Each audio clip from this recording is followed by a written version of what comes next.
hampa tak berguna. Ajarilah kami bahasa cintamu, agar kami dekat padamu ya Tuhanku. Ajarilah kami bahasa cintamu, agar kami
jika tanpa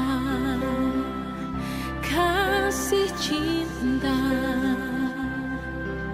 hampa tak berguna.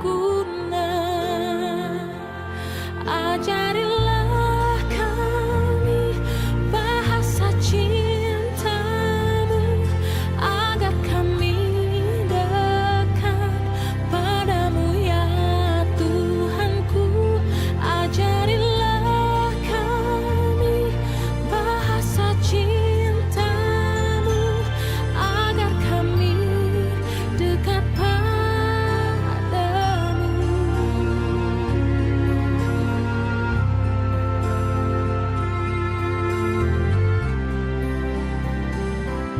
Andaikan aku pahami bahasa semua, hanyalah bahasa cinta, kunci tiap hati. Ajarilah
jika tanpa kasih cinta hampa tak berguna. Ajarilah kami bahasa cintamu agar kami dekat padamu ya Tuhanku. Ajarilah kami bahasa cintamu agar kami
hampa tak berguna.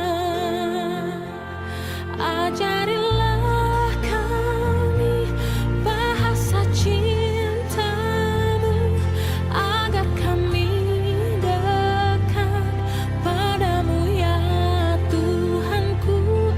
Ajarilah kami bahasa cintamu agar kami dekat.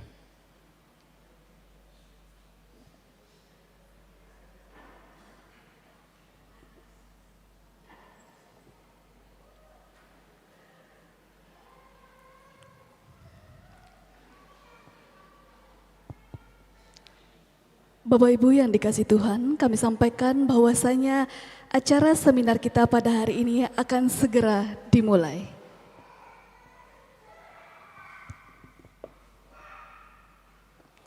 Selamat pagi, salam sejahtera buat kita semua. Shalom. Ya, saya ulang lagi. Shalom. Salam sehat Bapak Ibu. Apa kabar hari ini? Ya, luar biasa. Saya ingin menyapa kita semua dengan salam PWGT. Salam PWGT. Jayalah PWGT. Damai di hati. Terima kasih buat kita semua. Selamat datang kami ucapkan kepada yang terhormat pimpinan Majelis Gereja Toraja Jemaat Biringkanaya, Bapak Pendeta Manase Dilaran dan STH bersama Ibu Pendeta Abigail Tangkeparung STH MM. Yang kami hormati Ketua Komisi OIG PWG dan Lansia Ibu Idania Patiung. Yang kami hormati Ketua PWGT Jemaat Biringkanaya Ibu Penatua Lili Tandililing. Yang kami hormati Bapak Pendeta Yohanes Metris MTH MM yang dalam hal ini bertindak sebagai moderator seminar. Yang kami hormati dan yang kami kasihi narasumber hebat kita pada hari ini, Ibu Tesalonika Sembiring, Sarjana Psikolog, Magister Psikolog. Selamat datang Ibu di Gereja Toraja Jemaat Biringkanaya, serta seluruh peserta seminar yang sama-sama dikasihi oleh Tuhan kita Yesus Kristus. Selamat datang dalam acara seminar pelayanan keluarga Kristen masa kini pada hari ini Sabtu tanggal 25 April tahun 2026 di Gedung Gereja Toraja Jemaat Biringkanaya. Terima kasih kepada kita semua yang boleh menyempatkan hadir bergabung bersama dengan kami pada hari ini. Saya Kartika Raturan Dataparan yang akan memandu jalannya acara kita hingga sore nanti. Sesuai rundown acara kita pada sore hari ini, dimohon kepada kita sekiranya agar dapat mengikuti kegiatan kita hingga sore nanti, karena saya yakin materi seminar kita kali ini akan sangat bermanfaat bagi kita, khususnya bagi keluarga kita, bagi jemaat kita. Apalagi kita seorang ibu diharapkan untuk bisa terus belajar, terus mengupgrade diri, dan senantiasa menjadi tiang doa dalam memberikan pelayanan terbaik dimulai dari keluarga kita sendiri. Ada quotes yang mengatakan bahwa ibu bahagia adalah ibu yang mampu menjaga kesehatan mentalnya. Ibu bahagia, keluarga bahagia. Dan memulai acara kita pada saat ini, kita akan berdoa yang akan dipimpin oleh Ibu Pendeta Abigail Tangkeparung STH MM. Kepada Ibu Pendeta dengan kasih disilahkan.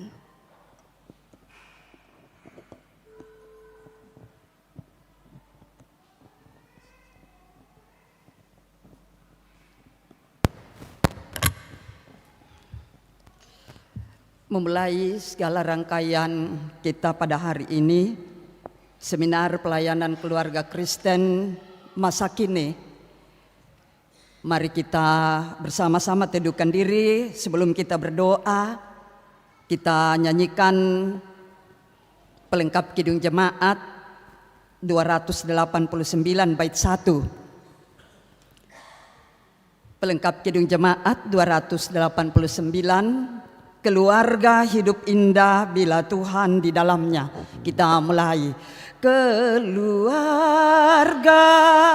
hidup indah bila Tuhan di dalamnya, dengan kasih yang sempurna. Tuhan pimpin langkahnya. Terima kasih padamu Tuhan, Kau bimbing kami selamanya. Segala hormat, puji dan syukur kami panjatkan kepadamu. Mari kita berdoa. Bapa kekasih jiwa kami, dimuliakanlah Engkau di pagi hari ini. Atas segala tuntunan kasih-Mu yang luar biasa kami alami dalam segala aktivitas tanggung jawab hidup kami masing-masing. Sampai saat ini penyertaan-Mu luar biasa kami alami. Engkau boleh menghimpunkan kami di gedung gereja di sini dalam rangkaian memperlengkapi diri kami dan kehidupan kami, agar kami boleh berkarya indah di tengah-tengah kehidupan, bahkan dalam keluarga anugerah-Mu. Melalui seminar pelayanan keluarga Kristen masa kini, ya Bapa Sorgawi, dari awal seminar ini kiranya Tuhan melindungi dan menyertai kami. Beri hikmat bagi seluruh peserta. Dan kami berdoa untuk narasumber Ibu kekasih Ibu Tesalonika Sembiring. Tuhan telah mengutus ke tengah-tengah persekutuan ini untuk menjadi alat-Mu memperlengkapi kami semua, untuk menjalani kehidupan dalam rumah tangga secara khusus, agar semua yang kami lakukan boleh mendatangkan kegembiraan dan rasa aman bersama-sama. Karena itu ya Tuhan, biarlah waktu anugerah-Mu ini untuk kami semua peserta, betul-betul kami boleh menjawab segala kasih-Mu dalam kesetiaan yang akan kami nyatakan, agar ilmu yang akan kami terima hari ini betul-betul menjadi alat-Mu bagi kami untuk memperlengkapi satu dengan yang lain. Juga kami berdoa untuk Bapak Pendeta Yohanes Metris yang akan memandu seminar ini. Ya Tuhan, biarlah kesehatan, kemampuan Tuhan anugerahkan dan kerendahan hati, agar tujuan dari seminar ini betul-betul mengagungkan Dikau dan membenahi kehidupan kami mulai dari keluarga dan di tengah-tengah jemaat. Berdoa untuk ibu-ibu terkasih, saudara-saudara yang masih dalam perjalanan menuju ke gedung gereja ini. Engkau menuntun mereka ya Tuhan, tibahkan dengan baik dan bersama-sama dengan kami duduk untuk diperlengkapi oleh Tuhan melalui kekasih kami Ibu Tesalonika Sembiring. Segala yang kami butuhkan dalam seminar ini Tuhan aturlah, agar semua itu boleh memberi kesenangan bagi kami semua. Ya Tuhan, berkati pengurus PWGT yang luar biasa mengatur waktu dan juga ilmu yang akan kami terima. Biarlah mereka terus, pengurus PWGT, jemaat dan klasis, terus Tuhan pakai untuk dapat menjadi sumber inspirasi dalam pemberitaan Injil di tengah-tengah gereja-Mu, bahkan di jemaat Beringkanaya ini. Bapa, inilah doa kami. Inilah seruan kami, inilah pujian kami. Sempurnakan Bapa, karena semuanya kami bawa dalam nama Tuhan Yesus Juru Selamat kami. sumber segala kebaikan. Kami berdoa kepada Bapa di sorga. Amin.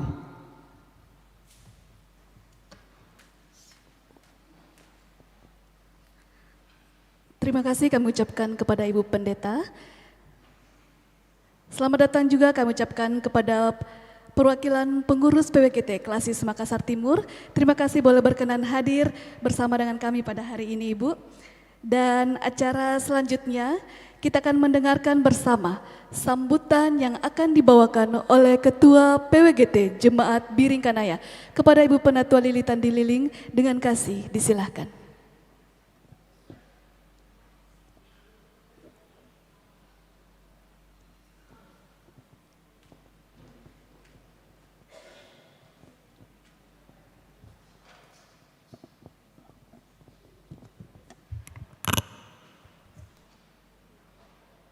Salam sejahtera dalam kasih Tuhan Yesus Kristus. Shalom. Yang saya hormati Ibu Tesalonika Sembiring, SPSI, MSI Psikolog. Selamat datang Ibu terkasih di Jemaat Biringkanaya secara khusus bersama-sama berkegiatan di PWGT Jemaat Biringkanaya. Yang saya hormati Bapak Pendeta Yohanes Metris, MTH MM, yang nantinya akan bertindak selaku moderator dalam seminar pada saat ini. Yang saya hormati Pendeta Manase Dilaran dan STH selaku Ketua PMG Jemaat Biringkanaya. Yang saya hormati Pendeta Abigail Tangkeparung STH MM, Pendeta Jemaat Biringkanaya. Yang saya hormati Ibu Irdania Patiung selaku Koordinator Komisi PWG OIG Lansia Jemaat Biringkanaya. Yang saya hormati segenap rekan-rekan atau partner kerja PWGT Jemaat Biringkanaya, ada PKBGT, PPGT, dan juga guru-guru sekolah minggu. Yang saya hormati juga ada hadir bersama-sama dengan kita beberapa pengurus PWGT Klasis Makassar Timur. Selamat datang juga bersama-sama berkegiatan pada saat ini. Yang saya hormati segenap pengurus, penasehat, dan segenap undangan yang boleh berkenan hadir pada saat ini dalam kegiatan seminar. Tentunya pertama-tama kita bersyukur kepada Tuhan bahwa tidak secara kebetulan kita hadir di dalam ruang dan waktu ini. Ada rencana Tuhan yang baik untuk kita, memperlengkapi kita melalui seminar pada saat ini. Kita sungguh menyadari bersama-sama bahwa pendidikan pertama, pelatihan pertama, kita belajar tentang iman, kasih, dan nilai-nilai Kristen adalah di dalam kehidupan keluarga. Dan untuk zaman yang semakin berkembang saat ini, semakin modern, ada begitu banyak tantangan yang kita hadapi di dalam kehidupan keluarga kita di tengah-tengah persekutuan kita. Oleh sebab itu melalui rapat kerja yang ketiga pengurus PWGT Jemaat Biringkanaya, kami mencoba dan juga mendengarkan masukan dari para penasehat pendeta-pendeta yang ada di Jemaat Biringkanaya. Kita merumuskan satu kegiatan yang kita anggap ini sangat penting untuk membangun kehidupan keluarga kita, sehingga kami bersama-sama memutuskan satu program yang diadakan tahun ini berbicara tentang pelayanan keluarga Kristen masa kini. Kita bersyukur kepada Tuhan, waktu ini telah ada bersama-sama dengan kita, semua Tuhan telah sediakan bersama-sama dengan kita, dan kita akan belajar bersama-sama melalui seminar pada saat ini. Kita percaya bahwa di dalam keterbukaan hati kita, pikiran kita, kita rindu untuk diperlengkapi. Tidak ada yang terjadi secara kebetulan, sehingga pada saat ini mari kita membuka hati dan pikiran kita bersama-sama mulai pada saat ini dan selesainya kegiatan, harapan kita bahwa kita betul-betul rindu untuk diperlengkapi sehingga kita boleh mengikuti kegiatan ini dari awal hingga selesainya. Yang terakhir mungkin saya sampaikan kepada kita bahwa di dalam menjalani kegiatan ini tiada sesuatu yang terjadi tanpa pertolongan Tuhan. Kita bersinergi bersama-sama, kita duduk bersama-sama. Waktu kami memikirkan program ini tidak bisa berjalan sendiri-sendiri. Harapan kita bahwa semua unsur hadir, bapak-bapak, ibu-ibu, pemuda, dan juga guru-guru sekolah minggu yang sekiranya ini bisa bersinergi untuk bagaimana membangun keluarga Kristen masa kini. Untuk itu mari ibu-ibu bersama-sama dan segenap kita yang hadir mengikuti kegiatan seminar ini, dan Tuhan menolong dan memberkati kita di dalam kegiatan pada saat ini. Izinkan saya menutup sambutan saya pada saat ini. Salam PWGT, jayalah PWGT, jayalah PWGT, damai di hati, Tuhan memberkati kita semua.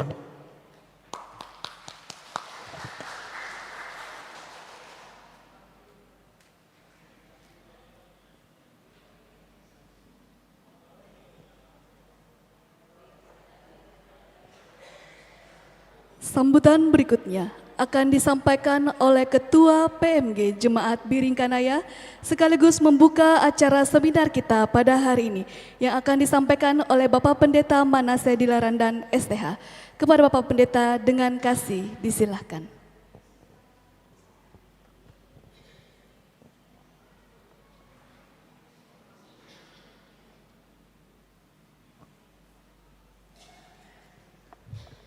Iya.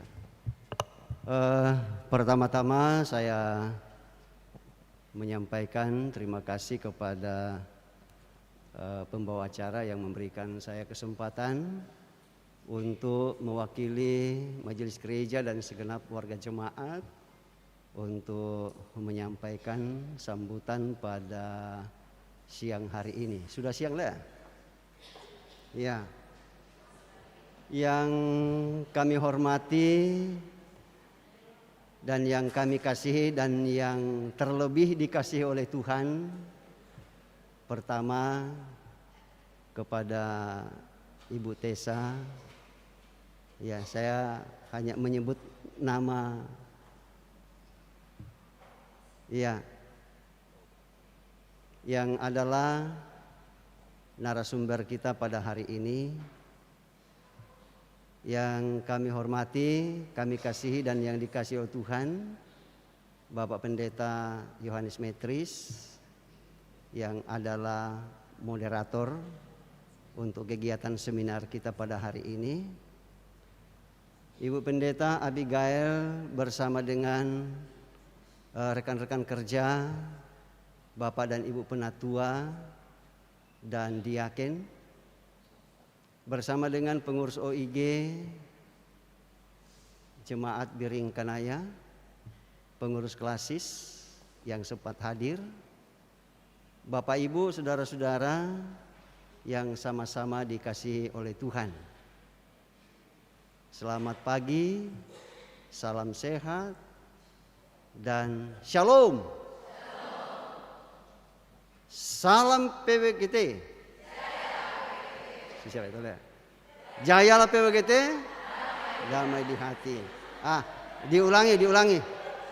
Ya, ini kurang Pak, kurang semangat. Ya. Salam PWGT. Jayalah PWGT, damai di hati. Dan memang ya PWGT itu kehadirannya itu selalu datang membawa damai. Ya, menyejukkan. Ya, sekalipun dalam suasana yang kurang bersahabat, ya kehadiran ibu-ibu itu pasti menyejukkan. Seperti itu, apalagi pada hari ini, ya pasti semakin menejukkan. Karena apa? Karena ya seminar kita ya terkait dengan pelayanan keluarga Kristen masa kini. Ya, dan ini dari tahun ke tahun, dari zaman ke zaman, ya kehadiran seorang Kristen itu ya tidak lepas dari berbagai macam persoalan dan pergumulan hidup. Ya termasuk dalam keluarga Kristen. Ya, dan rupanya kesehatan kesehatan fisik itu tidak terlalu lebih penting daripada kesehatan mental. Ya, sama-sama penting kalau menurut saya. Mengapa demikian? Kalau tidak sehat fisik kita, pasti akan mempengaruhi kepada mental kita, kesehatan mental. Demikian pun sebaliknya. Ya, kalau kesehatan mental kita kurang-kurang bagus, berarti juga pasti akan berpengaruh pada kesehatan fisik kita. Ya seperti itu, dan karena itu pada kesempatan ini ya perlu dibicarakan, dan saya percaya akan Ibu Tessa akan berbicara secara detail ya tentang hal ini.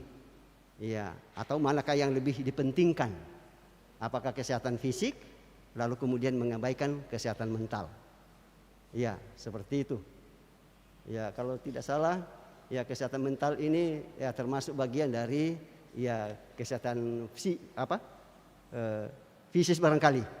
Ya seperti itu, dan akan secara detail akan disampaikan oleh Ibu Tessa ya dalam rangka ya seminar kita pada hari ini. Yang akan menjadi moderatornya adalah Bapak Pendeta Yohanes Metris. Ya saya kira demikian saja yang saya dapat sampaikan. Terima kasih Bu sudah datang. Ya, dan saya percaya bahwa dengan sukacita untuk kemudian bertemu dengan kami semua yang ada di sini. Ya, kami yang jauh dari Jakarta ya dapat ditemui di Makassar ya, dan sudah hadir di Jemaat Biring Kanaya ini. Ya, beginilah keadaan kami Bu. Ya, seperti itu, dan terima kasih atas semua yang sudah dinyatakan, terlebih khusus kepada Bapak Ketua ya PGIW yang sudah memfasilitasi hal ini sehingga kegiatan kita pada hari ini boleh terlaksana, terlebih khusus melalui program Persekutuan Wanita Gereja Toraja Jemaat Biring Kanaya. Wah, ini hal langka sekali Bu. Ya, jadi ya mudah-mudahan semua yang hadir ini bisa bertahan sampai selesai. Ya, saya juga mau bertahan Bu Tessa, tapi ya mana tahan. Iya, masih ada tugas-tugas ya yang harus diselesaikan, jadi ya seperti itu. Ya demikian saja yang dapat saya sampaikan. Ya mohon maaf kalau ada sesuatu yang kurang berkenan ya terkait dengan apa yang saya sampaikan pada hari ini. Tuhan Yesus tetap memberkati kita bersama. Demikian dan terima kasih.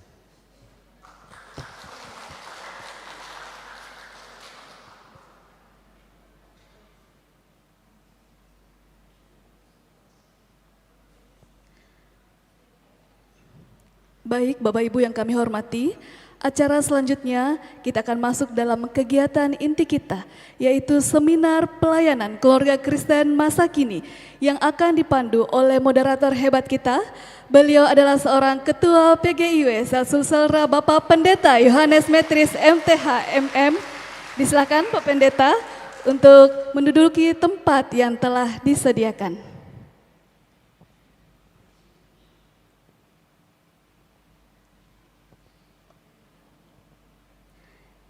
Ya. Selamat pagi Pak Pendeta, apa kabar Pak? Aman ya. Ya, disilakan Pak Pendeta untuk memandu jalannya seminar kita hari ini. Time is yours. Cek ya. Terima kasih Ibu moderator yang cantik dan hebat. Ya, kita lawan-lawan hebat dulu ini. Ya. Saya Pendeta Yohanes Metris melihat foto yang ada di depan ibu-ibu dan bapak-bapak sekalian. Tentu sudah bisa melihat mana pendeta, mana yang bukan pendeta, mana konselor. Ya. Ibu-ibu, bapak-bapak sekalian, salam PKB. Di sini ada PKB, jadi jangan hanya bicara PWGT. Sekali lagi salam PKB. Nah, ini dia PKB kami, Bu. Ya. Salam PPGT.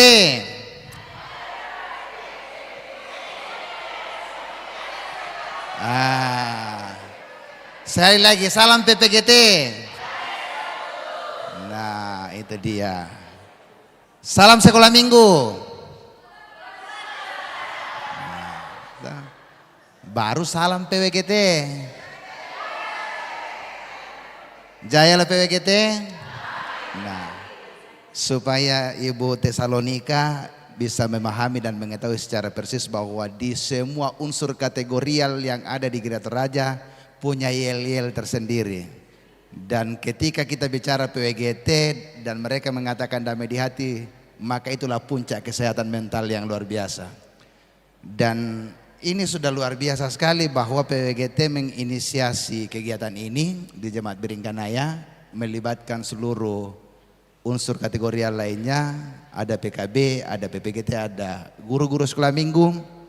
Luar biasa bahwa kami sudah hadir bersama untuk menerima setiap materi dari Ibu Tesalonika.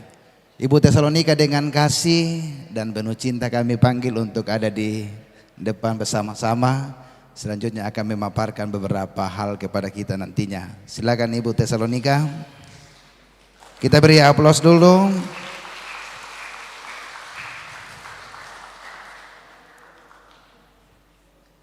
Silakan. Ya. Fotolah kami berdua. Ya.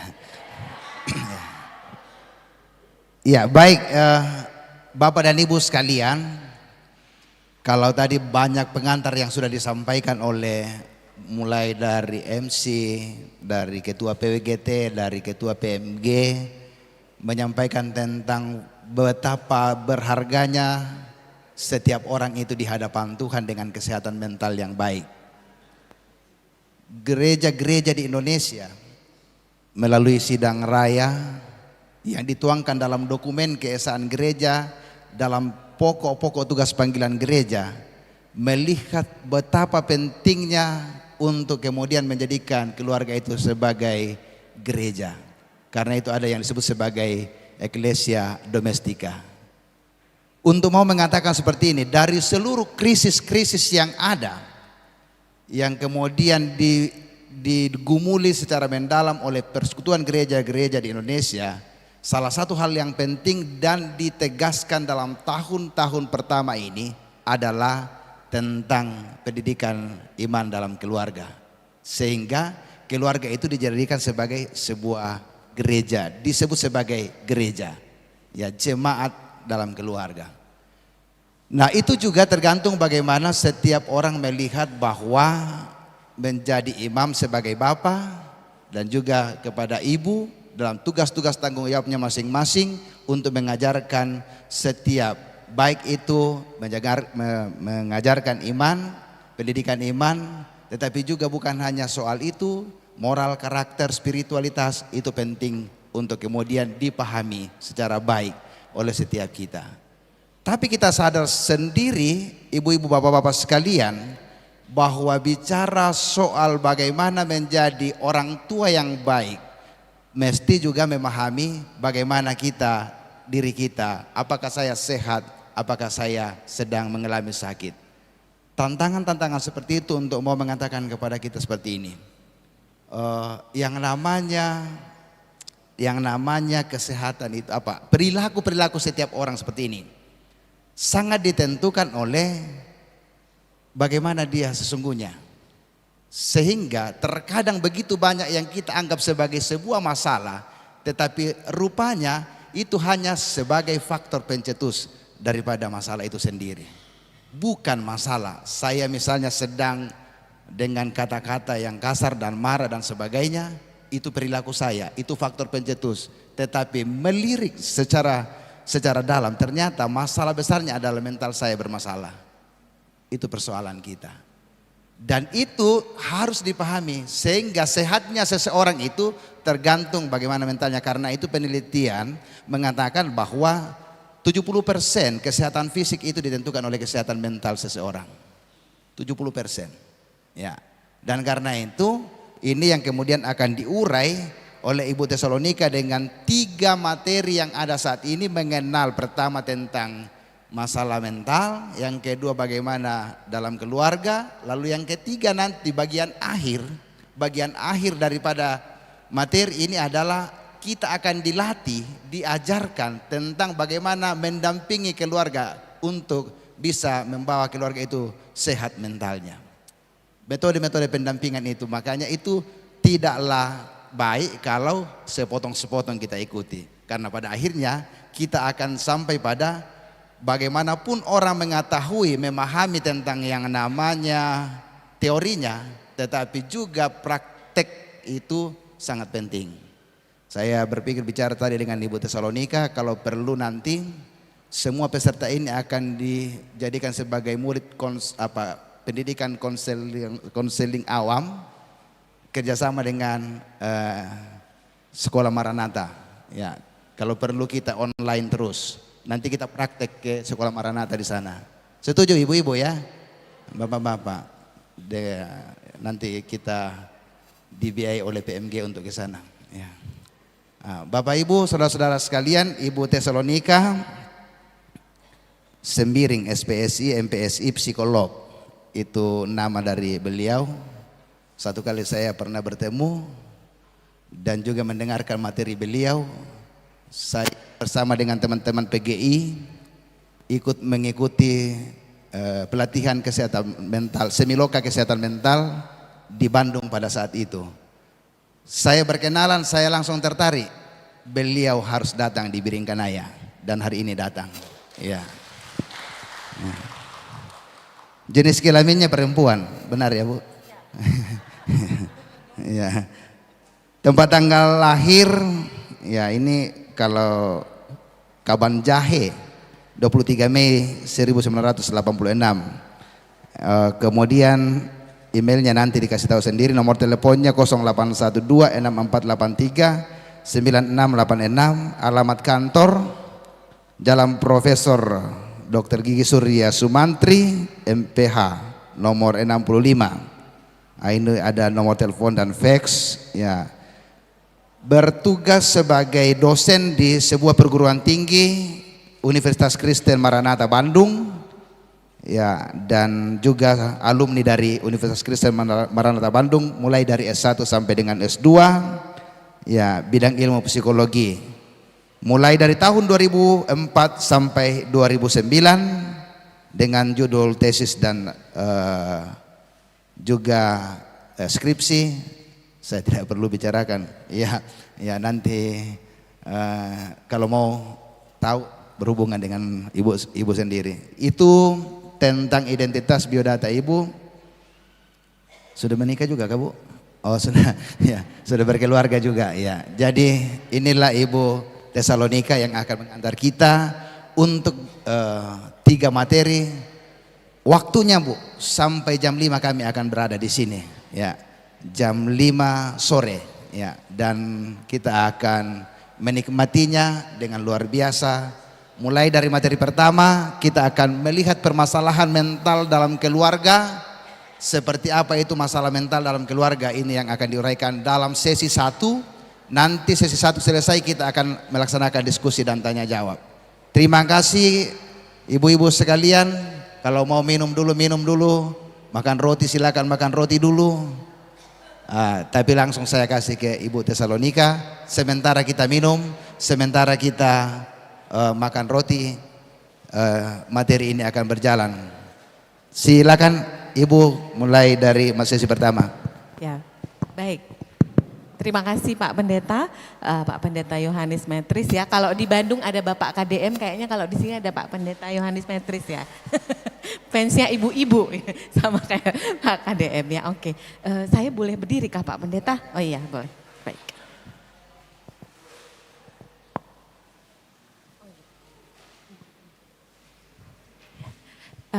Selamat, ini siang ya Bapak Ibu ya, udah siang ya. Selamat siang Bapak Ibu semuanya. Iya, oke ya. Kurang semangat, selamat siang. Ya, oke. Saya nggak tahu tadi apa yel-yelnya, tapi yang paling saya ingat tadi pokoknya kalau PWGT-nya damai di hati terakhir ya. Wah, berarti tadi kata Pak Pendeta juga, berarti ibu-ibu ini pembawa damai di rumah, begitu kah? Amin. Ada bapak-bapak yang kayak gini. Mungkin mereka tidak setuju. Oke, saya senang sekali hari ini bisa berada dengan Bapak Ibu di sini. Ini pengalaman saya pertama kali datang ke Makassar. Begitu, mudah-mudahan hari ini kita bisa belajar bersama-sama tentang bagaimana kesehatan mental itu. Kebetulan bidang saya memang di psikologinya lebih ke arah kesehatan mental Bapak Ibu, dan saya sangat mengapresiasi sekali sekarang sudah mulai banyak lembaga ataupun gereja yang sudah mulai concern tentang masalah kesehatan mental. Kalau zaman dulu itu kalau dengar kesehatan mental pasti bilangnya apa? Urusan orang sakit jiwa ya Bapak Ibu ya. Iya pasti gila, apa segala macam. Dulu waktu ibu saya juga bilang, waktu saya pemilih jurusan psikologi, dia bilang, memang kamu nanti mau setiap hari ketemu sama orang gila. Nah gitu katanya ya. Tapi ternyata banyak hal yang kita bisa terapkan dalam kehidupan berkeluarga tentang kesehatan mental ini Bapak Ibu ya. Nah hari ini di awal-awal kita sebelum mulai nih ya Bapak Ibu ya. Udah dapat kue semuanya ini ya. Nah hari ini kita mau pakai HP dengan cara yang berguna. Nah boleh nih ya, kita sebelum mulai silakan Bapak Ibu cek kesehatan mentalnya dulu ya. Saya mau cek dulu, silakan boleh diambil handphonenya, di scan ya di belakang sana. Terus nanti ada tesnya cuman 10 aja, cuman diklik, klik, nanti ada hasilnya. Nah sekarang saya pengen tahu Bapak Ibu sedang dalam baik-baik saja atau sedang bagaimana, sedang penuh kegalauan atau sedang apa begitu ya. Nah ada juga kakak-kakak sekolah minggu dan semuanya, nah itu boleh juga ya di scan ya. Bisa kakak? Coba. Oke coba diklik kak. Enggak error toh. Oke. Nah terus habis itu, ini enggak ya, bukan jangan yang itu kak, harusnya dilewati tadi. Iya, nah ini, oke. Bapak Ibu kalau ketemu halaman depan tulisannya tonton, jangan yang itu ya, langsung dilewati, ada klik di bawah melewati, diklik di melewatinya. Coba Ibu, pakai kamera Ibu ada? Kamera HP kah? Ya. Itu aja diarahkan aja ke arah situ. Nanti langsung diklik seperti ini. Nah, kemudian nanti nanti di bawah sini ada tulisan melewati. Ya. Oke, terus nanti mulai. Silakan diisi. Izinkan. Kakak yang di atas boleh diklik aja Kak, dicobain Kak. Linknya and then abis itu bisa diliatin. Ya Ibu Agatha silakan Ibu. Diklik aja linknya Ibu, oke. Enggak apa-apa, Ibu nggak usah isi maksudnya, jangan isi di sini lah. Coba Ibu. Nah, diklik dulu di situnya. Yang ini aja yang garis itu. Oke, he's good. Nah, bisakah Bapak Ibu? Ada yang perlu bantuan saya? Munculkan lagi katanya. Oke. Tadi Ibu, Bapak. Atau siapa ya? Ibu. Nah gini, nanti tampilannya gini. Mungkin Ibu Agatha bisa kirim di WA aja. Nanti di copy linknya yang di atas, terus yang ini tadi, terus nanti kirim di grup aja, tinggal klik ya.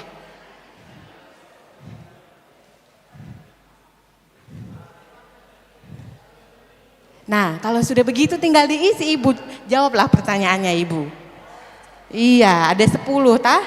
Ini misalnya dalam sebulan terakhir seberapa sering Anda merasa kesal karena sesuatu yang terjadi secara nggak terduga. Berapa sering tinggal dipilih saja. Berdasarkan pengalaman Ibu selama 30 hari terakhir.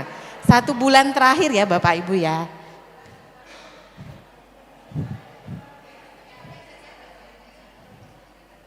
Kirim di grup saja kah? Ya, oke.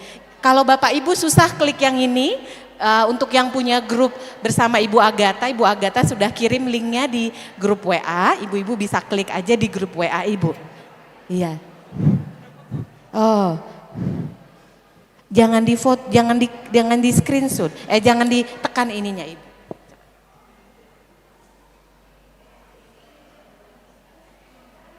Tidak semua handphone bisa sih Ibu. Tidak, ada Ibu ada grup WA kah bersama Ibu Agatha? Ada.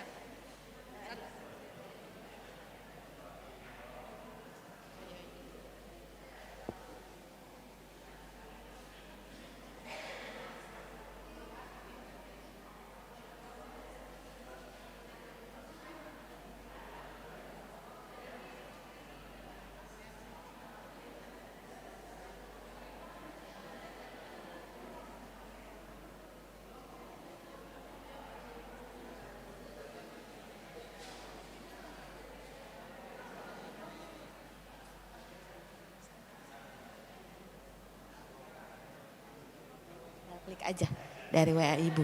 Nah, Ibu tinggal kembali ke yang tadi. Ibu tinggal kerjakan lagi saja ya. Nah, ini. Oke, ya. Ada yang berhasil? Iya. Ini aja diklik Ibu. Terus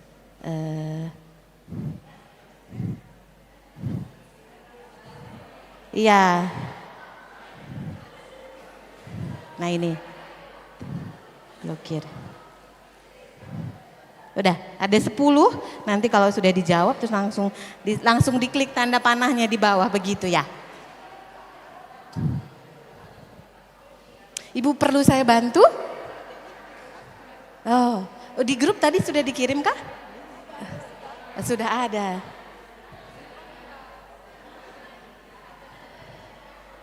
Harus ke WA dulu ya. Ya, Ibu buka WA Ibu dulu aja. Nah, ini tadi udah bisa itu Ibu. Tadi yang tadi. Jangan izinkan. Coba Ibu, saya bantu ya. Gitu. Nah, ini ke sini aja Ibu, saya pinjem. Boleh ke kamera Ibu aja dulu, mana Bu? Nah, ini saya bantu aja. Sebentar.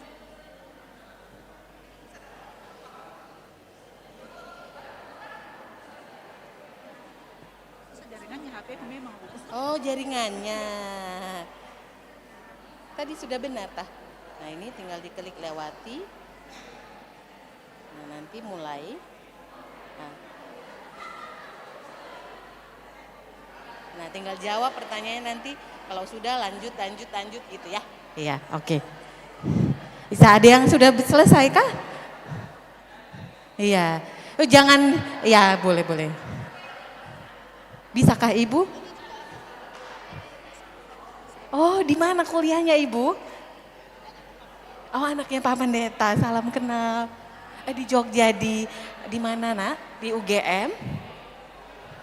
Oh, di Proklamasi. Daerah. Tadi kan bisa bersama-sama ya, saya tidak tahu.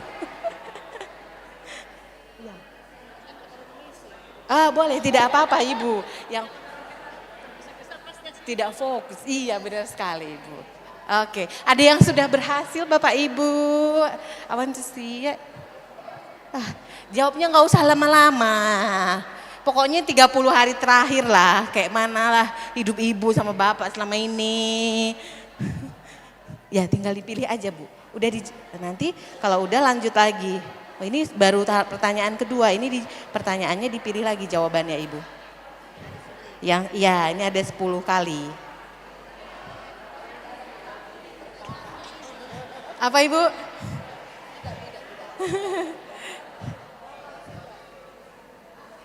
Oh. Maaf ya, ini bikin heboh ibu-ibu ini. Ada yang sudah selesai isi 10 kah?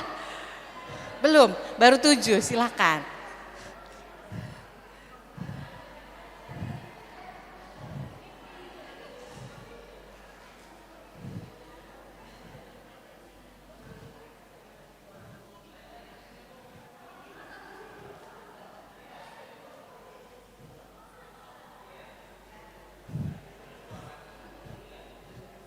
Jujur katanya, jujur.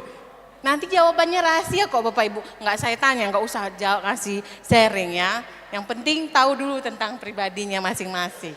Jadi jawabnya yang jujur ya.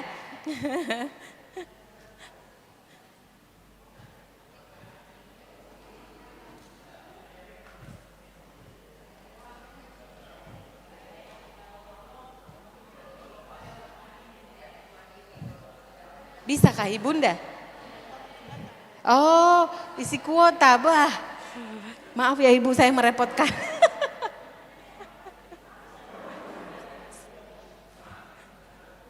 Sudah kah Pak? Iya hasilnya, aduh aku nggak mau lihat. Ada seorang bapak yang mengisi di sana katanya kesehatan mentalnya dalam keadaan buruk. Aduh. 30 hari terakhir ya, belum tentu nanti besok ya kan. Bisa sama. Semua bertiga bapak-bapak, aduh kompak. Ada apa ini di rumah? Ini aja Bu. Tadi Ibu ini, saya udah isi semua kah? Jangan gabung, ntar. Tadi harusnya udah keluar kan Bu hasilnya? Nah ini, nah Ibu ini dibaca Ibu, dibaca ya. Di screenshot aja, nanti kasih tahu sama Bapak di rumah. Aku seperti ini gitu. Kamu ini sedang, apa katanya? Iya kan 30 hari terakhir ya. Ada ibu-ibu juga yang sudah selesai. Lewati aja Kak. Lewati aja. Bisa Kak Ibu? Tadi udah selesai isi 10 Kak? Oke, harusnya keluar hasilnya kayak bapak-bapak. Coba kalau back 1 langkah caranya gimana Ibu? Karena ini, mulai lagi dari awal, diklik saja lah. Tadi kayaknya ada yang keklik ini ya. Iya. Wah.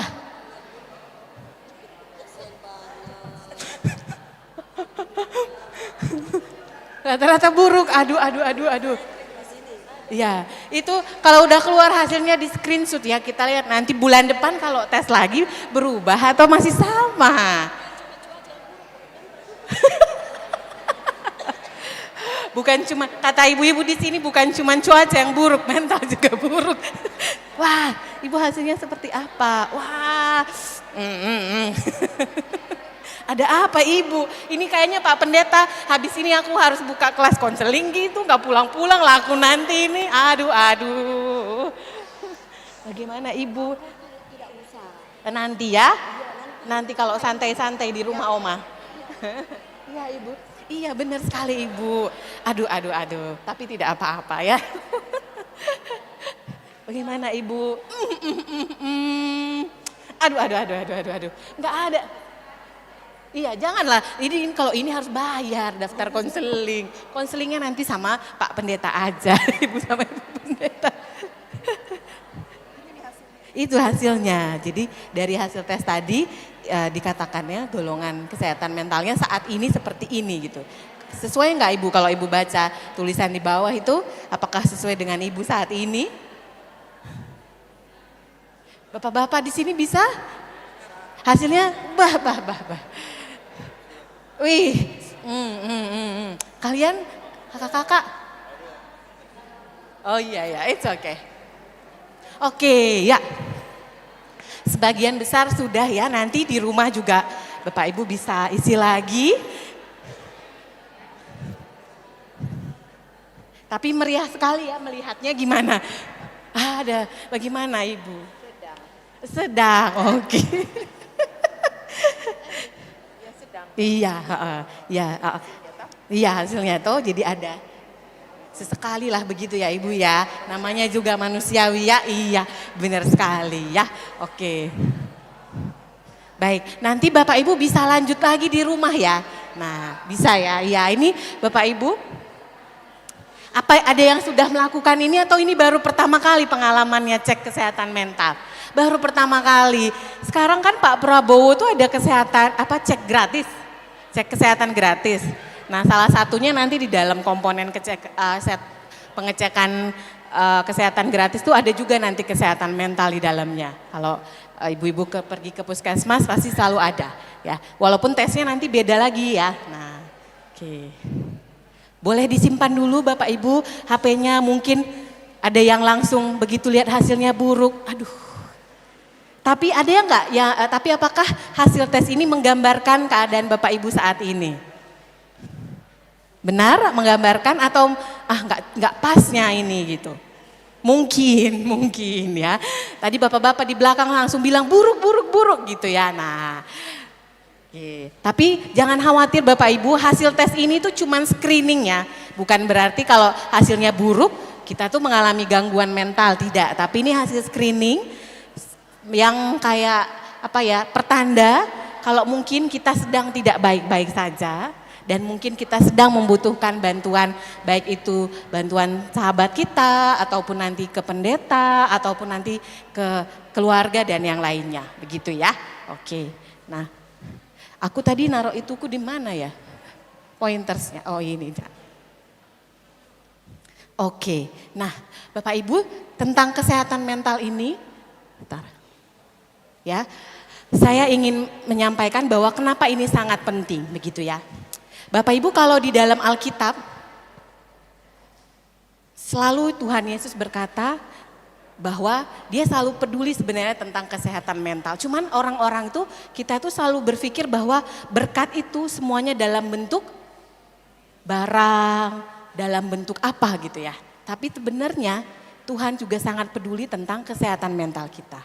Nah, di sini ada Matius 11 ayat 28 ayat 20 sampai 29 yang mengatakan, firman Tuhan mengatakan, marilah kepadaku semua yang letih, lesu dan berbeban berat. Di sini tidak ada kalimatnya, marilah kepadaku yang enggak punya uang. Ya. Tapi marilah kepadaku semua yang letih, lesu dan berbeban berat. Aku akan memberikan kelegaan kepadamu. Pikulah kuk yang kupasang dan belajarlah padaku. Karena aku lemah lembut, rendah hati, dan jiwamu akan mendapatkan ketenangan. Nah, ini itu semuanya tentang apa Bapak Ibu? Ini semuanya tentang kesehatan mental, tentang jiwa kita. Bagaimana Tuhan Yesus menilai jiwa kita itu sangat berharga, mental kita itu sangat berharga. Jadi dari sinilah sebenarnya berangkat bahwa mengapa kita juga harus punya pandangan yang sama dengan Tuhan, bahwa kesehatan mental itu adalah sesuatu yang penting untuk kita rawat, kita jaga. Karena Tuhan selalu fokus bahwa kalau kamu capek, kamu lelah, datang kepadaku ya. Semua beban dibawalah kepadaku. Beban itu apa? Beban itu sebenarnya bicara tentang kalau kita lagi stres, lagi cemas ya Bapak Ibu ya, lagi khawatir, lagi takut dan semuanya. Itulah yang difokuskan Tuhan dalam ayat Alkitab ini, begitu. Nah, terus selanjutnya ya Bapak Ibu, mengapa kesehatan mental ini penting bagi keluarga? Menurut Bapak Ibu bagaimana? Kenapa itu penting? Misalnya kayak tadi ada yang hasil tesnya buruk. Dampaknya apa Bapak Ibu? Kalau tadi dilihat buruk itu hasilnya dia uraiannya sering merasa cemas, sering ada stres, begitu ya Bapak Ibu ya kalau yang buruk itu. Kira-kira dampaknya apa bagi keluarga? Kalau misalnya bapak atau ibu atau anak di tengah keluarga itu mengalami permasalahan mental. Coba Bapak Ibu bayangkan ada salah satu anggota keluarga Bapak Ibu, ini bayangkan aja ya belum tentu benar gitu ya, dia sedang stres berat. Kira-kira dampaknya seperti apa di rumah? Kekacauan, apa? Marah-marah dia. Iya. Terus apalagi dampaknya ketika dia kacau, marah-marah, apalagi Bapak Ibu? Sering melamun. Ketika salah satu anggota keluarga kita marah-marah, teriak-teriak, melamun, dampaknya bagaimana ke keluarga itu semuanya? Tidak nyaman, selain tidak nyaman apalagi? Misalnya ya kita hanya suruh anak kita, tolonglah belikan mama garam. Marah-marah dia. Mamanya marah lagi enggak? Ya kita jadi marah kan, cuman kau disuruh beli garam aja marah gitu kan ya. Mama udah 1 harian masak, udah belum cari uang, udah kerja, wah udah panjang ceritanya. Terus besok anaknya bilangnya gini, mama enggak paham sama aku. Besok dia enggak mau lagi ke rumah, panjang ceritanya ya Bapak Ibu ya. Padahal hanya karena satu orang anggota keluarga yang mengalami masalah dan sedang stres semuanya, ujung-ujungnya jadi masalah. Di rumah saya, waktu dari keluarga asal saya, dari keluarga saya itu, kami punya adik bungsu, entah kenapa ya Bapak Ibu ya, biasanya kalau anaknya 5 pasti ada satu yang aneh-aneh kan ya, gitulah itu di rumahku juga sama ya. Anaknya 3, yang satu sekolah yang baik, yang satu lagi aku sekolah baik, yang bungsu inilah ya banyak masalahnya ya, dia nggak mau sekolah. Kerjanya itu cuma minta uang, kalau uang nggak dikasih barang-barang dilempar gitu ya. Terus mama saya itu sampai nangis-nangis minta tolong ke Pak Pendeta, Ibu Pendeta untuk anaknya didoakan, dikonseling segala macam. Terus suatu hari Ibu Pendeta bilang begini ke mama saya, Ibu ini udahlah anaknya, kita sudah doakan, kita sudah berusaha, Ibu juga sudah berusaha jadi orang tua yang baik. Tapi mungkin ini adalah tantangan di keluarga Ibu. Tapi Ibu harus ingat, Ibu punya 2 anak lagi yang harus diperhatikan. Karena kakak saya dan saya merasa tidak diperhatikan. Sedihlah kami, semuanya urusannya sama adik itu. Anak pertama sama anak kedua disuruh aja ngurus diri sendiri. Mau apapun masalahnya ya udah bisanya kau katanya gitu. Kamu bisalah sendiri. Sedangkan sebenarnya anak-anak juga butuh orang tuanya gitu ya. Jadi satu keluarga bisa mengalami banyak permasalahan begitu Bapak Ibu. Belum lagi adik saya itu akhirnya kuliah kan ya Bapak Ibu ya. Kuliahnya luar binasa ya. Luar binasanya itu karena sebenarnya dia nggak mau kuliah tapi mama saya pengen banget dia kuliah. Karena dia kuliah dengan rasa marah, jadi dia kuliah dan yang dia lakukan hanya kuliah 1 hari, habis itu dia berhenti. Udah hilang lah berapa belas juta uang mama tadi. Terus apa yang terjadi? Mamanya nangis-nangis, cerita lagi ke saya dan ke abang saya ya Bapak Ibu ya. Kalian jagalah adik kalian itu. Gitu ya, jadi satu rumah lah yang semuanya heboh gitu ya. Nah hanya karena satu anak yang sedang tidak baik-baik saja. Adik saya dulu kenapa begitu Bapak Ibu, dia kecanduan main game. Game aja ya, game terus game. Nah masalah dia yang kecanduan tapi satu rumah jadi berantakan. Nah itulah mengapa kesehatan mental itu penting ya bagi sebuah keluarga. Nah jadi ketika yang pertama itu menentukan kualitas dalam relasi keluarga. Ketika salah satu tidak baik-baik aja, biasanya relasi dengan yang lain juga tidak akan berdampak dan tidak baik-baik saja.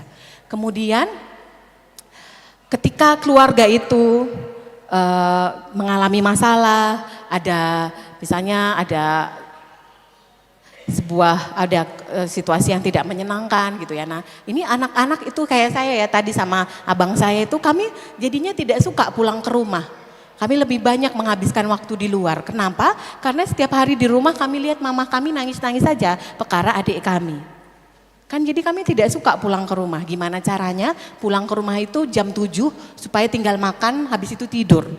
Gitu, nggak mau lama-lama gitu. Karena tidak aman ya, tidak nyaman.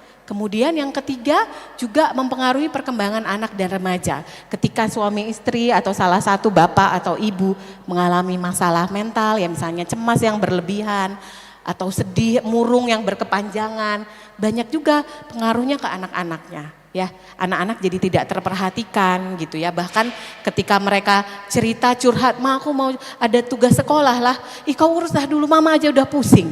Gitu ya. "Sakit hatiku ini dibikin sama nenekmu," gitu kan. Nah, seperti itu. Kemudian mencegah munculnya masalah mental yang lebih berat ya. Ketika keluarga baik-baik saja, semuanya penuh kasih seperti itu ya. Walaupun pasti adalah masalah tentu, tapi ketika masalahnya bisa diselesaikan dengan baik, biasanya ini akan mencegah anggota keluarga itu bisa mengalami permasalahan mental yang lebih berat ya. Kenapa? Karena rumah adalah tempat aman untuk pulang. Gitu ya. Seberapa buruknya pun misalnya ada anak yang dibully di sekolah, tapi kalau di rumah dia diterima jadi anak yang berharga, dia pasti akan nyaman di rumah. Karena minimal ada satu tempat, ada rumah yang membuat dia merasa dirinya berharga. Mungkin kalau di sekolah dia dianggap jelek, dianggap aneh, tapi di rumah dia dianggap anak yang oke, anak yang dihargai dan dianggap dicintai, dia pasti akan lebih tangguh gitu. Ya, dibandingkan dengan anak-anak lain yang keluarganya juga tidak baik-baik saja. Kemudian akhirnya juga bisa mempengaruhi kesehatan fisik dan kehidupan secara umum ya. Bapak Ibu kalau lagi stres kira-kira akan berdampak juga nggak pada pekerjaan? Iya, ya. Kalau jadi nggak fokus begitu, nah itu biasanya jadi banyak masalah di kantor juga ya. Nah itu jadi macam-macam sekali permasalahan ini. Jadi hal yang sangat kecil hanya masalah satu bagian dalam hidup kita yaitu mental, tapi dampaknya ke seluruh kehidupan pribadi maupun keluarga kita. Begitu ya Bapak Ibu. Nah kemudian terakhir nih ya, berikutnya tentang realita keluarga saat ini. Kalau keluarga Bapak Ibu gini juga nggak? Ada tekanan ekonomi ya, sekarang itu semua barang-barang mahal ya Bapak Ibu. Semua mahal. Dulu uang 100.000 kalau ke pasar dapat banyak, kalau sekarang kalau 100.000, cabai berapa di sini Bapak Ibu cabai? Berapa Bu sekilo? 50.000 kan? Iya di Bandung juga sama. Terus kemarin pas lebaran cabai sampai 100.000. Jengkol sih mahal gak Bapak Ibu? Di sini nggak suka mengkol, murah. Di Bandung jengkol mahal ya. Makan jengkol, ikan asin pun mahal ya. Semua mahal sekarang gitu ya. Terus belum lagi sekolah anak-anak berapa uang SPP-nya di sini Ibu? SPP di sini berapa Ibu? Kira-kira? Oh, tidak bayar SPP kah Bapak? Ada yang bayar kah? Iya. Tapi kalau kita mau anak kita sekolah yang bagus, mahal kah? Murah? Mahal. Anakku aja TK aku udah makan itu harus telur tiap hari demi dia masuk TK aja ya. Gitu. Nah, tekanan ekonomi sangat banyak. Handphone makin lama makin mahal nggak Bapak Ibu? Nah iya, belum lagi iPhone itu ya. Paketnya mahal, iya benar sekali. Terus ada lagi penggunaan HP yang sangat tinggi. Di rumah Bapak Ibu seperti apa? Setiap orang punya HP? Iya, setiap orang punya HP. Setiap orang punya Alkitab? Oh bagus, saya pikir tadi cuma pakai HP aja ya. Sekarang sudah mulai tuh Bapak Ibu. Tidak semua orang punya Alkitab di rumah, punyanya HP. Karena bilangnya Alkitab kan ada di HP gitu ya. Nah, tapi disuruh begitu buka Alkitab, muncullah itu notifikasi yang lain-lain, udah yang lain-lain lah dibuka ya. Belum lagi kalau ada notifikasi pemberitahuan ada live shopping Bangko, ya ibu-ibu udah pasti ada di sana. Begitu ta. Nah, jadi banyak penggunaan gadget atau HP yang sangat tinggi. Kalau ibu-ibu berkumpul sama keluarga, masing-masing akan pegang HP. Nah, kalau zaman dulu kalau nggak ada HP, ngapain Bu? Cerita. Iya. Jadi lama-lama itu sebenarnya dekat, sama-sama satu rumah, sama-sama satu meja makan, tapi secara emosional jauh. Banyak hal yang kita nggak tahu tentang anak kita sekarang Bapak Ibu. Yang dia cuman munculkan itu di media sosialnya, kita nggak tahu gitu ya. Ternyata anakku ini pintar juga nyanyi ya gitu, karena dia cuma nyanyi kalau di media sosial misalnya. Ternyata anakku ini pintar juga apa, karena kita nggak tahu, karena kita udah lebih banyak main HP ya begitu. Nah ini adalah realitas keluarga saat ini. Nah yang ini yang akan berdampak pada banyak hal Bapak Ibu ya. Ya banyak juga yang mengalami konflik gitu ya di tengah keluarga gitu ya. Bapak Ibu kalau misalnya lagi cerita ya sama suaminya sibuk main HP, gimana perasaannya? Jengkel. Bisa itu semua masalah zaman 10 tahun yang lalu terungkap semua kan, dikeluarkan lagi kan ya. Nah itu. Terus nanti si bapaknya juga kesal ya. Ibu kenapa marah-marah aja? Tiap hari marah. Terus lama-lama jadi bertengkar gitu ya. Terus sama anak-anak juga sama. Ya, kemudian juga dengan kehidupan zaman saat ini itu juga bisa sangat membuat orang tuh stres ya. Kalau Bapak Ibu buka media sosial ya. Ada nggak yang di sini nge-follow artis? Yang ditunjukkan artis itu tas-tasnya tas-tas harga 50.000 atau 5 juta? Minimal ya 5 juta nih ya, 50 juta ya. Iya, dia pakai skincare-nya apa Bu? Harga berapa itu? Iya, jutaan semuanya. Itu baru artis aja udah, artis wajar lah ya. Ada lagi yang influencer sekarang. Pakai mobil kayak apa, ya kan ya. Terus nanti liburannya kemana? Ada yang ke Korea, ke Maldives, ke Jepang. Sedangkan kita liburannya kemana? Pulang kampung gitu ya. Nah, jadi ya kebanyakan membuka HP begitu ya Bapak Ibu, media sosial banyak. Di media sosial itu mana pula ada artis yang menunjukkan foto dengan tas harga murah, langsung turun nilainya. Jadi dia selalu akan menunjukkan foto yang bagus-bagus aja toh. Nah itulah yang tiap hari kita lihat. Bapak-bapak juga sama ya, melihat anak si ini jadi dokter, anak si ini jadi ini. Dia datang ke acara wisuda anaknya di Universitas ITB misalnya di Bandung sana gitu kan ya. Yang bagus-bagus semua ditunjukkan. Nah itu membuat kita perasaannya gimana Bu? Pengen kayak gitu juga nggak? Iya. Tapi bisa nggak? Mungkin ada yang bisa, ada yang sulit. Ya. Nah itu yang bikin kita kadang-kadang minder. Ya, minder, rendah diri. Terus juga kadang-kadang kita juga karena pengen sama seperti mereka, kita belilah semua barang-barang itu dengan menggunakan Shopee Pay Later. Terus habis dapat Shopee Pay Later, besok udah datanglah pinjol ke rumah. Gitu ya, udah datang tagihan kreditnya. Awalnya hanya melalui SMS, lama-lama via telepon, lama-lama udah mendatangi ke rumah, setelah itu mendatangi penjaminnya. Ibu kalau pakai kredit online sekarang kan harus masukkan nama penjamin kan? Nah itu. Jadi semua, dan itu misalnya diketahui oleh keluarga, itu sesuatu yang tidak menyenangkan. Ini yang bisa mendatangkan juga nanti jadi rasa minder, malu dan segala macam. Begitu ya. Di Bandung Bapak Ibu tempat tinggal saya, tempat saya itu gaya nomor 1, makan belakangan.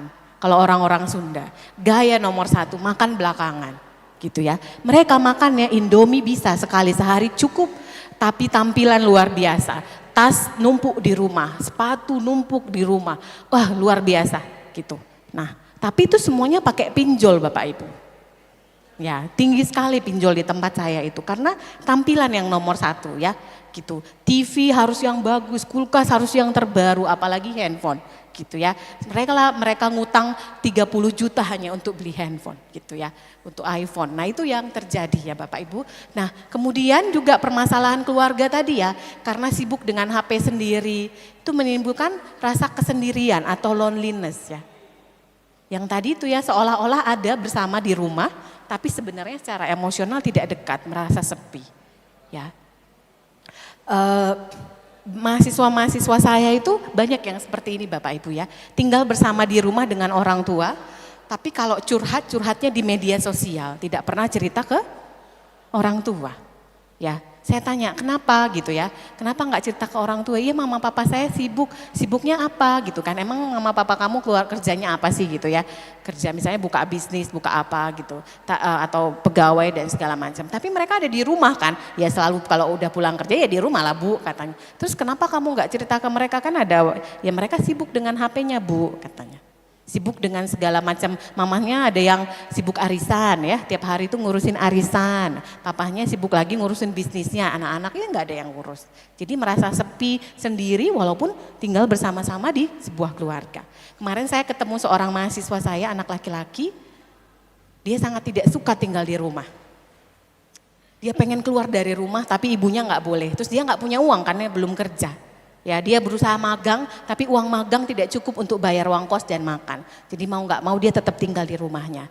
Dia sangat relasinya, ibunya katanya memperlakukannya dengan sangat buruk dan tidak peduli padanya. Jadi setiap hari itu kerjaannya itu pas datang ke saya itu udah berapa kali percobaan bunuh diri.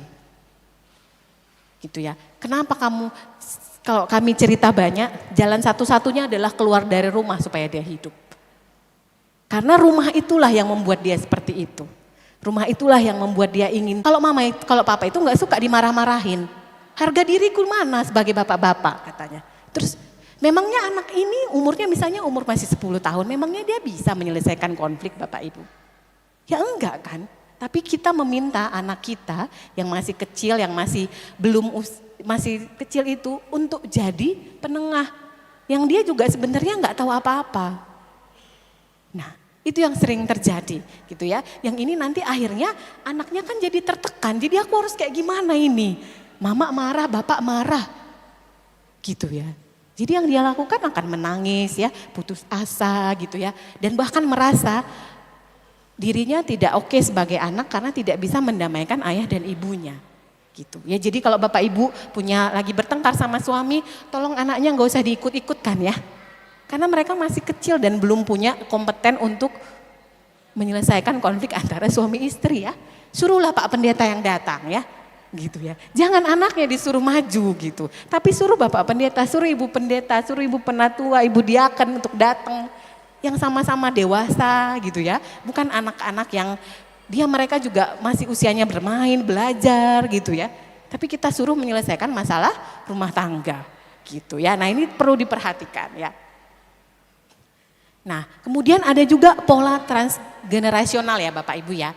Nah, jadi cara menghadapi stres dan masalah mental bisa kita wariskan ke anak-anak kita. Secara kita nggak sadar sebenarnya, ya. Iya, jadi misalnya kalau setiap kali punya masalah di kantor, kita marah-marah di rumah. Besok anak kita kalau stres di sekolah, dia marah-marah juga di rumah. Karena kita mewariskan itu secara tidak kita sadari. Kita belajar, dia melihat kita melakukan itu gitu ya. Nah, saya ketemu seorang anak SMP, jadi anak SMP ini dibawa sama ibunya ke saya waktu itu karena bilangnya gini, Bu ini anakku nakal banget, masa dia berani mukul saya pakai sapu? SMP. Terus mamanya kan sesi pertama dengan ibunya ya. Mamanya semua menceritakan keburukan anaknya yang ngelawan segala macam. Terus saya panggil anaknya, kamu coba ya kita ngobrol dulu gitu. Terus dia cerita. Ternyata dia dari kecil itu sering dimarah-marahin sama mamanya. Dilempar pakai asbak, dilempar pakai sepatu, pakai piring, udah entah apa aja yang udah dilempar Bu. Dikurung di kamar gelap gitu katanya.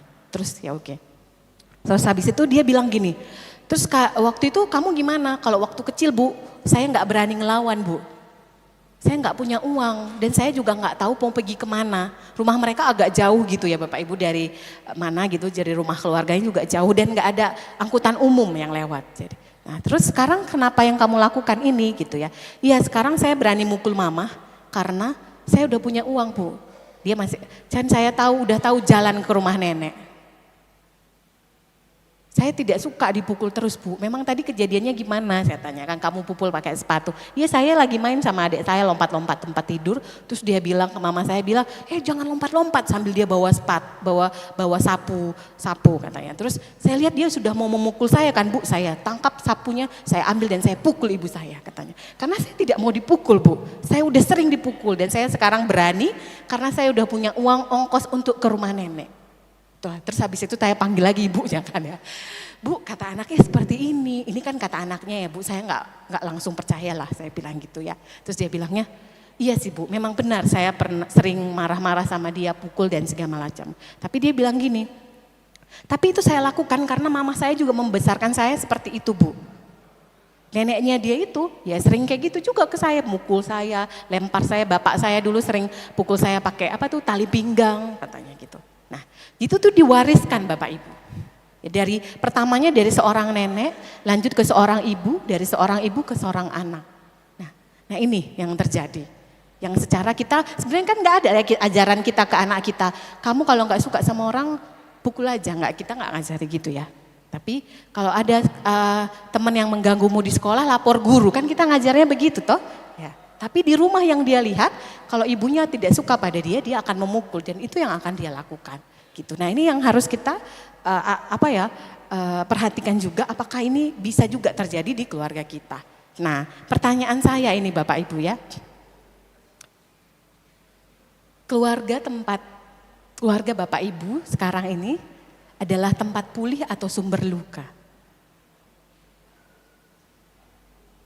Boleh keluarga kita saat ini atau keluarga asal kita dulu ya, keluarga orang tua kita itu dulu adalah keluarga kita tempat pulih atau sumber luka. Banyak anak-anak yang memilih untuk tidak pulang ke rumah ketika mereka punya masalah karena rumah itu ternyata bukan tempat pulih, justru sumber luka.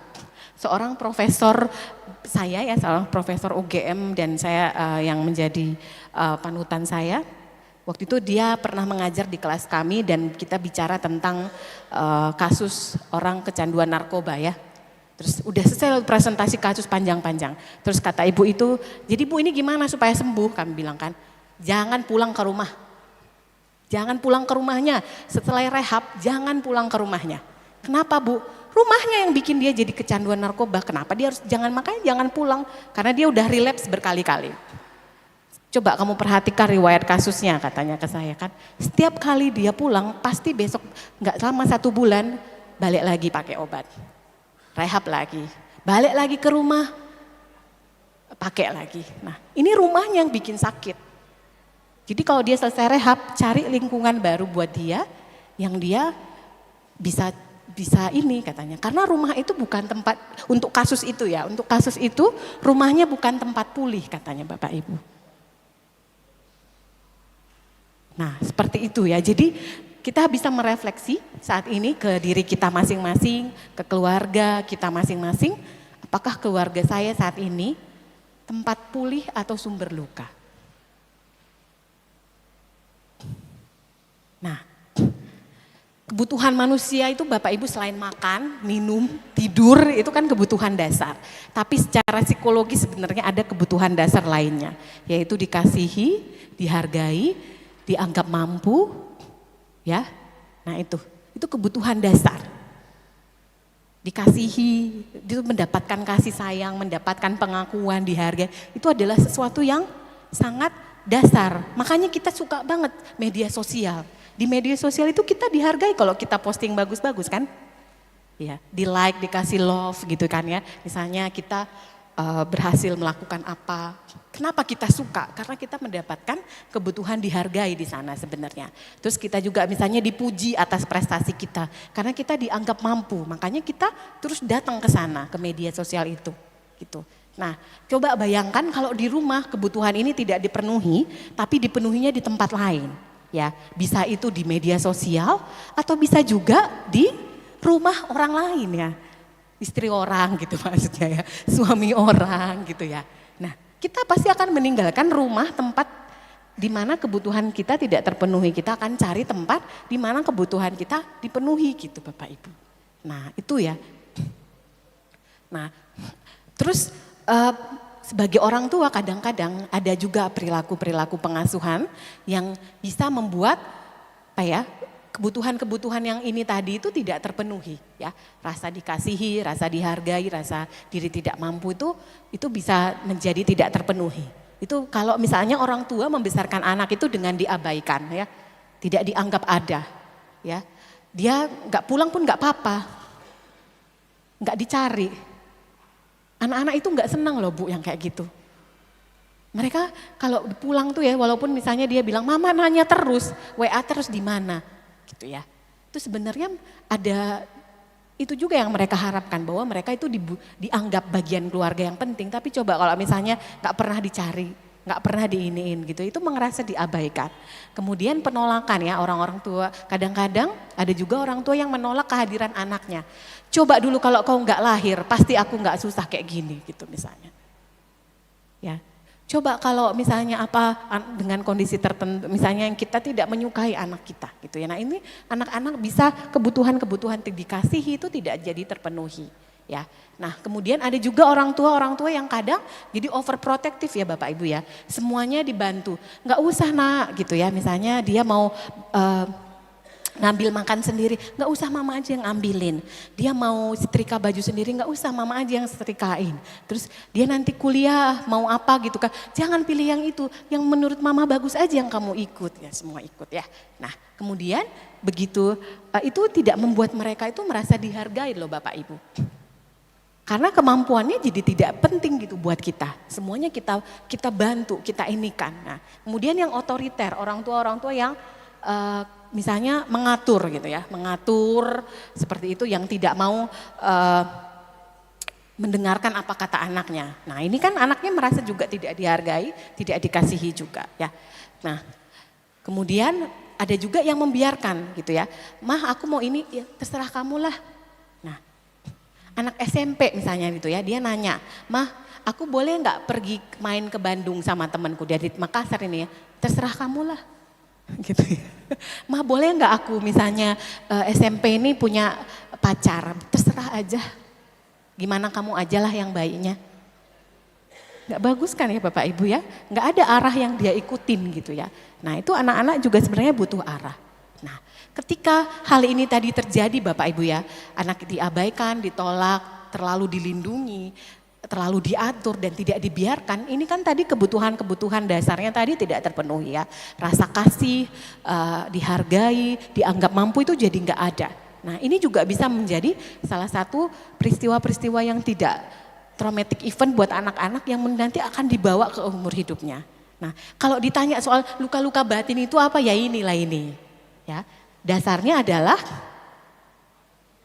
kebutuhan-kebutuhan dasar yang tidak terpenuhi sebenarnya. Merasa tidak dikasihi, merasa tidak dihargai, merasa diri tidak mampu. Saya pernah ketemu seorang anak perempuan SMA. Saya nggak pernah ketemu anaknya, yang ketemu itu mamahnya yang datang ke rumah dengan kondisi yang sudah sangat stres dan bingung apa yang harus dia lakukan pada seorang anak perempuan yang lari dari rumah dan sekarang bekerja jadi PSK.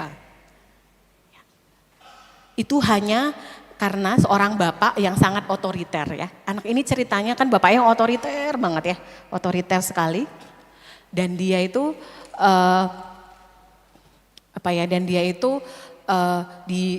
harus ikut semua apa kata bapaknya. Dan terakhir itu puncaknya saat SMA, bapaknya itu mau dia masuk SMK, tapi dia pengennya masuk SMA. Tapi bapaknya maunya SMK teknik apa gitu, saya nggak tahu. Karena kata bapaknya supaya mudah dapat kerja nanti walaupun nggak kuliah ya. Nah akhirnya dia nggak suka ya, mereka berantem segala macam. Awalnya itu hanya lari dari rumah, keluar dari rumah 1 hari gitu ya, terus balik lagi. Besoknya berantem lagi sama bapaknya karena pengen pindah sekolah terus nggak boleh sama bapaknya. Terus akhirnya anak ini lama-lama berapa hari nggak pulang-pulang gitu ya. Mending kalau nginepnya di rumah temen yang bener ya, ini di rumah temen yang nggak bener soalnya. Jadi ngajaknya akhirnya kerja yang aneh-aneh gitu. Terus akhirnya dengan dia menjual dirinya dapat duit kan, dapat uang dia. Akhirnya dia nggak pulang-pulang lagi ke rumah. Mamanya sampai bingung nyariin dia di mana, udah sampai lapor polisi dan segala macam gitu ya. Terus habis itu dia sampai apa namanya ya, ini saya mau menceritakan bagaimana sikap otoriter yang tidak bisa negosiasi, ini bisa membuat anak tuh memberontak. Karena mereka terlalu dikontrol secara ketat. Orang tuh kalau dikontrol secara ketat pasti pengen lepas. Kayak ibu-ibu di sini kalau pakai kebaya, pakai lontorso nggak Bu? Pakai ya. Kalau ketat kali kan kalau sampai rumah kita pengen lepas cepat-cepat kan? Iya, sama ya dengan otoriter, perilaku otoriter ngatur terus. Lama-lama juga pengen dilepas. Orang tuh anak-anak biasanya bentuk ininya mungkin lama-lama pemberontakannya halus. Tapi nanti bisa sangat ekstrim yang kayak anak perempuan ini tadi lari dari rumah dan cari uang dengan jalan yang tidak benar. Begitu ya. Nah kemudian tadi kan dalam urusan anak ya, kalau dalam pernikahan juga ya, dalam pernikahan juga sangat mungkin sekali kebutuhan-kebutuhan dasar ini tadi tidak terpenuhi ya. Merasa tidak dikasihi oleh pasangan, merasa tidak dihargai oleh pasangan, merasa diri tidak dianggap mampu oleh pasangan kita. Nah ini sangat mungkin untuk terjadi juga dalam relasi pernikahan. Misalnya ya ketika suami merasa dirinya harus selalu diikuti. Apapun kata istri, mama tahu apa, sekolah pun enggak, sakitnya ya gitu ya. Mama tahu apa, di rumah pun cuman gitu-gitu ajanya gitu ya. Nah itu kan tidak pernah dihargai, tidak pernah didengar dan ada komunikasi-komunikasi juga yang menyakitkan gitu ya. Misalnya kayak ya ibu tahu lah semua contohnya ya. Makanya tadi ada yang kesehatan mentalnya buruk gitu ya. Nah ini juga akan menimbulkan kebutuhan dasar tidak dikasihi, yang dikasihi, diterima dan ini tidak terpenuhi dan ini juga menjadi traumatic event juga ya gitu ya bagi seorang istri ataupun seorang suami gitu yang nanti akan berdampak terus ke depan-depannya gitu Bapak Ibu ya. Nah itu oke. Aku ngomongnya panjang kali ya udah jam segitu Nah kemudian Bapak Ibu, nah ini paling cuman sedikit aja, selanjutnya ini tentang jadi apa indikasinya kalau kita itu sedang tidak baik-baik aja gitu ya. Tadi sebenarnya ada cara yang bisa digunakan dengan mudah pakai tes yang tadi Bapak Ibu. Tapi kan juga kadang-kadang kita nggak kepikiran juga ya ikut-ikut tes seperti itu. Nah ini sebenarnya ada ciri-cirinya di sini Bapak Ibu ya. Misalnya kayak yang kalau anak-anak nih kayak gimana Bu ciri-cirinya, tanda-tandanya kalau dia tuh sedang punya masalah secara mental atau secara psikologis ya. Yang pertama itu mereka juga udah mulai menarik diri dari aktivitas yang disukai. Misalnya dulu sukanya main bola, sekarang nggak suka lagi. Tapi kalau dia dulu nggak suka main bola, sekarang sukanya main musik, ya nggak masalah berarti ya. Tapi pokoknya dia tuh lebih banyak menarik diri. Hal-hal yang dia senangi itu dia nggak suka lagi. Kemudian ada perubahan perilaku yang tiba-tiba yang signifikan ya. Misalnya jadi sering marah-marah atau tiba-tiba kita lihat jadi cengeng, mudah menangis. Nah ada apa? Ini sebenarnya udah warning, ada sesuatu nih dengan anak saya. Nah ini sudah waktu sebenarnya kita sebagai orang tua harus bertanya, kamu baik-baik aja gitu, apa yang ibu bisa bantu? Nah kemudian kalau remaja ya, emosinya tidak stabil dan mudah berubah ya. Anak-anak remaja kalau misalnya sudah mulai ada masalah itu ya gitu. Bisa marah tiba-tiba, nggak ada angin, nggak ada hujan gitu ya, motornya ditendang gitu ya. Nggak ada angin, nggak ada hujan, tiba-tiba misalnya mukul meja apa segala macam. Nah itu karena sebenarnya mereka sibuk dengan pikirannya sendiri. Nah kemudian bingung dengan identitas dan arah hidup juga ya. Jadi mereka juga nggak tahu aku mau jadi apa ke depannya. Nah itu. Kemudian kalau orang dewasa jadi mudah marah dan sensitif terhadap hal kecil ya. Jadi kalau sikit-sikit marah gitu misalnya gitu ya. Kemudian lelah berkepanjangan meski sudah istirahat gitu ya. Jadi Kadang-kadang tuh tidur tuh bisa tidurnya terlalu panjang gitu ya. Atau pulang ke rumah tuh jadi rasanya capek sekali. Atau ada juga yang susah tidur, ada juga yang makan terlalu banyak gitu ya. Ada juga yang berat badannya sangat turun. Nah ini sebenarnya ada tanda-tanda awal, ada sedang tidak baik-baik aja gitu ya. Nah kalau udah seperti itu sebenarnya harus cari bantuan Bapak Ibu ya. Nah kalau masih tanda-tanda awal kayak gini, kita bisa lah ya curhat sama teman ya, cari orang yang kita percaya untuk kita bicara tentang masalah kita begitu. Nah tapi kalau masalah ini sudah berkepanjangan, terus menerus terjadi begitu Bapak Ibu ya, itu mungkin sudah waktu, atau kita udah nyoba tapi nggak berhasil juga, mungkin sudah waktunya untuk cari bantuan profesional ya Bapak Ibu ya. Udah ganggu fungsi, jadi nggak, kalau buat anak-anak tadi tuh udah nggak mau pergi sekolah, mogok ke sekolah, nggak mau pergi ke sekolah. Anak remaja misalnya gitu ya, bilangnya ke sekolah tapi ternyata nongkrong di mana gitu ya. Nah, sudah mulai menemukan apa ya, kalau ke sekolah nggak bawa buku. Nah, ada apa gitu ya. Kemudian emosinya udah terlalu intens, sangat kuat dan berkepanjangan. Ya, dari misalnya nangisnya itu tuh udah nggak terkontrol lagi gitu ya, nangis saja terus atau marah aja terus. Nah itu, kemudian konflik keluarga nggak pernah selesai, udah selesai sih, udah dibicarakan semalam gitu, tapi besok ada terus. Nah ini udah waktunya cari bantuan. Kemudian udah mulai perilaku beresiko ya, baik melukai diri ataupun ada keinginan untuk melukai orang lain ya. Nah anak-anak sekarang ini Bapak Ibu ya, coba dicek nanti anak-anaknya. Sekarang tuh lagi hits banget barcode ya, apa tuh barcode? Ngasih tanda dalam dirinya, itu melukai diri maksudnya. Mereka tuh pakai istilah barcode, dibarkotin gitu ya. Tapi mereka akan menaruh itu tuh di area-area ketutup baju, di sini gitu.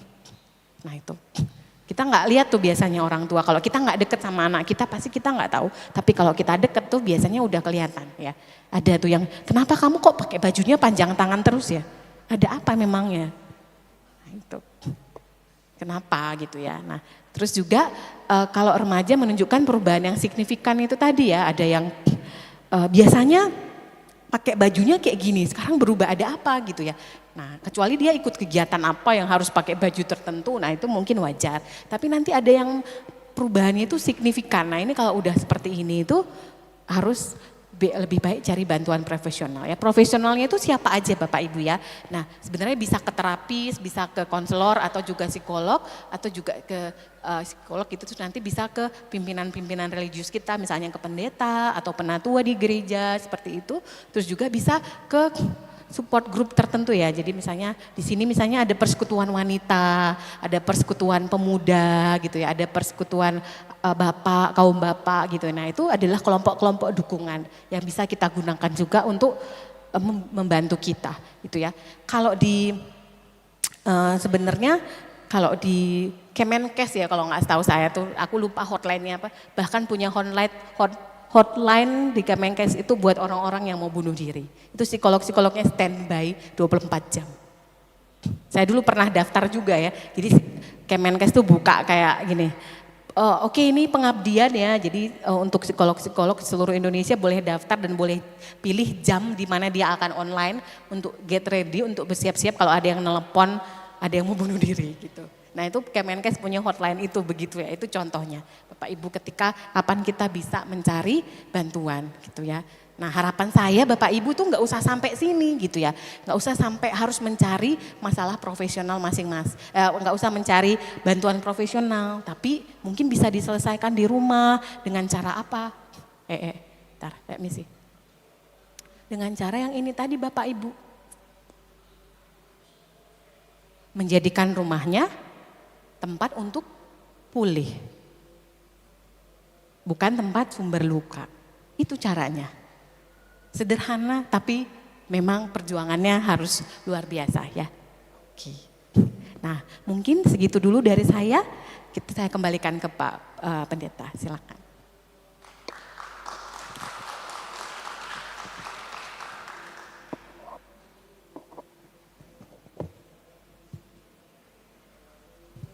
Baik, kami balik lagi ke sini. Ibu-ibu, bapak-bapak sekalian, salam PWGT. Damai di hati. Apa yang salah? itu mau menandakan tanda awal bahwa saya sudah bermasalah dengan diri saya. Mengucapkan itu pun salah, ya. Ibu-ibu sekalian, memahami kesehatan mental melalui tes barcode tadi itu memperlihatkan tentang siapa kita sesungguhnya. Mendeteksi awal dengan gaya seperti itu, saya punya kesehatan mental sedang baik-baik saja atau sedang buruk. Silakan untuk kemudian melihat apa permasalahannya, apa yang membuat saya seperti itu. Dan mengapa kesehatan mental itu penting sudah dijelaskan dengan baik kepada kita. Lalu kemudian apa realitas dalam keluarga saat ini? Kita bisa memahami bahwa saya berpikir persoalan utama adalah kita sedang tidak sadar kalau kita sedang mengalami gangguan mental. Yang persoalannya adalah penyakit yang sangat sulit dideteksi adalah penyakit mental. Karena mana ada orang mau dikatakan kau sedang mengalami sakit mental. Mana ada orang mau mengaku bahwa saya sedang mengalami gangguan mental. Psikolog, konselor akan mengajarkan kita bahwa mengenali masalah itu jauh lebih penting daripada menanganinya. Karena obat terbesar adalah ketika orang sedang mengenal masalah dirinya, kesehatan mentalnya. Ya tetu masalah kapua laku kita soalnya sang sahabat tandai kumua merasa bermasalah dengan mental.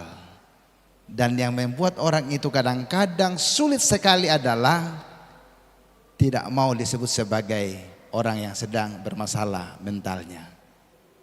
Itu dia, dan ini sudah disampaikan kepada kita. Faktor-faktor penyebabnya jelas kepada kita bahwa masalah berkembang karena kebutuhan dasar tidak terpenuhi, itu pasti. Persoalan kita adalah hari ini kebutuhan satu terpenuhi, besok muncul kebutuhan lain. Itu menjadi masalah terus-menerus berkembang dalam diri kita. Hari ini kita punya sepeda, besok menginginkan motor. Hari ini kita punya motor, besok kita menginginkan. Sampai kapan kebutuhan dasar itu terpenuhi? Setiap hari ada kebutuhan dasar, setiap saat ada kebutuhan dasar. Pertanyaan pentingnya, adakah kita mengenal satu persatu dalam keluarga bahwa saya, anak saya sedang kebutuhan dasarnya ini, suami saya kebutuhan dasarnya ini, dan istri saya kebutuhan dasarnya ini, dan sebagainya. Itu sudah penting sekali untuk melihat bahwa, ingat sekali lagi, masalah berkembang karena kebutuhan dasar tidak terpenuhi. Itu dia. Lalu kemudian keluarga kita saat ini bagaimana? Apakah sedang baik-baik saja atau bagaimana? Apakah mereka merasa tertekan atau kemudian merasa sakit dan lain-lain? Kita diajak untuk mengenal tanda awal itu tadi. Tanda awal tentang jangan terlalu mudah menjustifikasi keadaan, tetapi kenali masalahnya. Itu penting bagi kita. Di sini banyak yang Ibu Tesalonika, karena kami orang Toraja harus hati-hati menyebut nama ibu. Ya, bisa salah. Ya. Sangat bisa salah, ya. Tapi nanti ditanya Ibu Lili, mana Ibu Lili ya. Pokoknya hati-hati menyebut namanya Ibu. Tesalonika, ya. Orang Toraja bisa salah menyebutnya, ya. Di sini Ibu Tesalonika ada orang-orang yang sudah tidak punya tanggung jawab terhadap anak karena anak-anak sudah mandiri. Di sini ada yang tidak punya tanggung jawab lagi terhadap istri karena sudah lebih awal istrinya mendahului, dan juga suaminya demikian pun, ya. Loh, ada yang menyadari hal itu? Pak Pendeta salah satunya, ya. Yang ya seperti itulah keadaan yang hadir pada saat ini, sehingga dia punya tanggung jawab terhadap dirinya sendiri. Ada apa dengan dirinya? Bagaimana dengan dirinya? Orang-orang yang seperti itu masih ada enggak tanggung jawab? Atau dia sedang mengalami gangguan mental atau bagaimana? Gangguan mentalnya seperti apa? Dan sebagainya. Dengan kesendiriannya, ya saya tidak tahu. Mungkin mereka akan bertanya sendiri. Yang punya tanggung jawab terhadap keluarga silakan. Yang punya tanggung jawab terhadap diri sendiri silakan. Saya persilakan 3 orang pertama. Ya, adakah?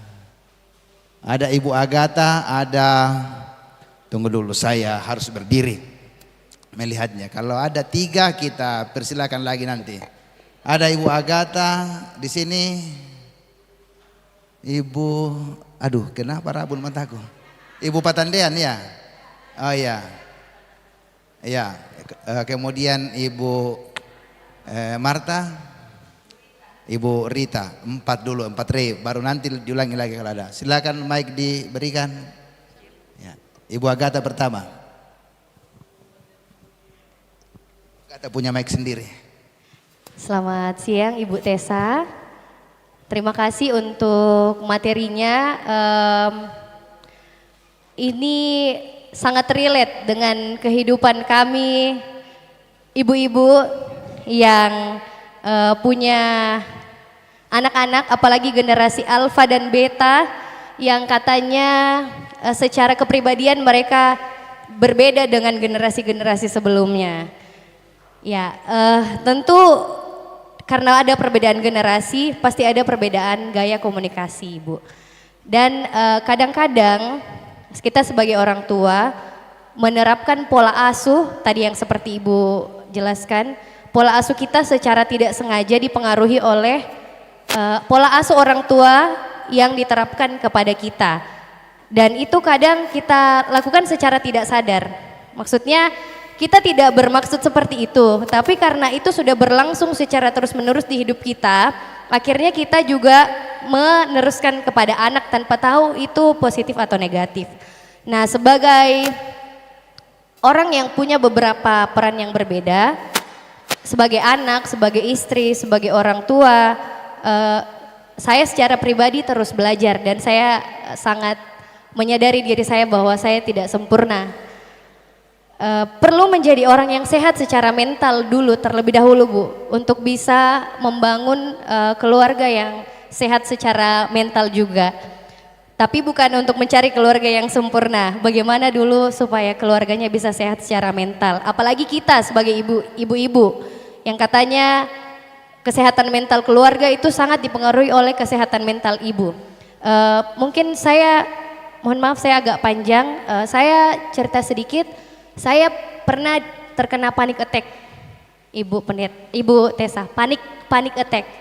Ya, karena kecemasan yang berlebih. Saat itu saya baru menjadi ibu, mungkin itu adalah proses ketika saya menyesuaikan diri dengan tanggung jawab saya yang baru, cukup kaget dengan, apalagi saya juga ibu bekerja, harus mengurus anak, punya pekerjaan dan masih ada kesibukan yang lainnya. Dan secara jujur, Bu, saya kadang cerita juga sama suami saya bahwa mungkin ini penyebab beberapa generasi muda saat ini memilih child free, memilih untuk tidak memiliki anak. Karena tidak bisa kita pungkiri, mungkin ini tabu untuk orang-orang tua zaman dulu bicara bahwa anak-anak itu beban. Tapi kalau di generasi kami, generasi saat ini, sudah banyak yang menganggap bahwa anak itu adalah beban. Anak itu sumber stres. Kita harusnya bisa mencapai karir kita sampai ke puncak, tapi karena kita punya anak, mereka menghambat kita. Nah, itu beberapa pemikiran dan kadang-kadang saya sependapat, Bu Pendeta, walaupun saya memilih jalan yang berbeda. Saya memilih tetap memiliki anak. Nah, pertanyaan saya sampai saat ini masih bingung, Bu Pendeta. Bu Tessa, bagaimana cara saya sendiri menjaga kesehatan mental dengan pekerjaan yang saat ini saya tekuni dan kesibukan mengurus rumah tangga, juga kesibukan di pelayanan di tengah-tengah gereja, juga beberapa peran lainnya. Apalagi dengan kondisi saat ini anak-anak saya masih balita, jadi sedang aktif-aktifnya. Ya, itu saja mungkin dari saya. Terima kasih Bu Tessa, terima kasih Pak Pendeta. Terima kasih Ibu Agatha. Ibu di sini dulu ya. Ibu Patandian di atas ya.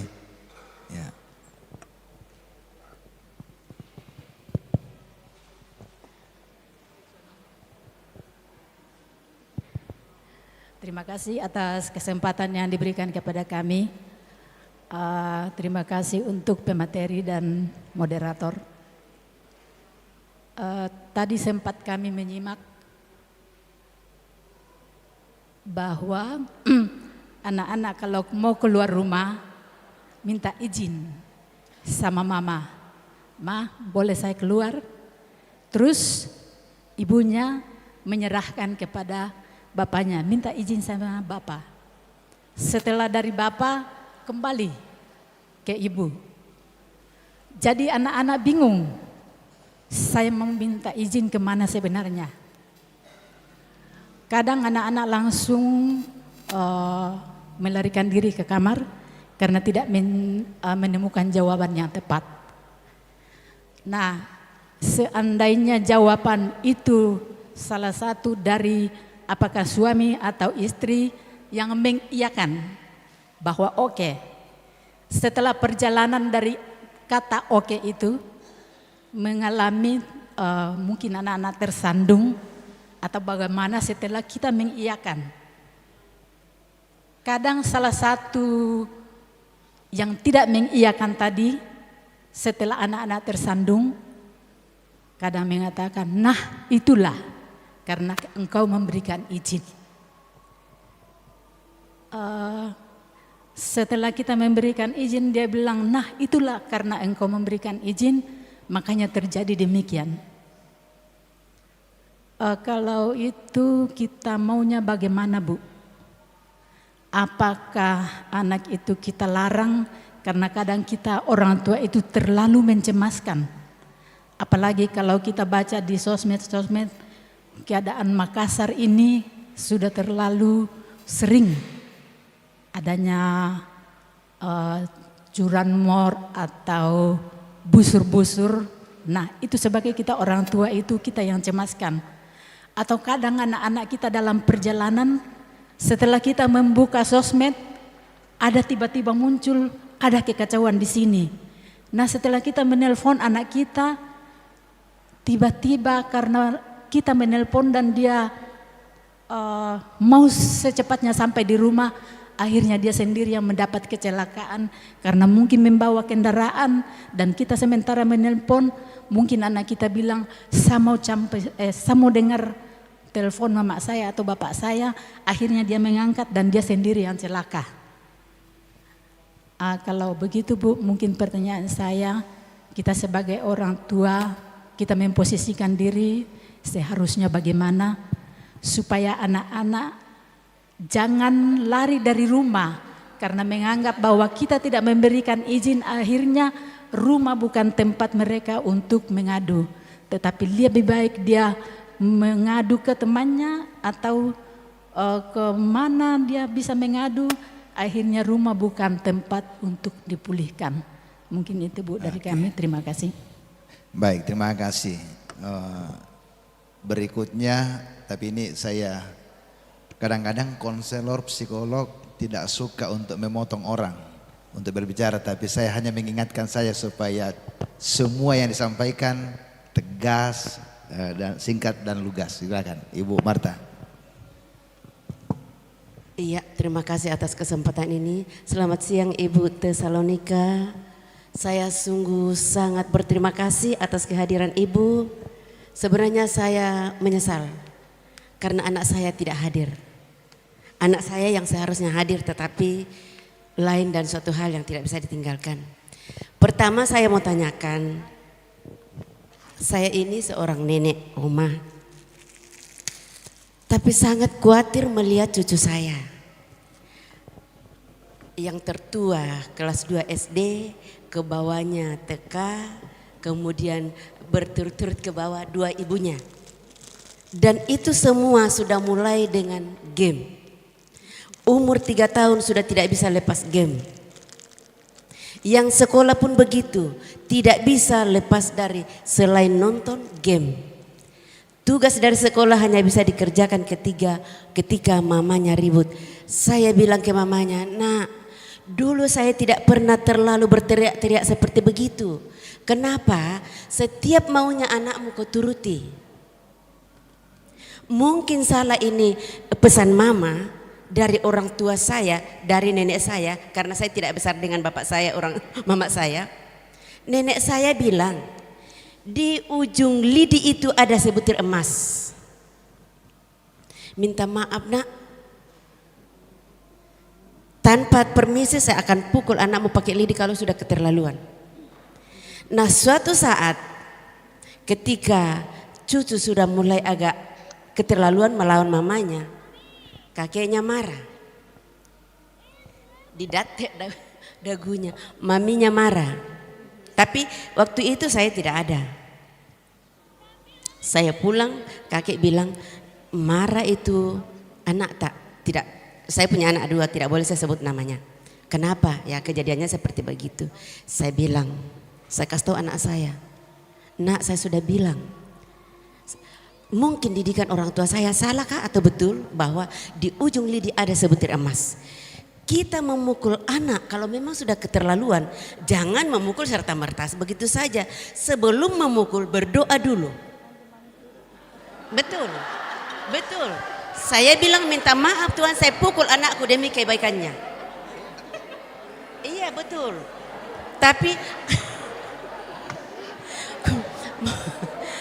Tapi nenekku tidak ajarkan seperti begitu, tetapi saya simpan. Mulai dari sekolah minggu saya diajarkan itu, terpatri di sini bahwa segala sesuatunya dahulukan Tuhan. Saya katakan seperti begitu, tetapi anakku betul-betul, bukan saya melaporkan anakku ya, buat semua ibu-ibu muda yang masih punya anak kecil, buat saya untuk mengikuti semua maunya itu miris hati saya bahwa tidak bagus. Saya bilang ke anak saya, nak saya khawatir, bukan saya khawatir sama anakmu, saya khawatir sama kamu. Suatu saat mereka akan melawan kamu. Semua maunya dituruti, kapan tidak dituruti ngambek, ngamuk. Dan ini nomor 1 ini game, HP, nonton. Ya itu pertama. Saya mau tanyakan bagaimana solusinya. Ya itu pertama. Pertanyaan yang kedua mengenai diri saya. Betul kata Ibu Tesalonika tadi bahwa ada apa dengan ibu? Agak menurun mentalnya. Betul. Akhir-akhir ini saya punya persoalan buat saya sungguh luar biasa. Saya percaya mungkin ada sebagian besar jemaat yang tahu, termasuk pendeta. Dan saya orangnya, kalau ada persoalan saya tidak suka berteriak-teriak. Saya pendam, karena saya tidak mau ribut. Saya pendam. Ketika saya seorang diri, saya hanya bisa curhat kepada Tuhan dengan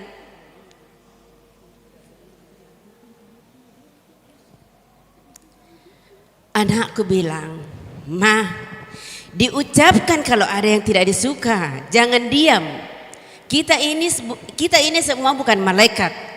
Mau tahu apa maunya mama. Tapi saya tidak bisa. Saya takut ribut, apalagi dengan kalau di dalam rumahku ya oke. Tetapi di luar rumahku persoalanku itu yang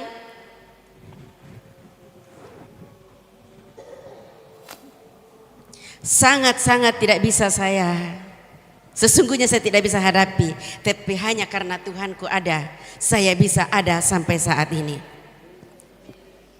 Saya mohon, bolehkah setelah ini ada hubungan selanjutnya? Terima kasih. Ya demikian, terima kasih. Tergantung bayarannya. Ya, Ibu kelompok 4. Ibu apa ini kami sering sebut janda kaya. Ya. Ya, selamat siang, shalom. Ibu kekasih, Ibu Tesalonika Semiring, Horasbah.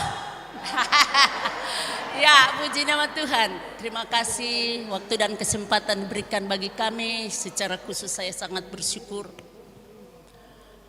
atas program yang disediakan oleh pengurus PWGT. Tentu saat sekarang ini adalah suatu kebutuhan yang sangat dibutuhkan oleh kita sebagai orang tua di dalam gereja dan lain sebagainya. Yaitu perkembangan zaman. Dikatakan kita sebagai negara yang sedang berkembang, kita sangat membutuhkan pengetahuan tentang psikolog.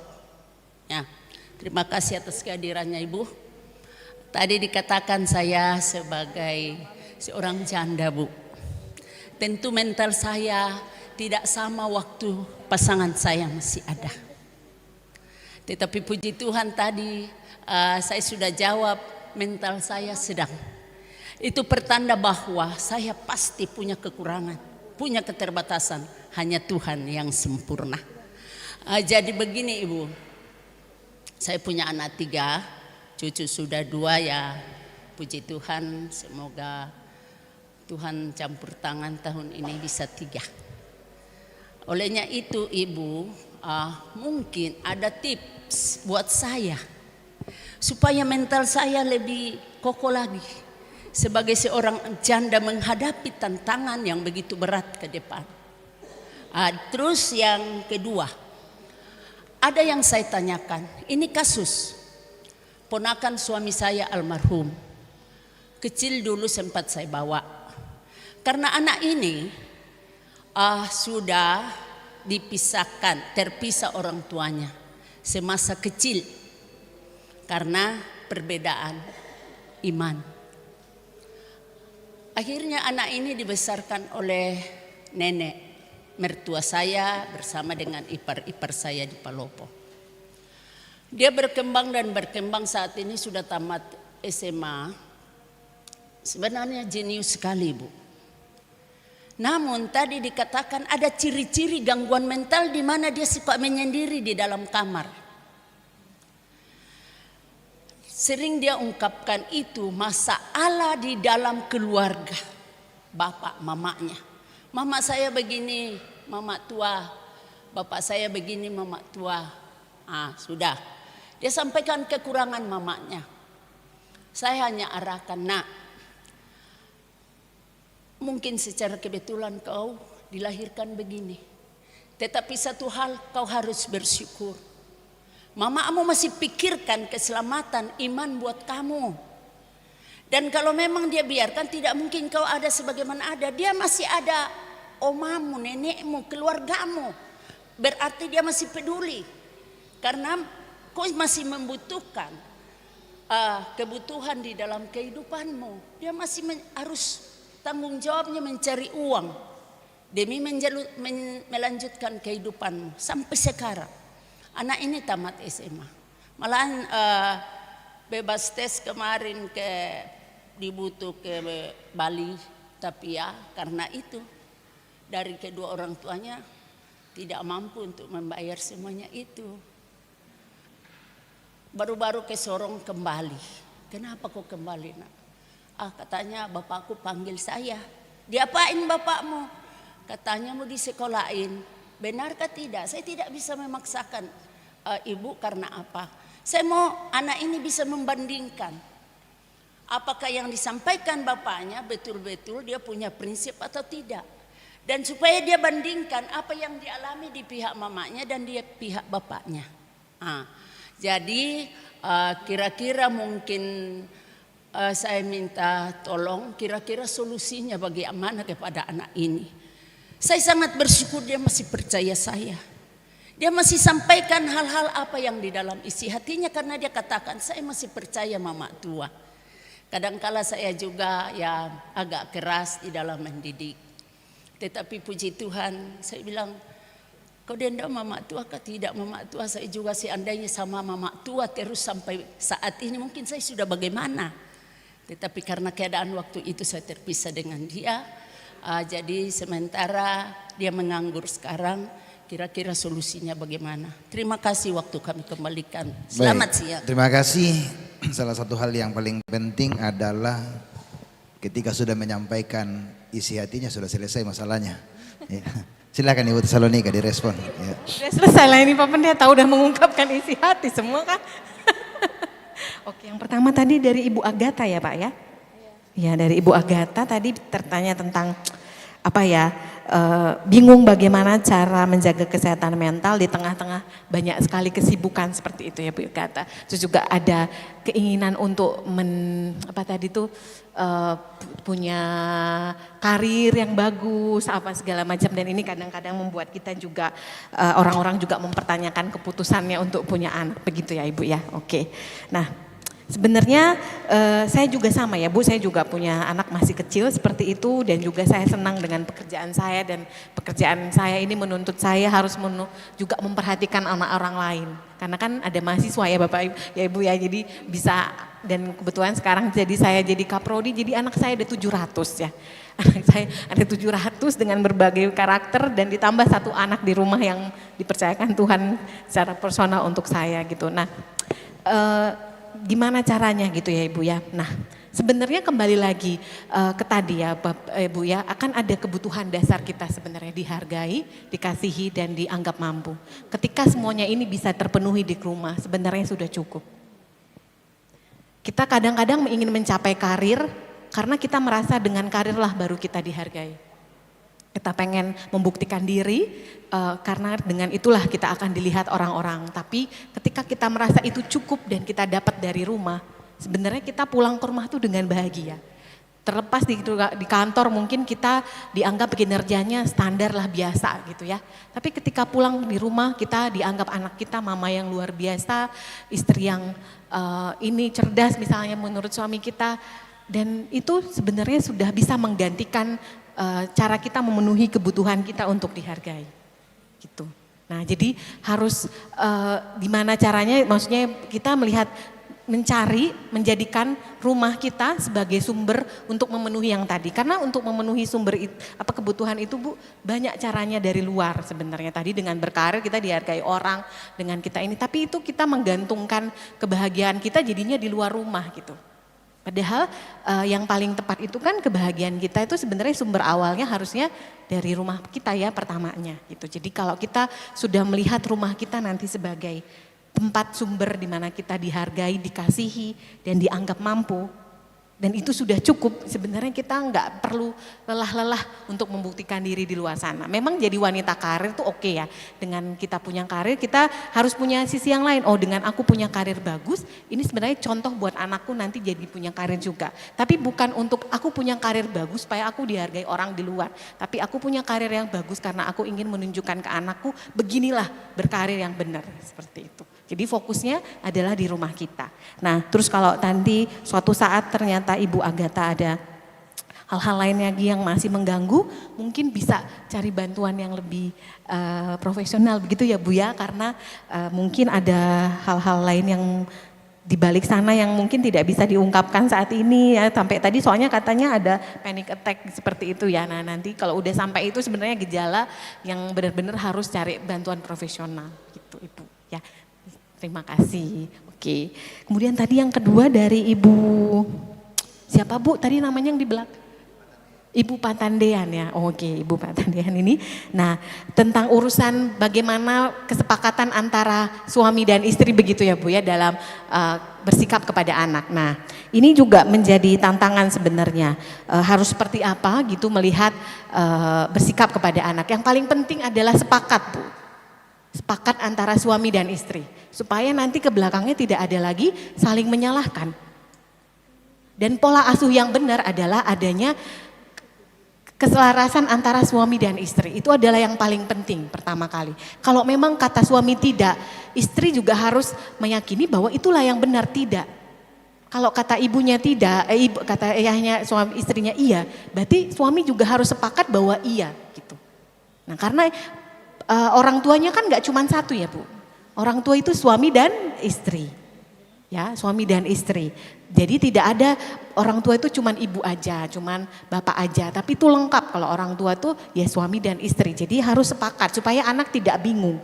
Kalau bingung ini nanti jadi susah. Kalau bapak bilang gini, ibu bilang gitu.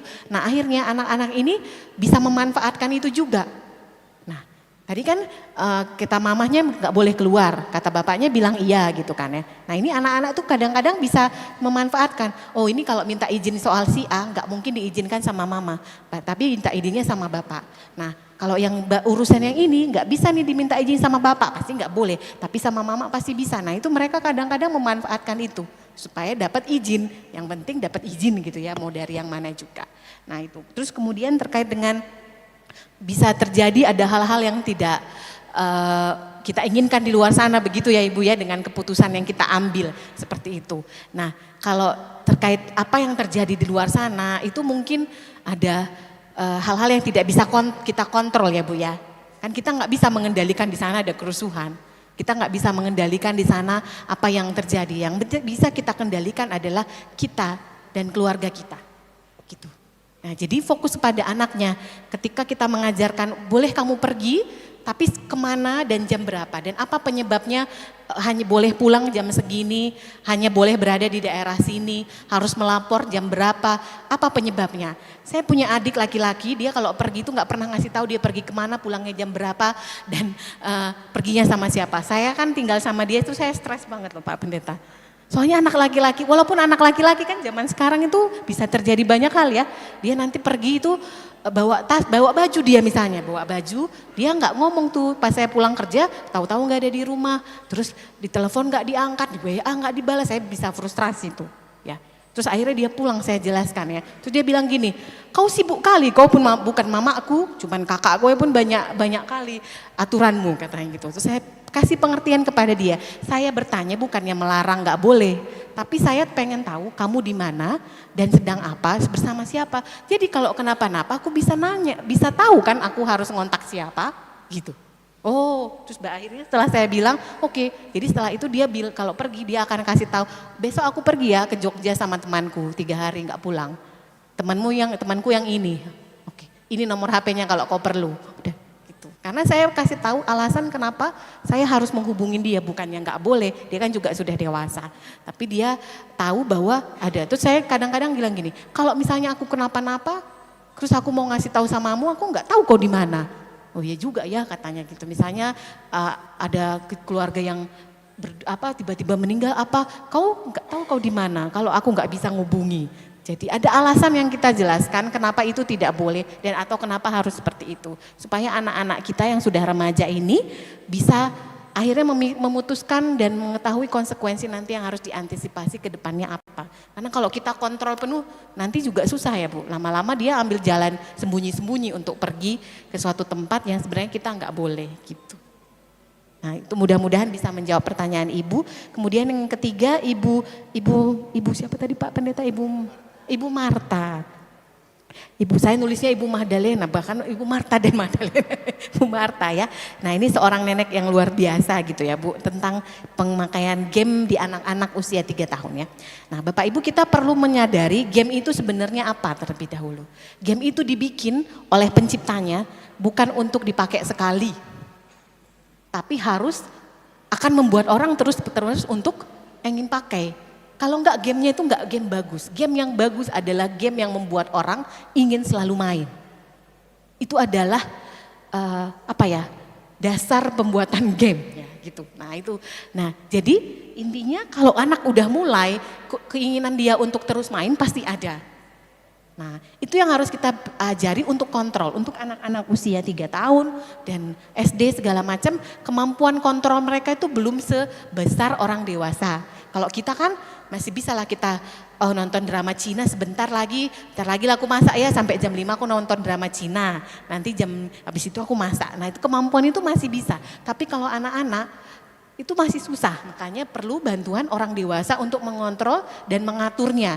Kapan boleh main game dan game jenis apa mungkin yang bisa dimainkan seperti itu. Jadi perlu aturan yang harus diterapkan di rumah begitu Bu. Tidak cuma oleh nenek dan kakek tapi juga oleh orang tua harus sama. Itu kadang-kadang kan kata mamanya boleh, kata neneknya nggak boleh, kata neneknya boleh, kata mamanya nggak boleh. Nah yang ini bikin anak-anak juga nanti pintar-pintar dia cari celah supaya dapat game yang menyenangkan tadi dia dapat gitu.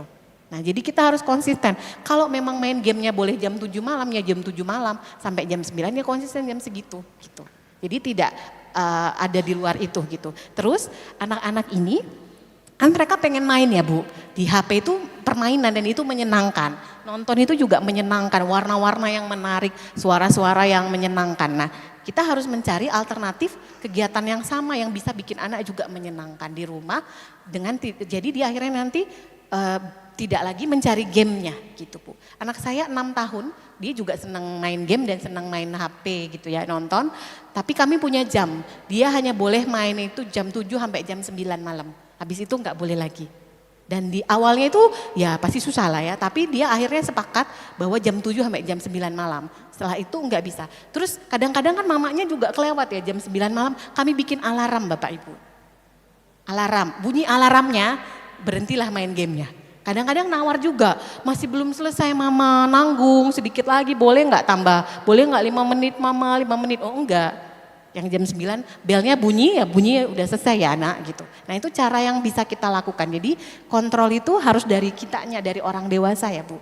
Untuk anak-anak. Karena kalau nunggu dia untuk udah ya nanti kalau udah ini berhenti nah susah. Karena kemampuan kontrol mereka belum sebagus orang dewasa. Jadi harus kita yang bantu mereka untuk kontrol. Dan harus semuanya konsisten antara nenek kakek, orang tua gitu harus sama semuanya. Gitu. Nah atau seperti itu ya Bu. Nah kemudian yang terakhir itu dari Ibu Rita tadi ya Bu ya. Nah seorang ibu yang sekarang ini dianugerahkan Tuhan menjadi ibu yang tangguh begitu ya Bu ya. Mama saya juga dulu sebelum dia meninggal dia pernah menjadi seorang janda beberapa tahun gitu ya. Jadi saya tahu ini tidak menyenangkan karena kalau kata suami mamaku tuh lebih sakit rasanya ditinggal anak orang daripada anak sendiri. Maksudnya anak sendiri tuh anak yang kita lahirkan dibanding anak orang tuh suaminya gitu ya. Saking cintanya dia sama suaminya.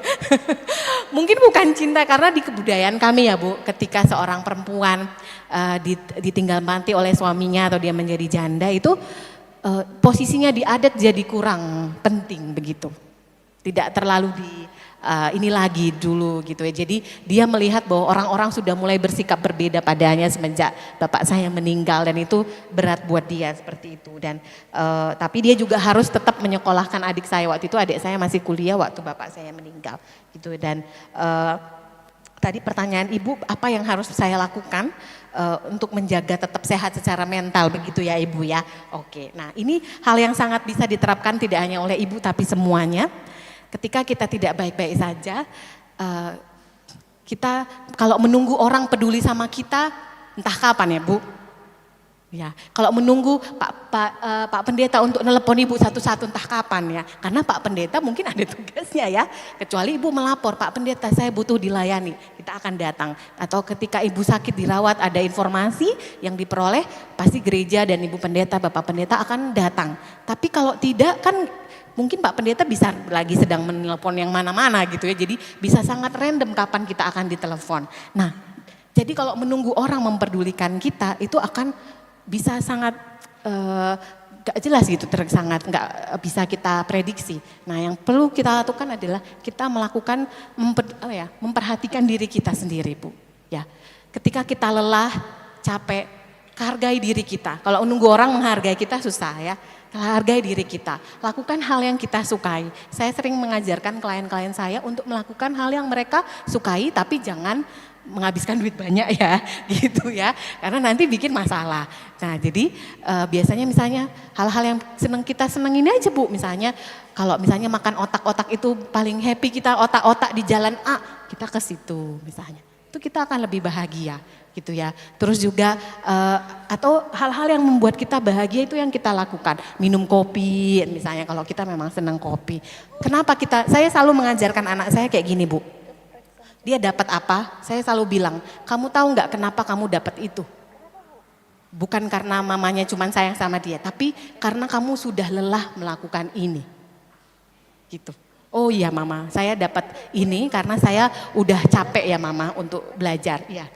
Gitu. Jadi dia belajar menghargai dirinya, menghargai usahanya begitu Bu. Dan saya berharap itu yang dia lakukan ke depannya. Ketika kita punya banyak emosi positif itu bisa mengatasi emosi-emosi negatif yang akan kita ini. Jadi perbanyak emosi positif dengan cara hal-hal kecil ya Bu. Iya, oke. Oke. Terus tadi untuk yang siapa Bu keponakannya tadi ya Bu ya yang sudah SMA, dia sudah sering menarik diri gitu ya, menyendiri di kamar gitu ya dengan kondisi keluarga yang tidak baik-baik saja.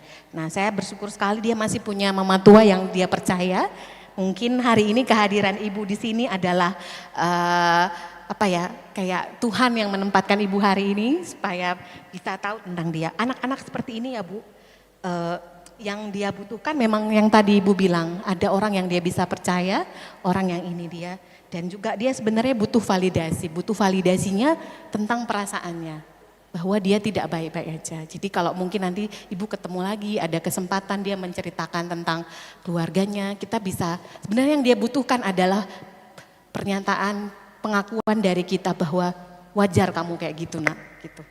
Ini adalah hal yang berat dalam hidupmu dan jadi validasi itu yang dia inginkan. Sebenarnya yang dia harapkan, bukan solusi. Sebenarnya, karena kalau solusi kayak gimana lah kita bikin ngasih dia uang, besok uangnya habis, ini lagi gitu ya. Tapi yang lebih daripada itu yang dia juga sebenarnya rindukan adalah validasi bahwa mama tua kalau jadi kaum mungkin nggak akan bisa sekuat ini loh nak gitu. Nah saya sering mengatakan itu pada klien-klien saya yang luar biasa kuat itu bahwa kalau saya aja jadi dia belum tentu bisa gitu. Dan dia dengan ini dia bisa bertahan. Itu adalah kekuatan yang luar biasa yang mungkin anugerah Tuhan dan jangan dia sia-siakan kekuatan itu supaya dia nanti tetap terus dan tidak pernah putus asa. Karena takutnya nanti kalau dia selalu melihat hidupnya ini tidak ada lagi gunanya, nanti akan ada masalah yang lebih berat. Gitu, titip ya mama tua. Titip. Oke, terima kasih Pak Pendeta. Iya baik, terima kasih Bu Tesalonika. Ini makin menguatkan kita semua bahwa ternyata kebahagiaan itu adalah harapan semua ya. Bahagianya ini tidak ditentukan oleh apa yang kita sedang hadapi rupanya ya. Ini mau mengingatkan kita, ini semua ini dia punya problem, masalah tersendiri. Satu hal menarik sekali kalau kita mau diajarkan hari ini. Kebahagiaan, kedamaian, kepercayaan diri ditentukan oleh dengan siapa kita berinteraksi di rumah. Pertama sekali dimulai dari bagaimana orang sedang menghargai saya yang paling dekat dengan saya di rumah. Kira-kira begitu Ibu Agatha ya? Ada suaminya di sini? Ya. Dan ada di sini karena memang majelis gereja tuh. Jadi memang butuh ini, ternyata ibu-ibu ini baru saya tahu kalau mereka juga butuh sekali selalu dihargai. Ya, oke. Kasih tahu suami-suami nanti kalau pulang ya hargai saya bede. Ya, hargai saya bede. Ya. Dan itulah yang kemudian mau mengatakan kepada kita karir penting, tetapi kemudian bagaimana setiap orang itu melihat karir itu tidaklah untuk kemudian mau dikatakan bahwa diakui, dihargai oleh orang luar, tetapi paling tidak mau mengatakan bahwa saya lakukan sebagai sebuah tanggung jawab dan tidak berarti untuk menyita pola asuh terhadap keluarga. Soal keselarasan dalam kesepakatan untuk sebuah keluarga penting sekali saya kira. Ketakutan terbesar adalah risiko itu tadi Bu Tessa ya. Bahwa ketika kami sama-sama mengizinkan dan tidak mengizinkan, ketakutannya adalah nanti saya disalahkan oleh pasangan saya gara-gara kau tadi. Seandainya kau tidak izinkan tidak akan seperti ini. Ya itu kan persoalan kita. Tapi tidak kemudian mau mengatakan kepada kita hari ini Bu Tesalonika mengatakan siapapun di antara kita tidak akan mampu mengontrol keadaan di luar. Yang ada adalah sepakat hari ini dan punya keselarasan kesepakatan. Tidak berarti untuk kemudian saling ini, karena jangan sampai dengan membuat tarik menarik di antara kita dengan sebuah keputusan untuk sebuah perizinan terhadap keluarga, terhadap anak akan membuat gangguan-gangguan tertentu yang mungkin membuat mereka merasakan bahwa kami tertekan karena kontrol yang terlalu ketat. Game ya itu ya perlu dikontrol saja, tapi saya tangkapnya begini, perlu ada aturan dalam keluarga yang ditetapkan secara bersama, yang harus disepakati secara bersama. Pertanyaan kita hari ini adalah, apakah kita punya peraturan dalam keluarga? Itu pertanyaan penting. Jangan sampai tidak ada peraturannya itu keluarga kita, ya, sehingga tidak ada yang mengontrol kita untuk sebuah tindakan dan perilaku kita. Harga diri itu penting diketahui bahwa kebutuhan bersama, tetapi jangan kemudian dicari untuk diberikan orang lain, tetapi mulai menghargai diri sendiri. Persoalan kami mungkin secara umum, ibu-ibu sekalian, ya, kode-kode makan ini. Tapi persoalan kita seperti ini, ibu-ibu. Di sini ibu-ibu ini bukanlah ibu-ibu sembarangan yang ada di Biringkanaya. Mereka orang berpendidikan. Sebenarnya sebenarnya potensi untuk berkarir selalu ada. Mereka adalah orang-orang hebat. Kemampuan-kemampuan yang dimiliki itu ada. Bisa kemana-mana dan bisa mengerjakan apa-apa. Persoalannya adalah harus dituntut untuk tinggal dengan keluarga. Suaminya kerja, bahkan ada yang terpisah harus jauh dari keluarga ini. Betul begitu ya ibu-ibu? Ya kan? Jadi harusnya mereka mengorbankan diri untuk mengatakan, kau yang kerja, saya yang jaga anak. Persoalan kan? Bisa membawa gangguan mental. Ada yang terganggu dengan hal itu? Nggak ada. Rupanya tidak ada Ji. Aman Ji masalah ini. Ya. Ya. Tapi itu masalah. Ya. Ada juga masalah seperti ini. Di antara kehidupan bersama sudah mulai merasakan sebuah keadaan yang sangat transisi. Kenapa? Anak-anak sudah mulai mandiri, ditinggalkan oleh anak-anak. Jadi hidup mereka suami istri di rumah. Ya, mulai kemudian kaget-kaget karena dia tahu juga bahwa besok-besok saya pasti ditinggalkan suami saya, ditinggalkan oleh istri saya karena Tuhan panggil dia. Ada yang merasakan hal seperti itu? Ada? Tidak ada juga. Berarti di sini mental baik-baik saja. Ya kan? Ya, tapi persoalannya berbanding terbalik dengan hasil tes. Jadi masalah kita adalah tidak suka jujur terhadap diri sendiri. Itu persoalan kita terbesar. Dan itulah gangguan mental yang terburuk dalam hidup. Tapi karena kita disuruh makan, maka sesudah ini kita akan lanjut ke materi yang kedua. Karena di situ akan menjawab sebuah masalah ini. Semua masalah yang saya katakan tadi. Tadi itu baru bumbu-bumbu Ji. Sekarang sesudah makan, di situ akan menjawab sebuah apa yang saya katakan hari ini. Begitu ya Ibu? Ya. Nah, kita makan, tapi siapa yang mau berdoa untuk kita? Ibu silakan, kami kembalikan dulu kepada pemandu acara. Ya, suruhlah kami pulang untuk makan. Atau dikasih makan ya? Oh, dikasih makan. Saya kira suruh pulang untuk makan. Ya. Terima kasih. Terima kasih. Baik Bapak Ibu, karena waktu sudah menunjukkan pukul untuk makan siang, kita akan beristirahat sejenak. Setelah makan siang nanti kita kembali ke tempat ini untuk melanjutkan sesi yang kedua. Jam 13.00 ya, setengah jam bisa Bu ya, karena masih ada 2 sesi lagi. Jadi dimohon kita untuk tetap tinggal, untuk tetap mengikuti kegiatan kita sampai akhir nanti. Ada beberapa hadiah atau door prize yang akan disiapkan. Saat ini kita akan minta kesediaan Ibu Irdania untuk memimpin kita dalam doa makan siang. Terima kasih.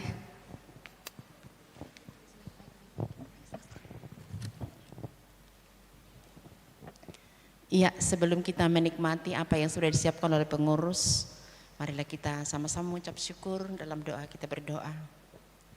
Luar biasa nikmatnya kasih-Mu ya Tuhan, kami boleh alami bersama-sama dalam jemaat ini di siang hari ini.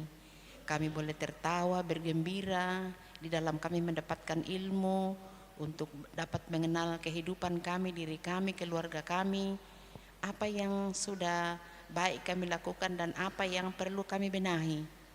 Kiranya dalam kesempatan hari ini kami boleh diperlengkapi dengan kehadiran Ibu Tesalonika yang akan berbagi ilmu dan pengalaman kepada kami semua. Sekarang kami mau istirahat ya Tuhan, sejenak kami akan menerima makanan minuman yang sudah disiapkan oleh pengurus. Terima kasih, semoga itu membawa kekuatan baru bagi hidup kami. Dan pada narasumber dan juga moderator saat ini, berikan juga kesehatan, hikmat dapat memimpin kami sampai acara ini selesai, dan juga kepada kami semua.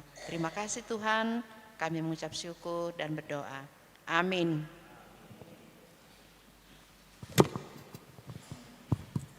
Ya, terima kasih Ibu.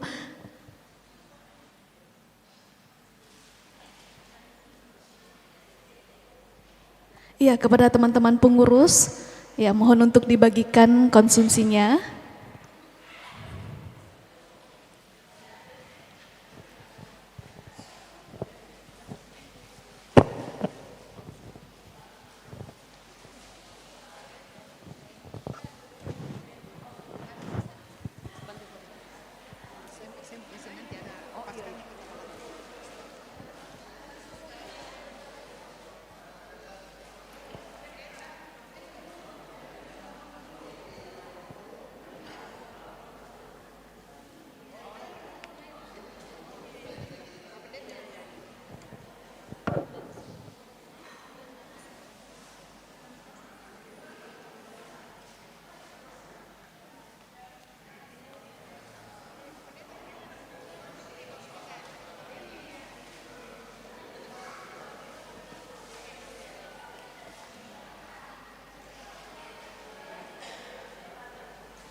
Kata pengurus klasis.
Dia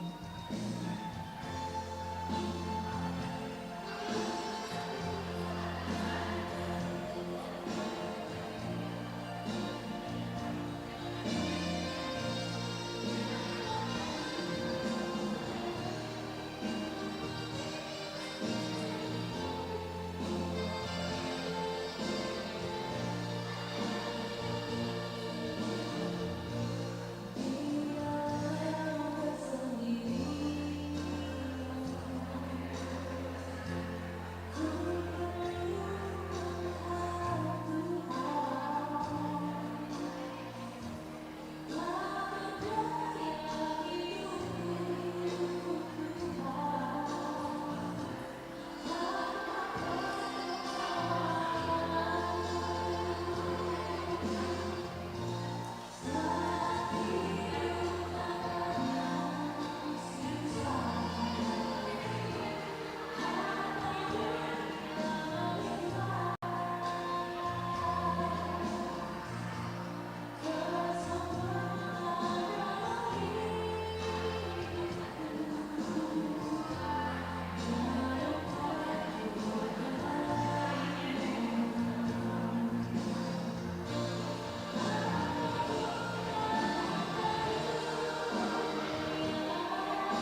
Ya, baik Bapak Ibu, kegiatan kita akan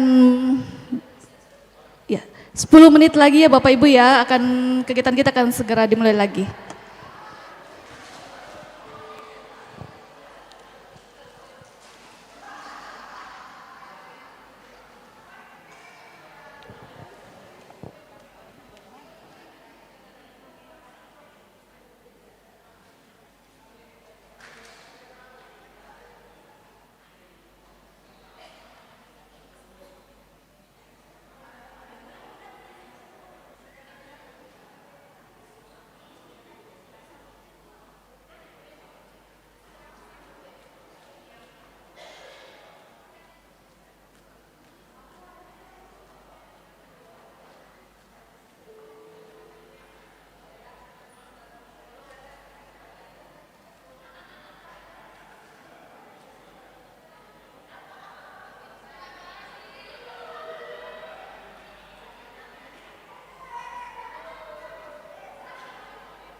Senior.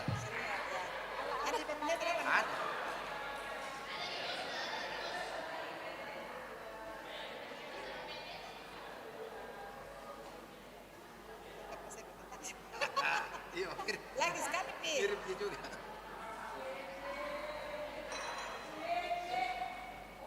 Buka. Tempo dulu. Untuk pesan Niki ya teh. Sudah nih. Bagus deh. Begitu dengar.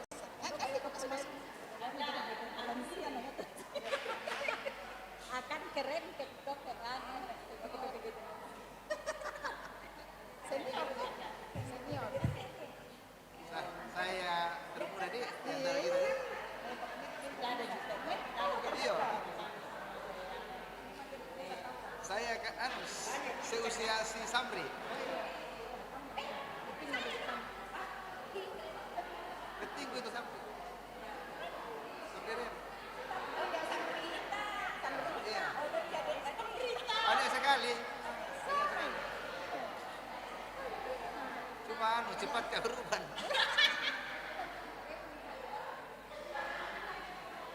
Iya. Kuliah semua satu semua ini juga.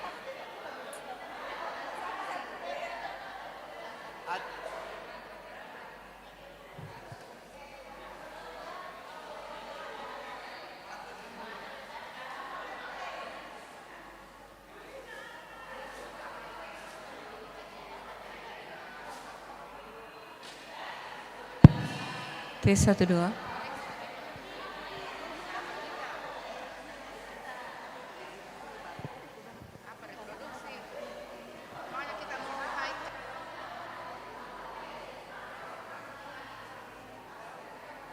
Orangnya rapatkan ke rumah pergi beli yang itu buahnya. Kak Kartika? Iya, oh itu dari sana.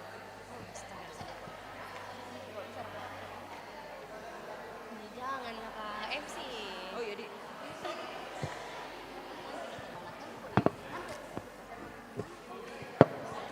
Tapi seandainya siap biar telepon tapi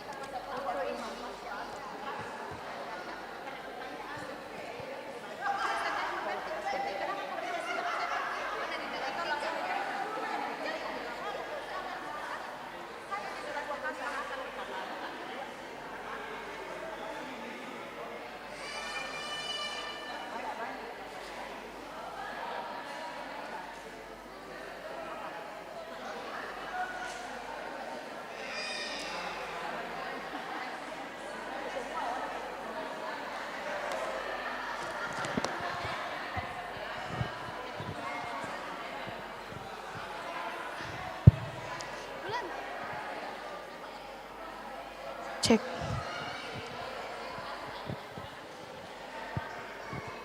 Baik Bapak Ibu yang kami kasihi,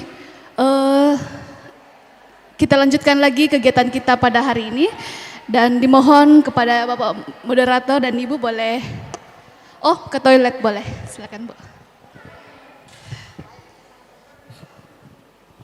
Adakah yang mau menyanyi dulu? Iya. Mana Ulan itu, main musik lah. Bagaimana Bapak Ibu sudah kenyang? Ya kita ice breaking dulu ya, mungkin Ya. sudah ngantuk ini. Ya. Ya. Ada beng goyang-goyangnya dulu Pak Bulan. Iya. Ayo silakan. Lakukanlah sesuatu. Cek tes 1 2 3. Ibu-ibu.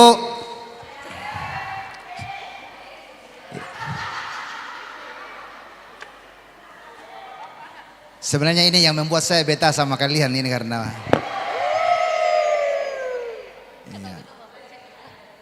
Tadi saya mau pulang tapi saya lihat lagi, aduh sayang ya.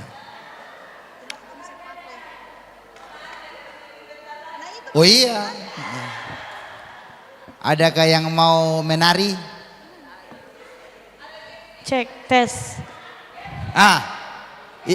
Apapun ini yang dilakukan Ulan ikutilah, silakan. Oke, shalom. Ya, kita sudah dikenyangkan oleh makanan, sudah penuh energinya, sudah bisa beraktivitas kembali, sudah bisa goyang-goyang lagi. Bolehkah kita berdiri? Iya, boleh kita berdiri. Semua berdiri tanpa terkecuali. Bapak-bapak juga yang lansia juga boleh berdiri. Iya. Oke, kita mau goyang-goyang dulu. Ikuti Kakak Wulan, goyangnya seperti ini.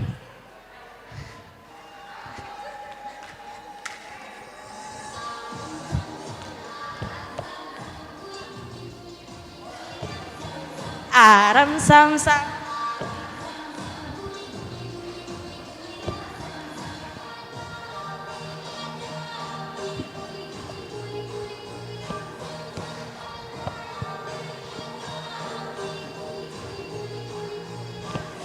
Oke, stop dulu Bunda.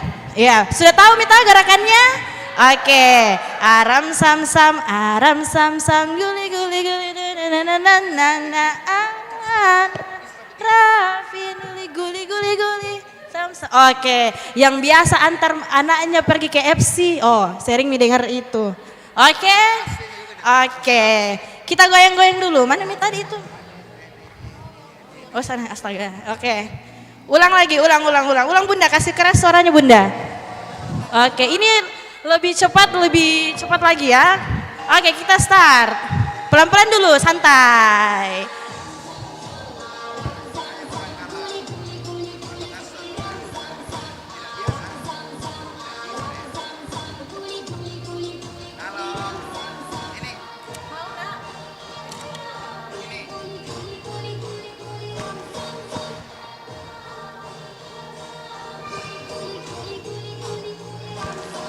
Iya, kita tanpa temponya, kita tambah ya.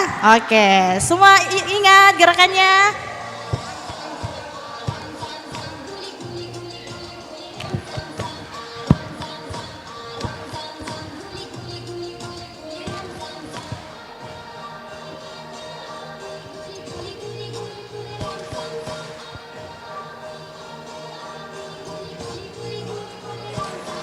Lagi, kita temponya lebih cepat.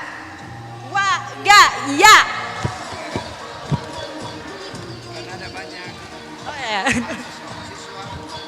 Yang tidak terdaftar kan? Mereka tinggal di sekitar sini. Iya. Oma. Iya, Oma bingung. Lagi, kita tambah lagi. Iya, apalagi di sana.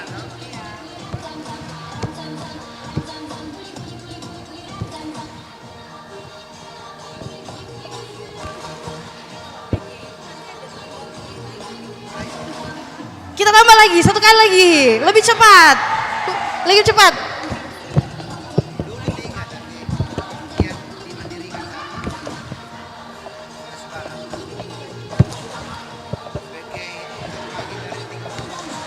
tepuk tangan dulu. Adakah yang mau maju praktekkan? Yang mau dapat hadiah silakan maju ke depan.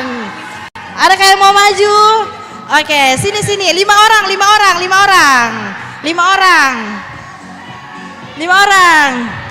Bunda. Iya. Enggak apa-apa sih, maju. Oke. Kita lihat semua duduk, boleh duduk. Yang lain duduk, silakan duduk. Oke, kita coba ya.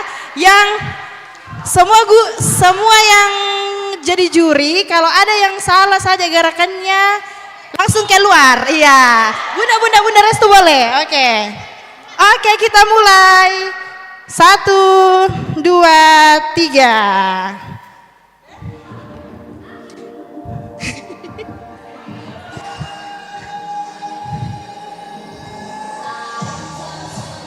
Ya, lihat.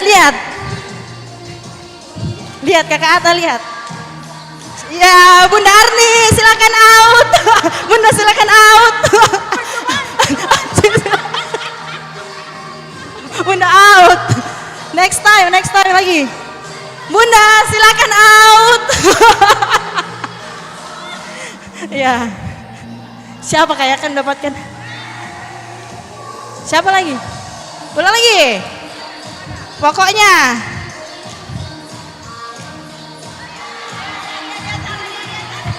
siapa salah? Bunda out, Bunda out. Bunda out, Bunda out, Bunda out, Bunda out, Bunda out. Kita lihat siapakah?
Oh, di keranjang kuning. Boleh diambil Bunda, keranjang kuningnya kita merapat komik kita Bunda.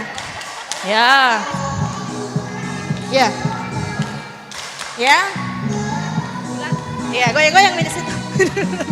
Oke, silakan dipilih di keranjang kuning. Iya, sesuai kebutuhan. Oh, berarti ini dibutuh. Oke. Foto dulu, foto kakak. Foto dulu, foto. Boleh foto bertiga dulu, habis itu sama pemateri. Iya.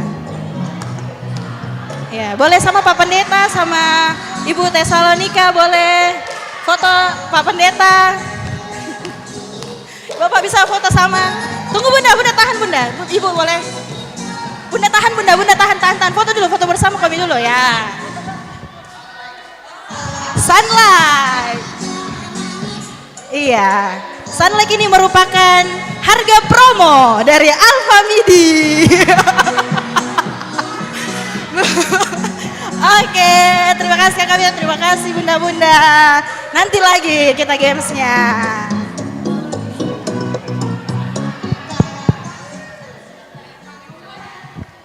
Terima kasih. Artinya bahwa kita bisa dibayar oleh sionya Sunlight karena dengan foto tadi itu promosi luar biasa. Lalu ada permainan yang mau mengajarkan kita bahwa semua hal dimulai dengan pelan-pelan. Ya, puncaknya baru gas. Ya, begitu toh? Begitu, bapak-bapak. Salam PKB.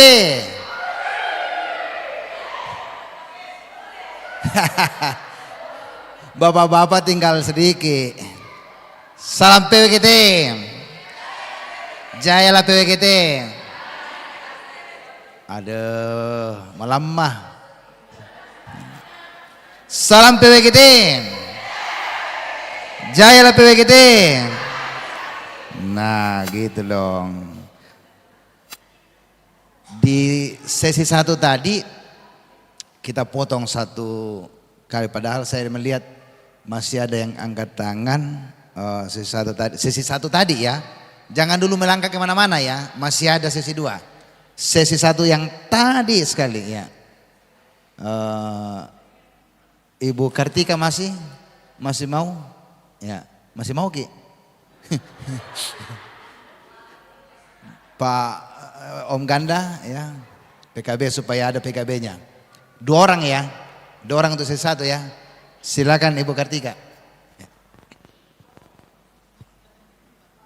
Masih pertanyaan yang sesi 1 tadi, karena saya lihat tadi ada ngangkat tangan, takutnya jadi penyakit. Iya.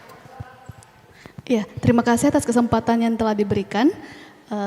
Mohon izin Ibu, saya Ibu Kartika. Yang ingin saya tanyakan mengenai anak introvert sama ekstrovert, apakah itu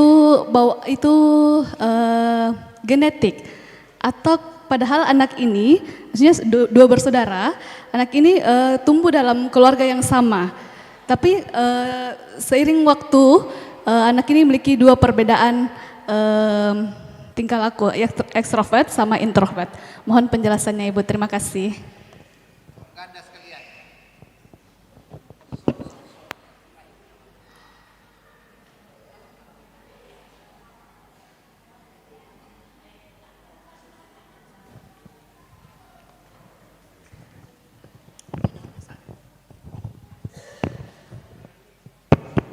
Ya, terima kasih kesempatan diberikan kepada saya. Sesungguhnya Bu, saya tidak berdiri karena tidak ada bapak-bapak mewakili, jadi saya berdiri. Ya, kadang bapak-bapak itu ada dalam hatinya tapi enggan menyampaikan. Ya, seperti itu. Mungkin mudah-mudahan terwakili. Yang pertama, kesehatan mental adalah ya kondisi kesejahteraan fisiologis. Nah, fisiologis ini ada beberapa kategori: jiwa, mental, emosi, dan untuk mengendalikan diri. Yang pertama, pertanyaan saya, ya walaupun tidak di dalam, adakah kaitannya dengan lingkungan seperti ini, Bu? Adakah kaitannya kondisi lingkungan? Yang kedua, ini saya mau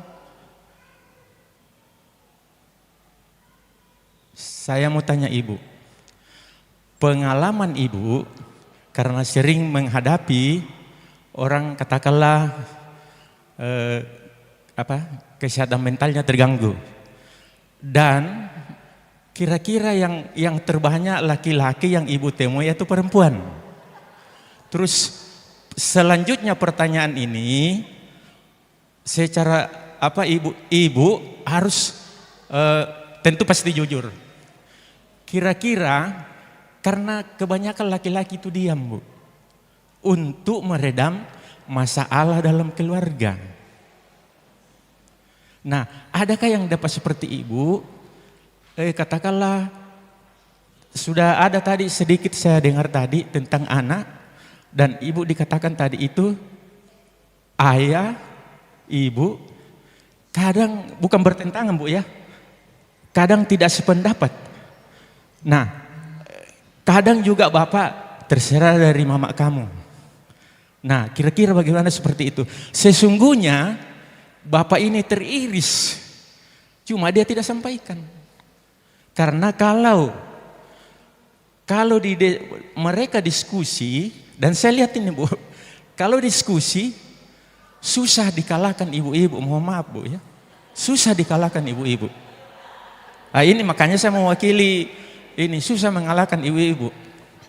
Untung keluarga saya dengan istri, kalau anak-anak sesungguhnya sudah dewasa semua, ya, dia tidak mau tidur kalau belum pulang, kalau jam 8, jam 9. Tidur saja di kursi, Bu, saya cuek aja. Makanya kebetulan tadi waktu Ibu yang pertama itu, kondisi mental saya ya aman-aman saja. Karena saya cuek, bukan cuek tidak memperdulikan anak-anak dalam keluarga. Sungguh memperdulikan. Bayangkan sejak dari SD, TK sampai perguruan tinggi saya masih mengantar anak-anak ke sekolah dan sebagainya. Artinya kepedulian seorang bapak itu sangat tinggi sesungguhnya. Tapi kekhawatiran ibu lebih tinggi lagi. Ya, seperti itu. Kadang ibu-ibu katakan, tanya, hampir saya bahasa Toraja ini. Karena bukan kamu yang melahirkan, seperti itu yang disampaikan biasa ibu-ibu. Padahal bapak-bapak justru lebih tegang sesungguhnya. Ya, tapi kalau berdebat di dalam keluarga, kira-kira apa yang terjadi, Bu, menurut Ibu? Yang Ibu, pengalaman Ibu selama ini, jujur, Bu, katakan kepada kami. Terima kasih. Maksudnya yang suka tegang itulah bapak-bapak, ya. Silakan Ibu Tesalonika.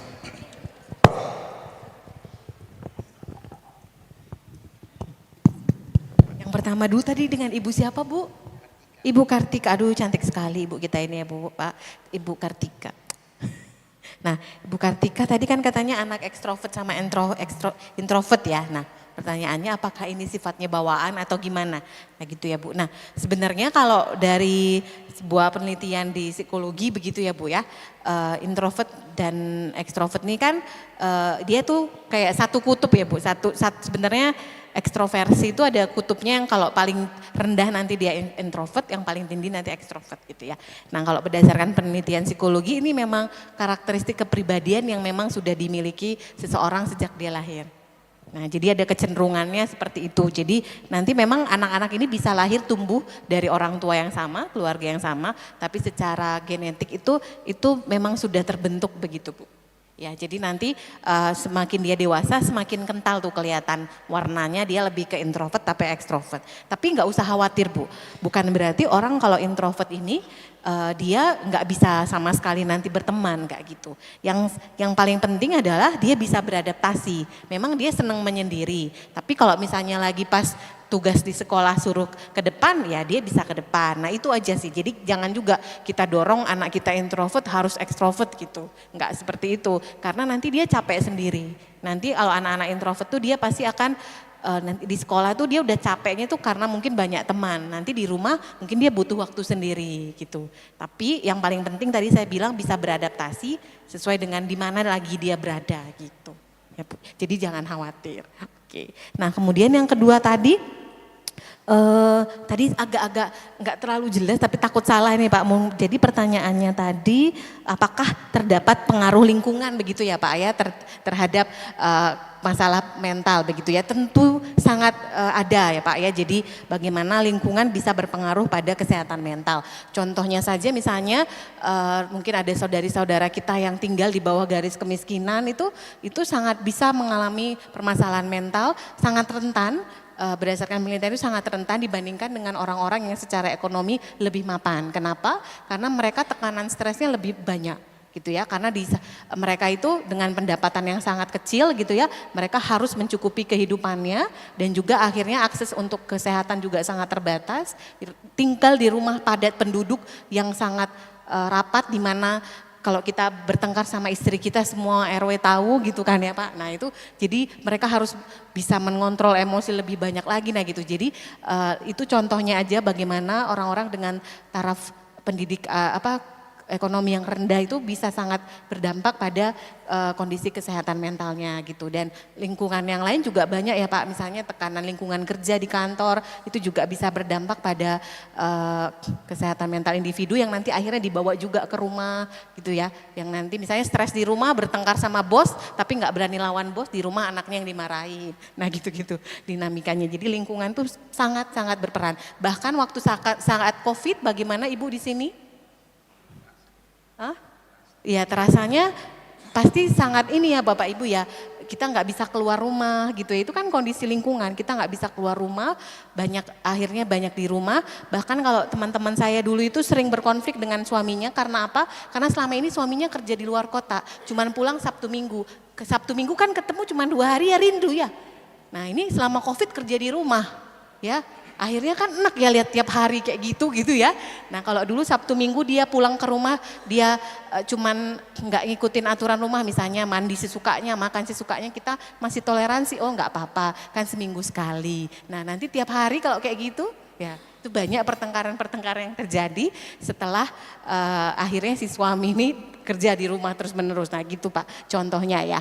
Nah kemudian tadi pertanyaan kedua, apa ya Pak tadi tentang laki-laki ini yang lebih banyak memendam atau menahan gitu ya Pak untuk menjaga stabilitas keamanan keluarga begitu ya Pak ya. Supaya karena ibu-ibu kadang-kadang susah diajak diskusi gitu Pak. Benarkah? Oh ya. Nah mungkin ibu-ibu ini adalah teriakan hati seorang bapak yang hari ini bisa kita dengarkan bersama-sama ya. Supaya nanti kita bisa mau diskusi. Sebenarnya tujuan diskusi ini kita harus memperhatikan. Diskusi itu bukan untuk menentukan siapa yang benar, siapa yang salah, siapa yang menang, siapa yang kalah. Tapi diskusinya untuk mencapai kesepakatan yang terbaik buat keluarga. Bukan untuk membuktikan akulah yang benar sebagai seorang suami, bukan berarti akulah ibu yang melahirkan anakku jadi aku paling tahu. Tapi kita berdiskusi bersama-sama, konsepnya adalah untuk menemukan yang terbaik buat keluarga. Jadi jangan juga kita merendahkan pasangan ketika pendapat kita lebih benar. Atau begitu ya, jadi konsepnya adalah keluarga ini kita mau bawa kemana-mana sama-sama ke arah yang lebih baik, jadi diskusinya juga konsepnya ke arah situ. Mudah-mudahan dengan pandangan ini ibu-ibu maupun bapak-bapak nanti lebih terbuka untuk mau berdiskusi gitu Pak Pendeta. Baik, terima kasih. Suara hati laki-laki untuk mengatakan jangan terlalu dominan dalam keluarga. Ya mama-mama ya. Ya. Oke baik, kalau begitu kita sampai di sini dulu untuk sesi 1 karena ada hal yang paling penting. Peran keluarga Kristen dalam menjaga kesehatan mental. Bagaimana sih, seperti apa peranannya itu keluarga Kristen. Yang dimaksud keluarga itu antara bapak-bapak, ibu-ibu, anak-anak semua. Ternyata masing-masing harus menjaga kesehatan mental. Ada peran kita masing-masing, termasuk yang ditanyakan oleh Pak Ganda tadi. Bagaimana sebenarnya jenis-jenis daripada gangguan mental itu, gangguan kesehatan mental itu. Psikis dan sebagainya, emosi, mental dan sebagainya. Itu yang mau disampaikan kepada kita oleh Ibu Tesalonika hari ini dalam sesi yang kedua. Salam PWGT. Jayalah PWGT. Silakan Ibu Tesalonika. Ya, baik, terima kasih ya Pak. Saya izin berdiri. Saya pulang juga dulu ke bawah. Aduh, kirain pulang ke rumah ini. Kalau Bapak pulang, ibu saya tahan ya. Oke, ya mudah-mudahan masih semangat ya Bapak Ibu ya di tengah makanan yang enak tadi pasti pengen sekarang tuh bayangannya di bawah angin sepoi-sepoi begitu kan ya, pengen tidur gitu ya. Tapi mudah-mudahan Bapak Ibu tidak melewatkan sesi ini karena mungkin pertemuan kita pasti nanti entah kapan lagi bisa terjadi ya. Iya, oke. Sesi kedua ini kita akan membahas lebih jauh tentang bagaimana keluarga ini nanti bisa menjaga kesehatan mentalnya. Tapi sebelum sana saya ingin menjelaskan lebih dulu tentang keluarga itu apa. Ya, sehingga kita bisa paham nanti lebih jauh tentang bagaimana menjaganya dan juga tadi sebelumnya ini mendasari juga mengapa itu bisa terjadi. Nah, keluarga ini Bapak Ibu adalah sebuah unit ya. Jadi kalau di unit berdasarkan unit-unit sosial kita lah yang paling kecil dan justru paling berarti dan paling penting perannya dalam berbagai kehidupan. Kayaknya di dunia ini nggak ada yang punya tidak ada yang tidak berasal dari keluarga. Pasti semuanya dari keluarga, tapi keluarganya bisa macam-macam ya, apakah keluarganya utuh atau keluarganya tidak ada lagi, tapi semuanya pasti berasal dari sebuah keluarga. Nah itu yang paling penting ya, jadi mengapa tadi kesehatan mental ini penting, karena semuanya orang tuh datangnya dari keluarga. Kalau keluarganya bisa berfungsi dengan baik, nanti semua orang pasti akan lebih tangguh gitu ya menghadapi berbagai tekanan hidup gitu. Nah, keluarga adalah tempat di mana kita belajar pertama kali tentang kehidupan. Apa yang kita yakini, bagaimana bersikap, berperilaku, dan bagaimana memperlakukan diri sendiri dan orang lain. Ya, dari keluarga lah kita paham gimana caranya menghormati orang lain. Dari keluarga kita paham gimana caranya misalnya menghargai orang yang lebih tua, kan itu diajarkan ya Bapak Ibu ya di rumah kita. Begitu. Nah jadi dari sana, dari keluarga juga kita belajar tentang keyakinan-keyakinan tertentu. Misalnya bahwa kalau jadi anak itu harus patuh sama orang tua ya. Dan bahkan dari keluarga kita juga belajar tentang perilaku, cara berteman, cara meminta maaf ya.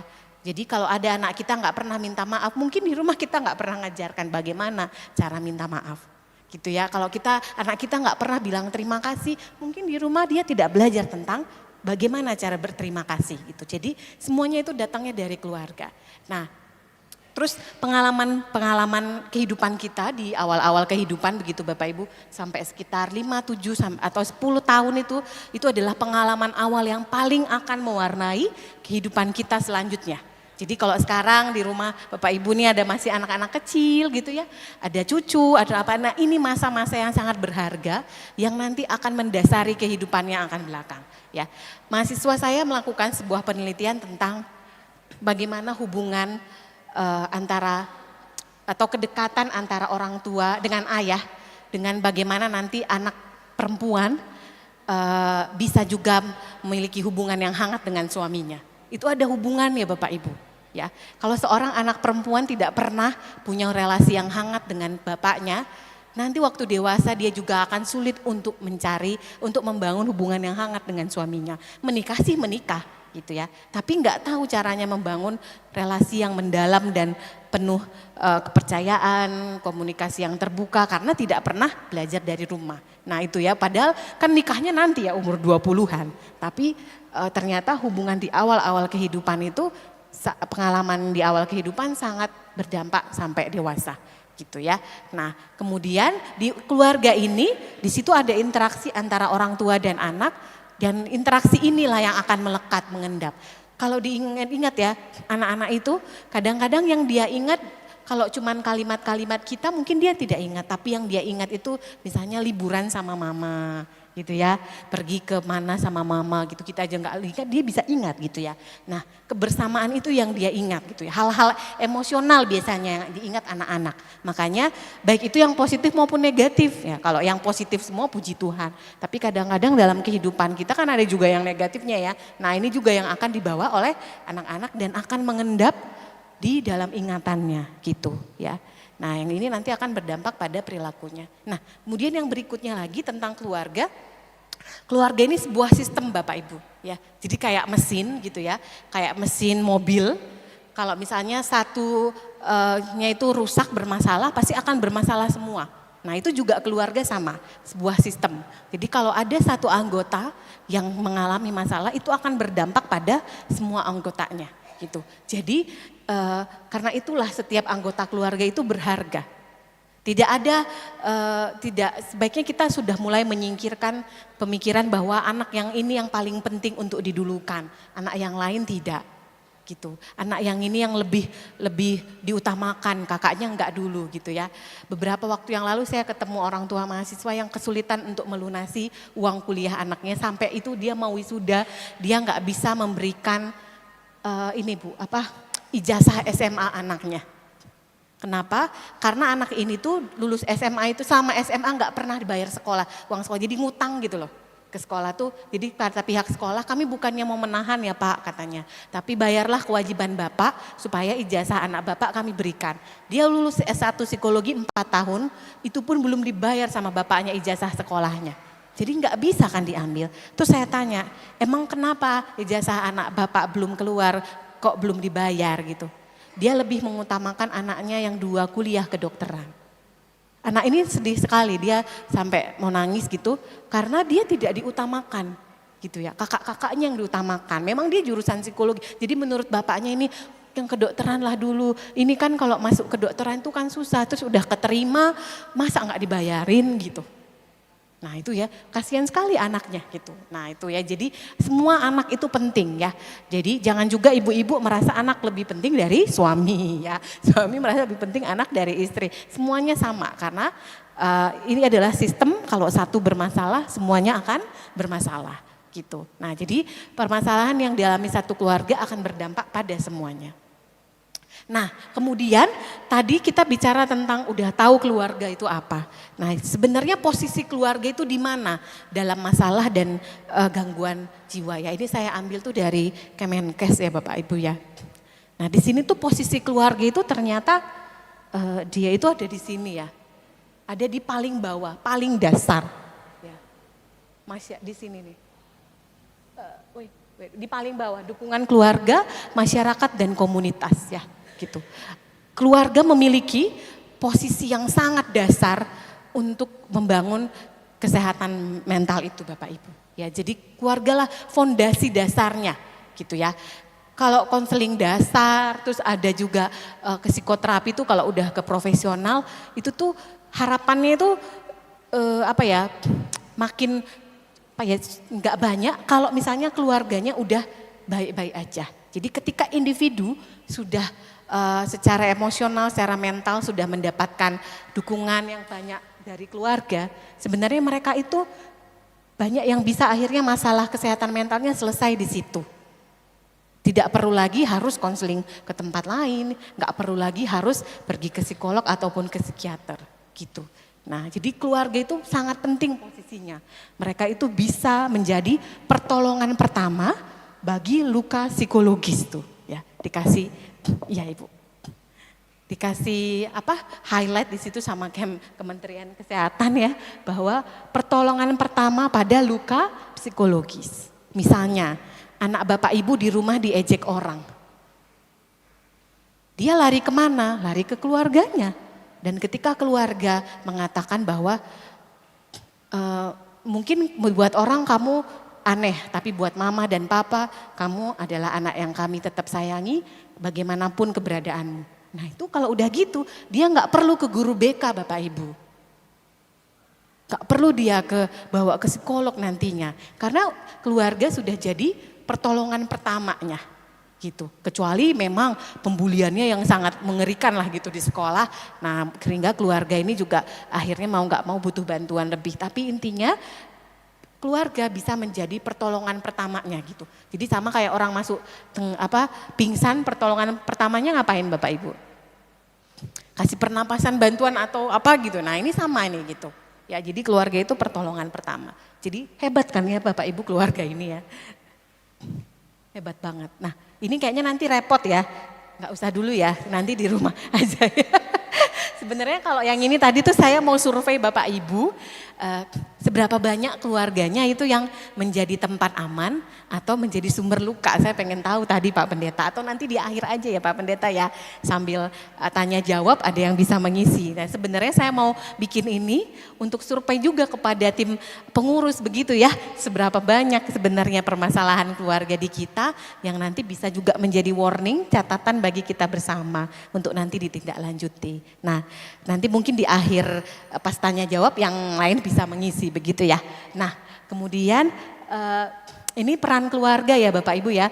Peran keluarga ini bisa menjadi sumber dukungan emosional ya. Keluarga yang positif bisa memberikan dukungan emosional, menumbuhkan rasa aman dan ketahanan. Keluarga yang baik itu Bapak Ibu tidak hanya mengasihi anaknya, mengini anaknya, tapi keluarga yang baik juga adalah keluarga yang memberikan ruang aman bagi anaknya untuk menyampaikan emosi negatifnya. Ya.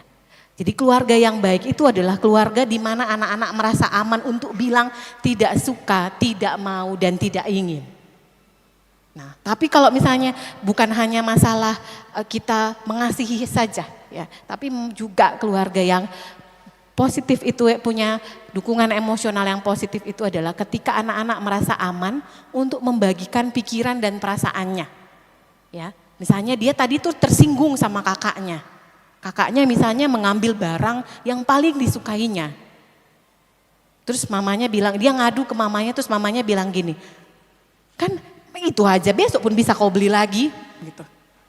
Terus dia kan pasti terluka ya Bapak Ibu ya. Nah itu berarti belum menjadi keluarga yang punya menjadi sumber dukungan emosional bagi anaknya. Kan kita bisa bilang ke anaknya, oh iya ya kakakmu melukaimu dengan cara mengambil barangmu gitu ya. Gitu. Terus ya udah kita ngomonglah sama kakakmu ya, kenapa diambil barangnya, diselesaikan masalahnya. Terus apa yang bisa dilakukan gitu. Karena kalau misalnya tadi kita komentarnya yang seperti tadi, besok juga bisa beli lagi, masalah gitu aja kau bawa besar-besarkan gitu ya.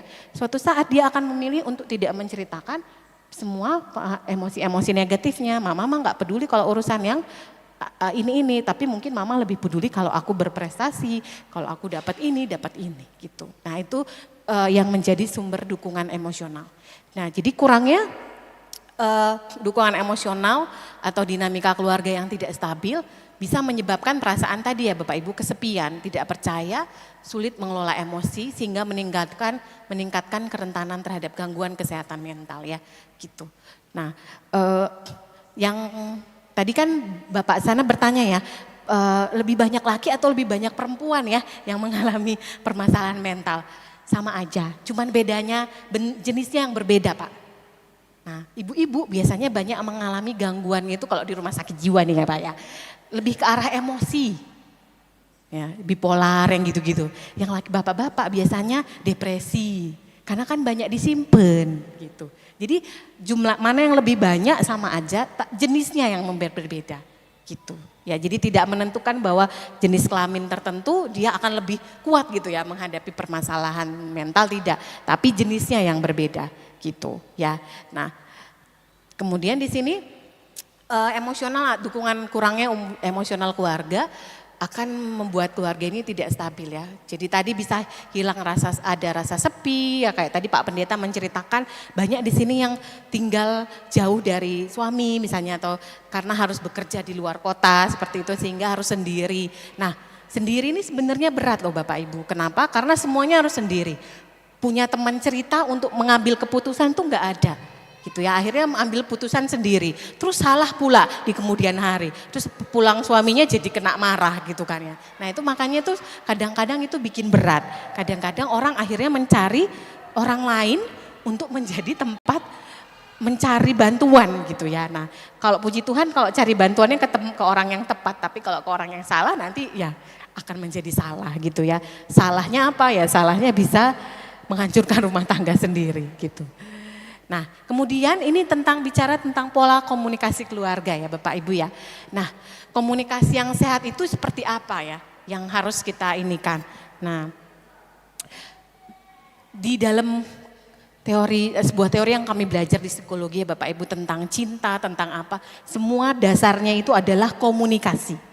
Secinta-cintanya kita sama orang, kalau dia nggak tahu, dia nggak sampai gitu ya. Jadi dasarnya semua dalam relasi itu, relasi pernikahan, relasi dengan sahabat, relasi keluarga, relasi dengan yang lainnya itu semuanya adalah kuncinya komunikasi. Nah begitu juga dengan keluarga, komunikasi itu kita harus jalin dengan sehat. Yang seperti apa? Yang terbuka, rasa hormat dalam keluarga, mendorong pemecahan masalah dan keterikatan emosional ya. Nah kita sebagai seorang ibu harus juga berjiwa besar ketika suami mengomentari hal yang negatif dari kita gitu. Itulah komunikasi yang sehat, kita menghargai pendapatnya. Pernah nggak di sini ibu-ibu dibilang sama bapak-bapak makanannya nggak enak? Pernah nggak masakannya nggak enak? Atau aduh sanggulnya tinggi kali gitu ya, sanggulnya ketinggian.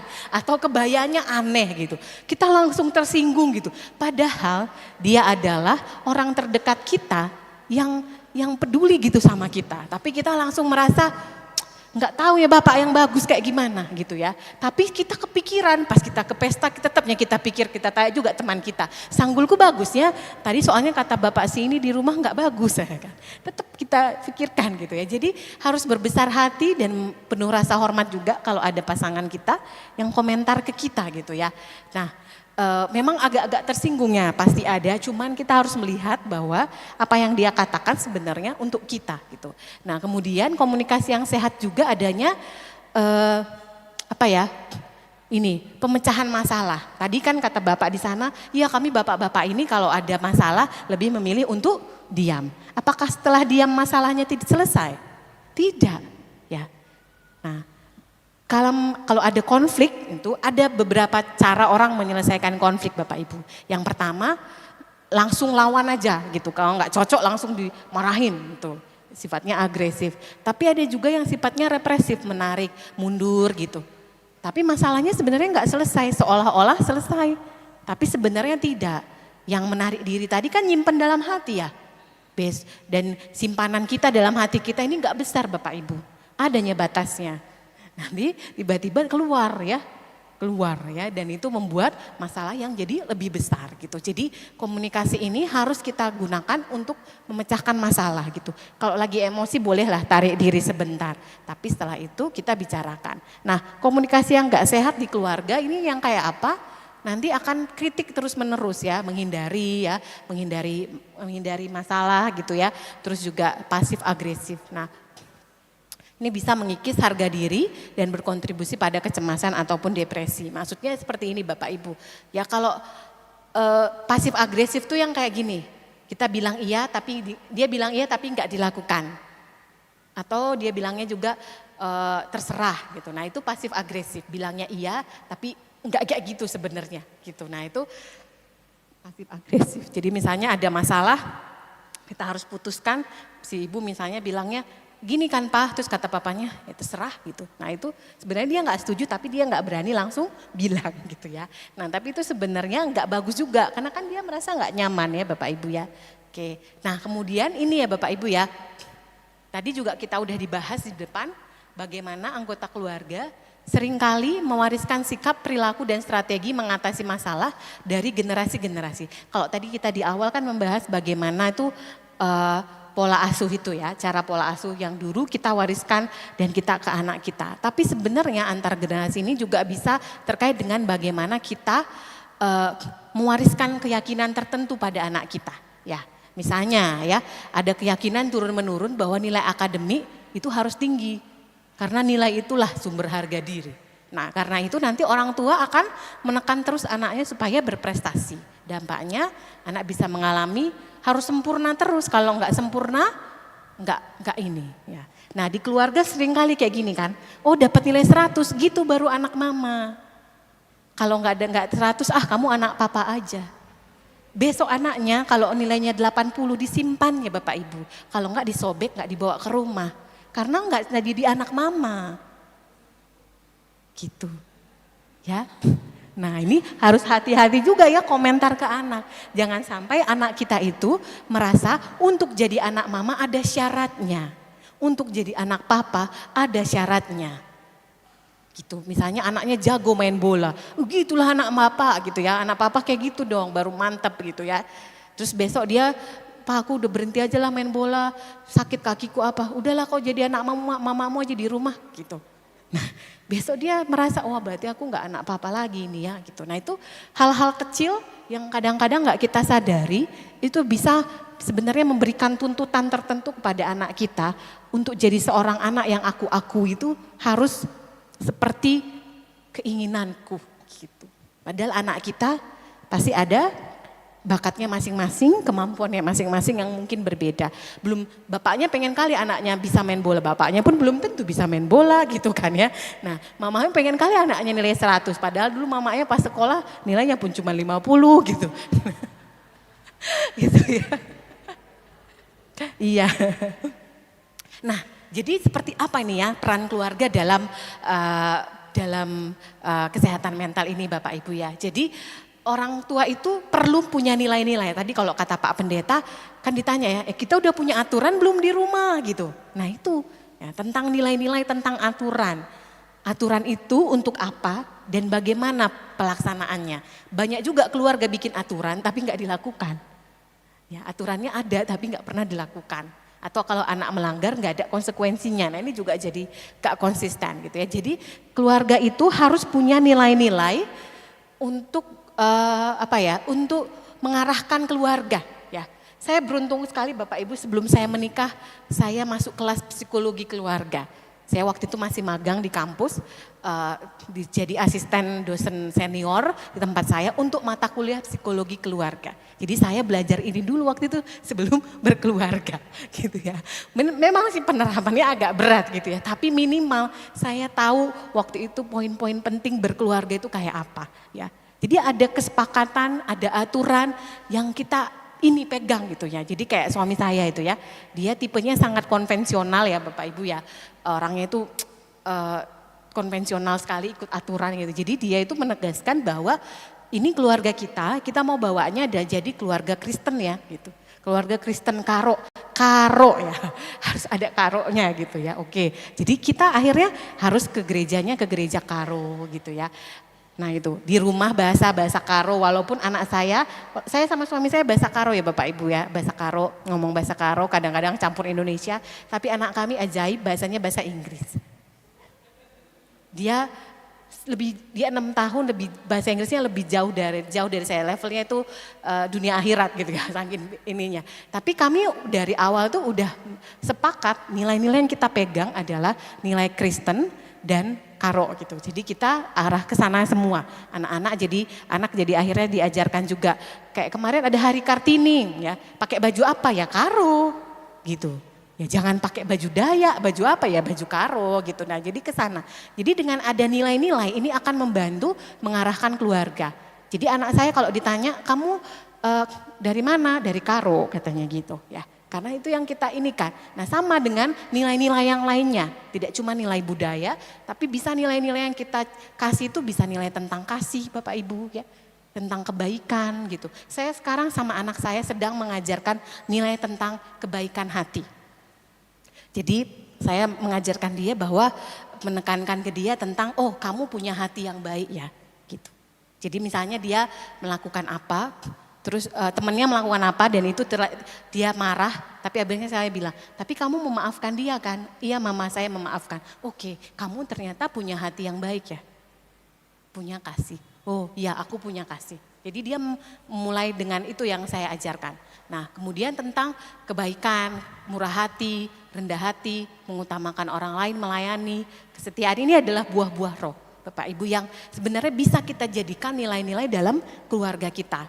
Ya lemah lembut, ketekunan, disiplin juga ya, kesabaran itu. Nah itu yang paling susah untuk anak saya sekarang adalah tentang kesabaran ya. Mungkin karena masih 6 tahun jadi dia itu nggak sabar. Saya sampai harus beli buku tentang kesabaran untuk mengajarkan dia untuk sabar ya gitu. Nah jadi seperti itu. Dan saya juga mengajarkan satu hal tentang anak saya tentang kesehatan mental. Bagaimana walaupun kita tidak baik-baik aja kita masih bisa mengurus diri kita. Orang-orang sekarang itu kan Bapak Ibu kalau orang depresi itu kan dia menarik diri, nggak mandi-mandi, nggak makan-makan gitu ya, menyendiri. Itu adalah tanda-tanda orang sudah mengalami depresi. Dia mengurung diri, nggak makan, berhari-hari gitu, nggak tidur, pokoknya ini. Nah saya mengajarkan anak saya kalau dia sedih, kalau dia marah, dia tetap bisa makan. Ini suara apa? Hujan ya? Hujan. Oh puji Tuhan, jadi adem ya Bapak Ibu ya. Ya, jadi saya mengajarkan dia tentang nilai-nilai orang kalaupun marah tetap bisa makan. Orang kalaupun sedih tetap bisa mandi.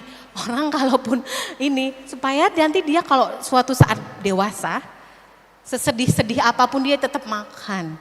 Sesedih-sedih apapun dia tetap mengurus dirinya gitu. Nah itu sekarang lumayan ya, saya udah ngelakuin itu dari umur 4 tahun. Jadi sekarang sudah lumayan dia tahu bahwa oh iya mama orang marah juga bisa makan ya. Jadi aku lapar katanya ketika dia marah gitu. Oke. Nah jadi ini nilai-nilai yang bisa kita ajarkan dan nilai-nilai ini penting karena ini yang akan menjadi iklim positif dalam keluarga kita yang nanti membuat orang itu bisa lebih sejahtera. Nah Bapak Ibu di sini ada sebuah istilah well-being ya. Ada yang pernah dengar well-being? Well-being itu kesejahteraan. Kalau kami di psikologi kan fokusnya kesejahteraan psikologis ya Bapak Ibu ya, bukan kalau mungkin nanti jurusan ekonomi dia fokusnya ke keuangan segala macam gitu. Tapi kalau kami fokusnya adalah kesejahteraan diri, bahwa terlepas dari apa yang kita miliki kita tetap bisa bahagia dan tetap bisa merasa puas. Nah itu adalah well-being. Kalau kita punya nilai-nilai ini dalam keluarga kita Bapak Ibu, saya yakin walaupun Bapak Ibu nggak punya mobil Alphard, nggak jalan-jalan ke Korea, keluarga Ibu pasti bahagia. Setuju nggak? Iya, ya. Jadi kalau saya pikir-pikir logikanya, uang penting ya, prestasi penting gitu ya Bapak Ibu ya.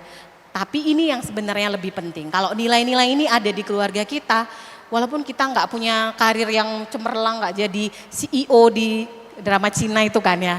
Nah itu kita masih bisa bahagia Bapak Ibu ya. Oke. Nah ini ya, hal apa yang perlu, beberapa kita bicara tentang hal apa yang perlu dikembangkan di keluarga. Yang pertama adalah kasih ya. Di sini agak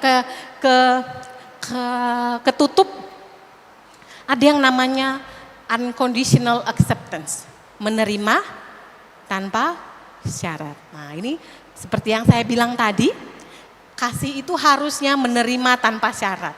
Seperti Tuhan Yesus menerima kita, walaupun kita penuh dosa tetap diterima. Nah itu adalah kasih yang sejati, yang sesungguhnya, yang paling bisa menyembuhkan orang dari masalah mental dan yang paling bisa membuat orang berada dalam kondisi baik-baik saja walaupun dia mengalami kegagalan dalam hidupnya. Nah, kenapa demikian? Unconditional acceptance ini adalah sikap di mana kita menerima anak kita walaupun dia nggak juara 1. Menerima anak kita walaupun dia kulitnya hitam. Menerima anak kita walaupun dia cacat. Menerima anak kita walaupun dia mungkin tidak sepintar dengan kakaknya gitu. Nah itu adalah menerima suami kita walaupun sekarang perutnya sudah buncit ya.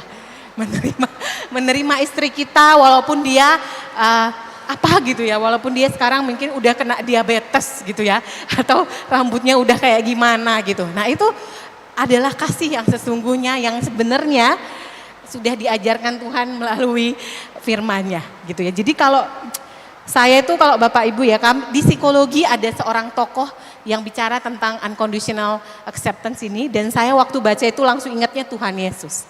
Ya, karena itu sudah dilakukan oleh Tuhan kita. Nah, kemudian bicara tentang kasih juga tentang rasa percaya, rasa aman dan keterhubungan ya.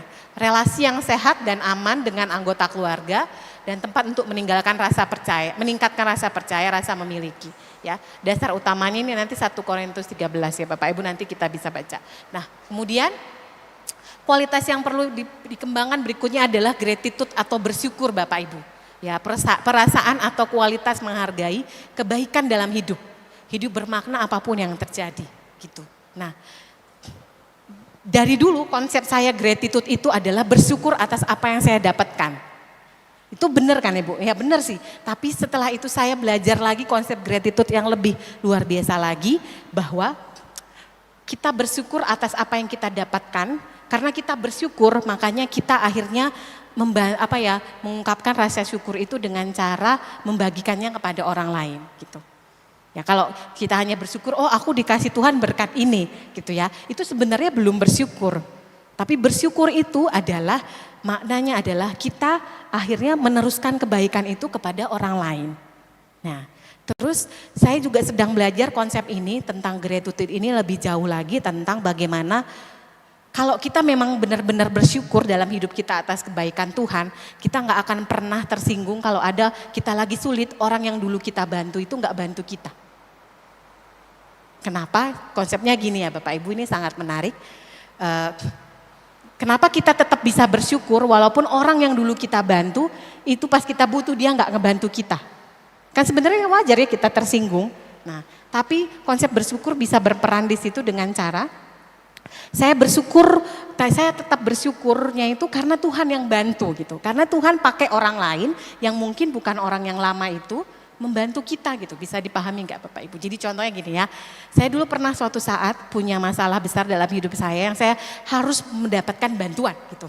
Dan orang yang saya mintai bantuan ini adalah orang yang menurut saya paling bisa saya andalkan, dan dia dulu pernah saya bantu, terus dia nggak bantu saya. Terus tiba-tiba Tuhan mengirimkan orang lain untuk membantu saya dengan bantuan yang sama yang saya butuhkan. Apakah kebutuhan saya terpenuhi? Terpenuhi. Jadi sebenarnya tidak ada alasan buat saya tidak bersyukur. Karena orang itu walaupun dia nggak bantu, Tuhan kasih jalan yang lain, orang lain untuk saya tetap terbantu. Jadi akhirnya saya tetap bisa bersyukur dan saya tidak merasa tersinggung pada orang lain yang tidak membantu saya. Nah itu konsep itu yang kita perlu ajarkan juga dalam keluarga kita. Bagaimana hidup itu tuh bermakna dan pasti banyak orang-orang yang selalu akan berbuat baik pada kita. Walaupun temanmu si A nggak baik padamu, pasti Tuhan akan mengirimkan teman yang lain yang baik padamu. Jadi nggak ada alasan untuk tidak bersyukur. Nah ini adalah kualitas yang perlu dikembangkan dalam keluarga. Supaya anak-anak nanti bisa menilai hidupnya terus bermakna.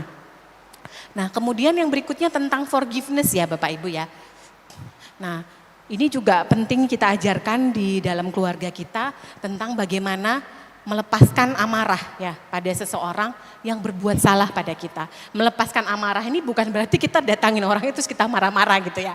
Bukan, tapi melepaskan amarah ini tuh kayak rilis, lepas dari amarah itu. Oh oke, aku memang marah pada orang itu dan aku mau melepaskannya, jadi tidak marah lagi maksudnya gitu ya. Jadi forgiveness ini tidak bisa dilakukan tanpa sadar. Forgiveness ini harus secara sadar Bapak Ibu ya.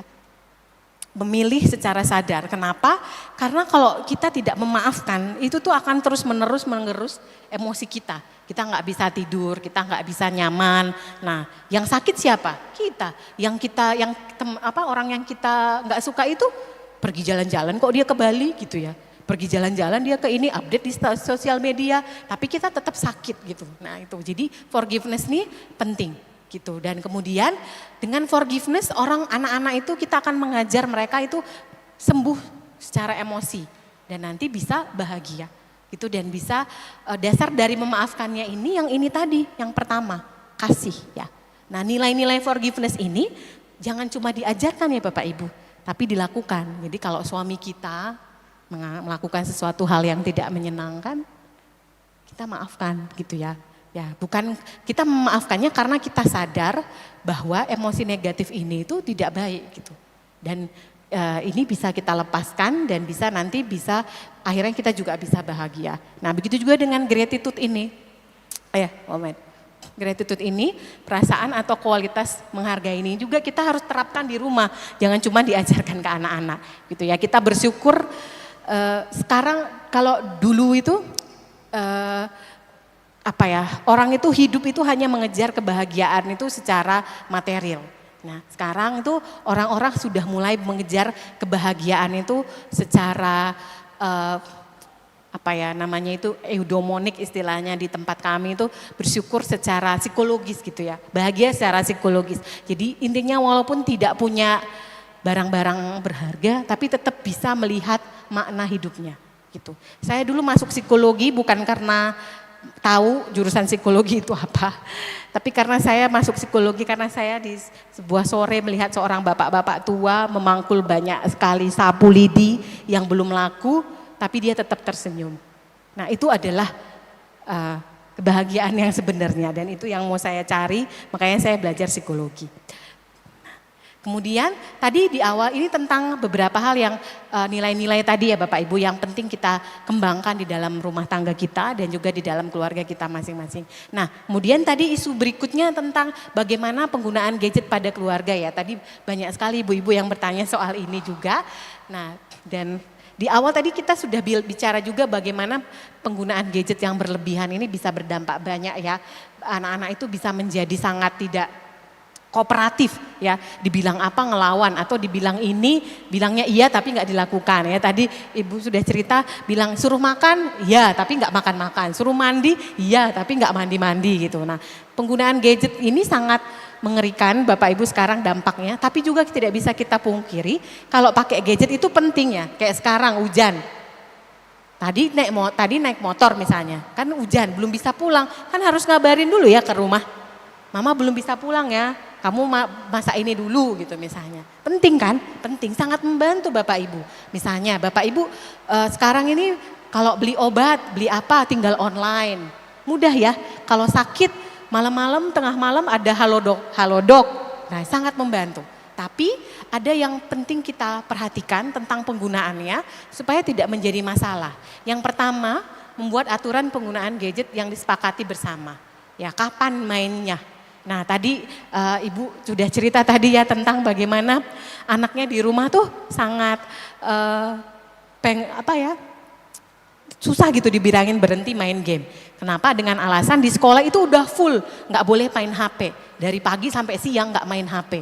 Sedangkan HP ini adalah sumber hiburan buat dia.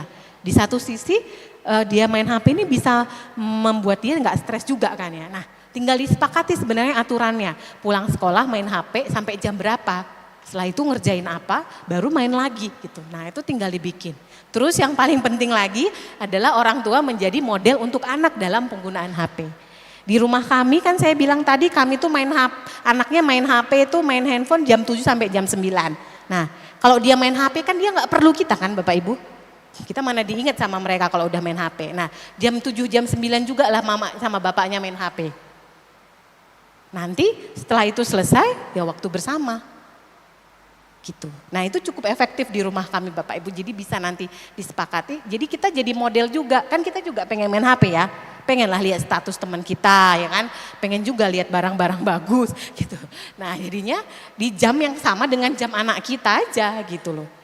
Nah, anakku soalnya suka nanya gini, Mama kenapa masih main HP, kan udah nggak jamnya lagi gitu. Oh ya, jadi harus ngikut. Nah, tapi yang paling penting dalam bagian ini adalah ini ya Bapak Ibu, keluarga bukan hanya mengontrol penggunaan gadget, tapi membangun relasi yang membuat gadget tidak menjadi pelarian. Banyak anak-anak itu yang pakai gadget atau orang-orang pakai gadget itu karena pelarian. Rumah ini tidak menyenangkan, jadi aku cari kesenangan di main HP, ya gitu ya. Istriku itu membosankan, jadi aku cari yang menyenangkan dengan nonton drama Cina di HP. Bapak-bapak juga suka nonton drama Cina toh? Iya suka gitu kan. Iya, soalnya di drama Cina itu cepet semuanya selesai ya. 1 jam tamat udah jadi CEO kaya gitu kan ya. Nah gitu ya. Nah jadi seperti itu ya. Jadi jangan sampai gadget ini dijadikan pelarian. Nah karena itu kita harus membangun relasi yang akhirnya orang tuh anak-anak kita, pasangan kita tidak butuh pelarian. Yang dia butuhkan adalah istrinya, anaknya atau suaminya gitu ya. Nah itu yang paling penting, jangan sampai kita seperti itu. Nah kemudian yang berikutnya tentang keluarga ini sebagai support system ya Bapak Ibu ya. Nah keluarga ini bisa, kalau tadi saya awal dibilang jadi kayak apa, perlindungan pertama gitu ya. Pertolongan pertama, ya, perlindungan terhadap stres dan depresi. Kemudian membantu pemulihan dari gangguan mental, perisai yang membantu individu lebih tangguh dalam menghadapi tekanan hidup dan meningkatkan rasa kebahagiaan akan diri. Banyak, mungkin karena saya psikologinya kan klinis ya Bapak Ibu, jadi memang yang menanganinya yang sakit-sakit gitu. Kalau di klinis itu semua itu konsepnya orang tuh sakit pasti dari keluarga, pasti dari awal kehidupannya ya. Karena kayak gini. Dulu dosen saya pernah bertanya kepada saya seperti ini ya. Kan saya punya kasus dulu orang yang trauma sama darah karena melihat orang mengalami kecelakaan. Pertanyaan dosen saya cuma satu kayak gini. Yang lihat orang kecelakaan emang cuma dia? Enggak, banyak Pak gitu kan ya. Terus mungkin kejadiannya bisa macam-macam. Nah, kenapa yang lain enggak trauma, yang ini trauma? Nah, jawabannya apa? Ya kita harus mundur dalam kehidupannya kayak gimana. Dari kecil ya dibesarkan anak seperti apa, dan itu nanti akan mempengaruhi kepribadiannya saat dia dewasa gitu. Nah saat kecil ini pasti baliknya lagi ke keluarga gitu ya. Jadi kalau keluarganya baik-baik aja, biasanya orang anak-anak itu, individu itu akan sulit mengalami gangguan mental yang berat. Ya walaupun ada, dia masih bisa mengelola dan mengatasinya gitu ya. Nah itu kenapa saya bilang keluarga itu adalah support system yang sangat baik. Gitu. Oke. Nah, sekarang pertanyaan saya ke Bapak Ibu ya. Nah, ini ya. Oke, pertanyaan saya, pertanyaan reflektif bagi kita semua di sini. Perubahan kecil apa yang bisa saya lakukan mulai minggu ini untuk menciptakan keluarga yang lebih sehat secara mental? Oke. Coba dipikirkan 1 menit, boleh ditulis di HP-nya ya. Harapan saya nanti bisa jadi status WA ya Pak Pendeta ya. Iya, coba ya perubahan kecil apa yang bisa Bapak Ibu lakukan minggu ini untuk menciptakan keluarga yang lebih sehat secara mental. Coba dipikirkan pelan-pelan, ditulis di HP-nya. Harapannya nanti bisa dibikin jadi status WA-nya, terus minggu depan Ibu pengurus ya, Bapak Pendeta, Ibu Pendeta bisa ngecek 1 minggu ini udah dilakukan belum Ibu, Bapak gitu ya. Coba dipikirkan ya, perubahan kecil apa yang bisa dilakukan. Nah nanti juga kita bisa tanya 1-2 orang bisa sharing juga ya, perubahan apa yang akan Ibu Bapak lakukan nih minggu ini. Coba, saya tunggu ya. Silakan. Di luar hujan ini, biasanya hujan ini waktu-waktu yang enak untuk merenung gitu ya. Iya, karena kan mau pergi nggak bisa ya Pak Pendeta ya. Untung juga hujan, jadi nggak bisa pulang. Silakan.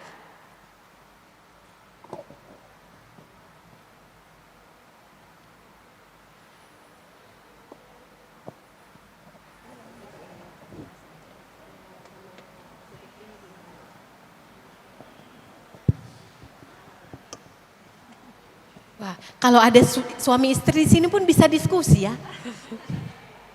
Sama bapaknya, sama suami gitu ya. Kita kayak gimana ya Pak minggu ini gitu ya. Apa yang kita lakukan gitu ya. Kalau ada bapaknya. Atau bapaknya juga mau bikin perubahan sendiri juga bisa. Gitu. Ya, ya Ibu, silakan. Nah, Ibu Lili mau menyampaikan perubahan kecil. Mudah-mudahan nanti Bapak sepakat ya Bu. Mudah-mudahan Bapak sepakat. Kalau Bapak nggak sepakat susah juga ini Bu. Silakan Bu Lili. Ya. Selamat sore Bu Tessa. Terima kasih banyak untuk kesempatan yang diberikan. Sudah banyak hal yang boleh diseringkan ke kita. Kalau ditanyakan perubahan kecil apa yang bisa saya lakukan mulai minggu ini, mengevaluasi diri saya dan mungkin komunikasi di dalam keluarga, lebih kepada mencoba untuk membangun komunikasi yang lebih sehat. Sehat dalam artian bahwa bukan tidak bicara tetapi mencoba untuk berpikir positif kepada pasangan, kepada anak-anak. Mungkin suatu kali ketika ada komunikasi yang mungkin di pikiran kita, oh dia lagi tidak bisa memahami kita, tidak peduli dengan capeknya kita, perjuangan kita.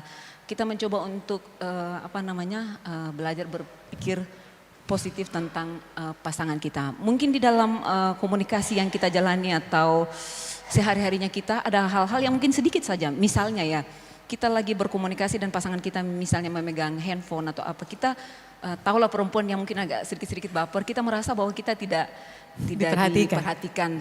Saya mau belajar bahwa saya akan mencoba ke depan untuk bisa belajar berpikir positif terhadap pasangan. Mungkin ada hal yang karena pada umumnya laki-laki memang seperti itu ya, tidak terlalu terbuka untuk mengkomunikasikan apa yang ada di pikiran mereka. Beda dengan kita perempuan. Saya melihat bahwa laki-laki itu mungkin mengeluarkan satu kata kita sudah bisa 1000. Jadi dalam hal ini kita belajar untuk bisa memahami pasangan kita, khususnya misalnya laki-laki yang memang bukan tipikalnya yang banyak berbicara, mengeluarkan pikirannya, tetapi kita belajar peka untuk memahami pasangan kita. Ini mungkin salah satu hal kecil yang saya akan coba lakukan ke depan, belajar berpikir positif, lalu kemudian mencoba untuk meningkatkan komunikasi yang lebih sehat. Sekiranya mungkin nanti juga Ibu bisa memberikan masukan, kira-kira kalau mungkin pasangan kita yang tipikalnya dengan karakter yang agak kalem, kira-kira bagaimana mengajak untuk bisa lebih terbuka di dalam mengkomunikasikan sesuatu. Terima kasih. Oke. Boleh kasih tepuk tangan dulu buat Ibu Lili ya. Pak katanya mau mencoba berpikir positif tentang Bapak. Aduh romantisnya ini. Aduh gitulah ya. Oke ya Bu, kalau saya suami saya juga ngomong gitu kan Bu, pendiam juga. Caranya gampang Bu. Jadi ya kalau biar dipuji kita kan Bu, Mama hari ini cantik gak? Pasti cantik jawabannya Bu. Kan kita jadi happy ya. Terus suami saya itu juga saya sering, ini bukan mengganggu tapi kan saya juga butuh dihargai ya Bu. Dia bukan tipe yang bicara. Jadi saya selalu bilang, aku masak gitu kan. Enak gak masakanku ya? Saya tanya aja langsung Bu. Enak katanya. Terus kamu senang? Iya. Besok mau dimasakin lagi? Iya. Nanyanya 3 kali kan Bu nih. Suka, seneng ya. Terus besok mau dimasakin lagi? Iya. Nah itu nanyanya harus 3 kali untuk mendapatkan itu. Memang harus seperti itu. Dia nggak bicaranya banyak Bu. Karena kan saya butuh validasi ya Bu ya. Jadi saya tanya aja langsung gitu. Gitu ya. Terus nanti Mbak Ibu juga tanya aja langsung ke Bapak gitu ya. Jangan disimpan-simpan gitu. Oke, terima kasih Bu Lili ya. Jadi triknya kalau suami kita bukan yang terlalu banyak ngobrol, kita yang ambil alih gitu ya. Langsung bertanya kepada dia, apa gitu ya yang dia inikan gitu ya. Nah itu, jadi misalnya kalau suami saya itu kalau lagi nggak kesel, pasti bawa mobilnya nggak jelas. Adalah yang gini, apalah segala macam gitu kan ya. Nah saya tanya lagi, Papa sedang marah? Iya. Kenapa marahnya? Soal yang ini? Iya, bikin marahnya bagian apa gitu. Nah nanti dia cerita, oh kita jelasin selesai sudah. Mobil jalan dengan tenang gitu ya, tidak terjadi kecelakaan gitu. Nah jadi harus kita lebih inisiatif begitu Ibu. Oke, berikutnya siapa lagi yang mau sharing? Wah Bapak, ada Ibu nggak di sini Pak? Wah ada, yeay. Mic-nya pakai mic saya aja ya.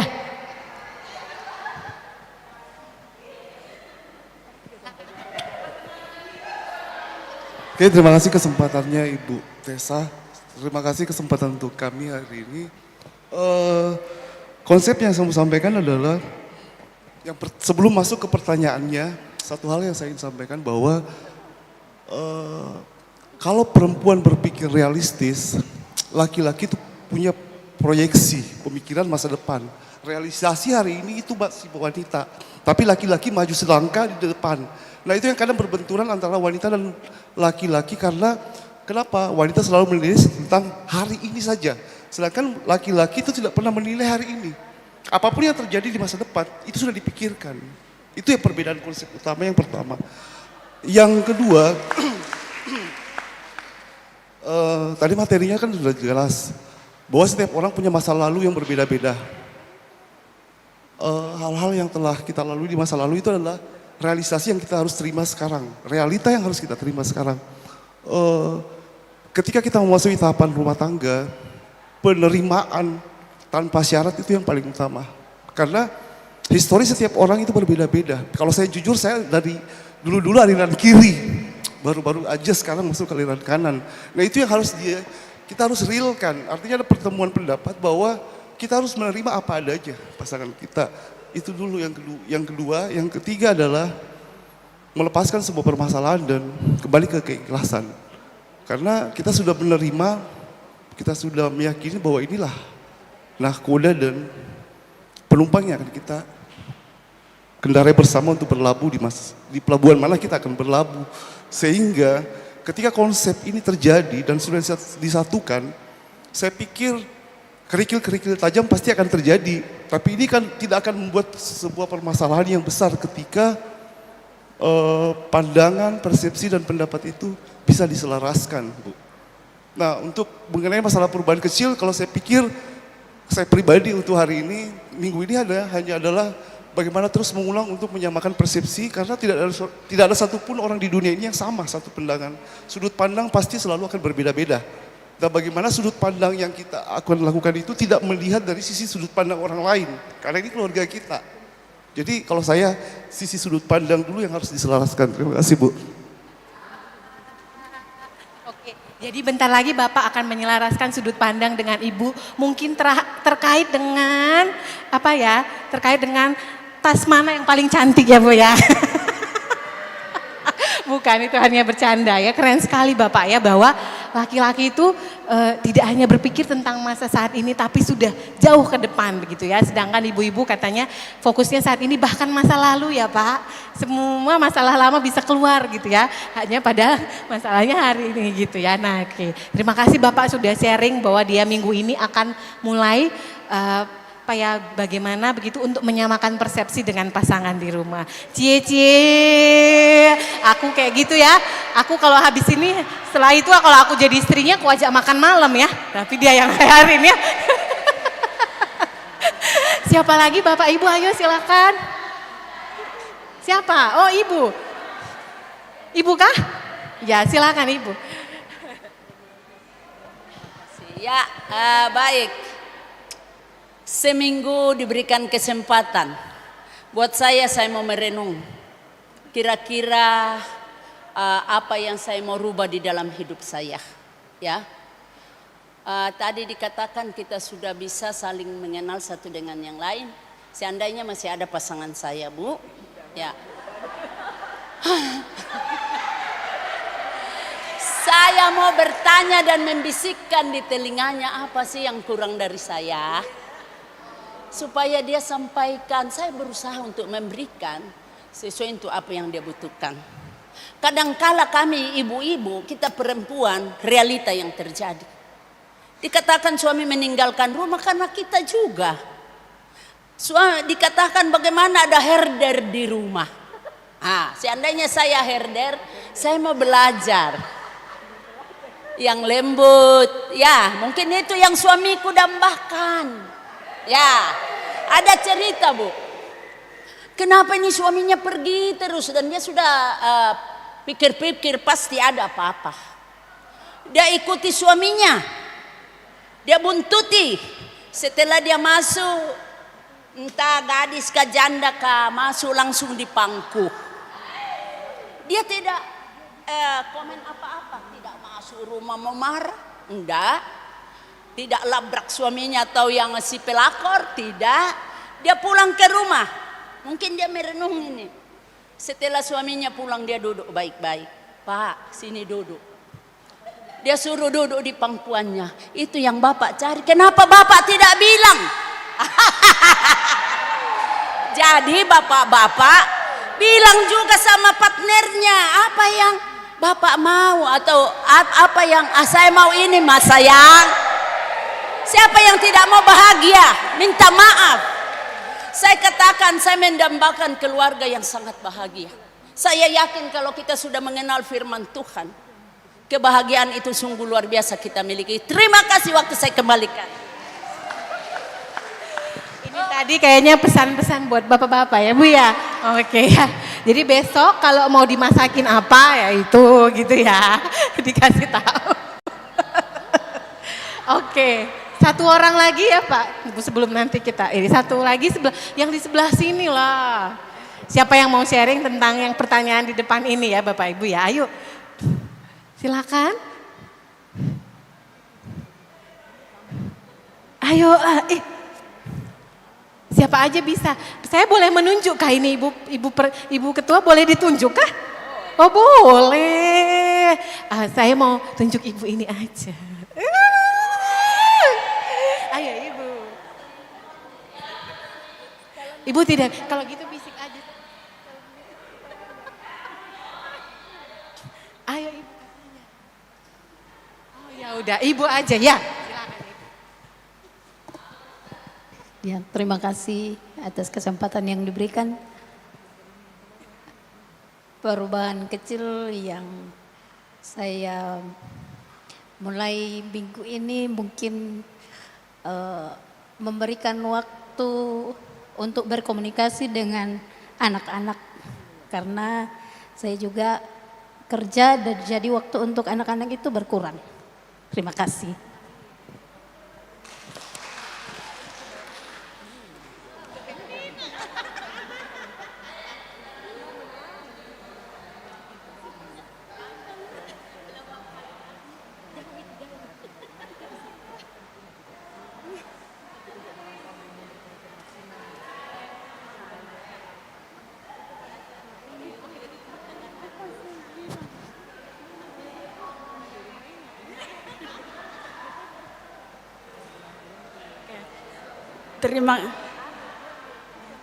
Terima kasih Bu.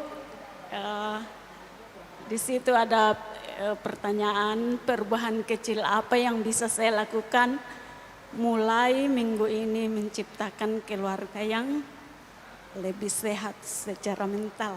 Ya. Semoga dalam keluarga saya karena saya dengan bapak dengan saya pendiam. Terus kalau pulang di rumah biasa dia diam. Saya bertanya, Pak, apakah Bapak capek atau bagaimana?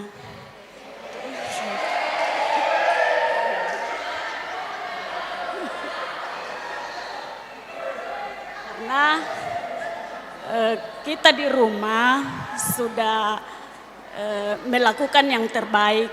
Mulai pagi kita sudah siapkan macam sarapan karena kita bilang nantinya Bapak pulang akan lapar. Kita sudah siapkan segala sesuatu di rumah. Pas pulang di rumah dia agak mukat. Kalau pulang di rumah rasanya kayak ada rasa perubahan sifat lah begitu. Terus saya tanya, apa Bapak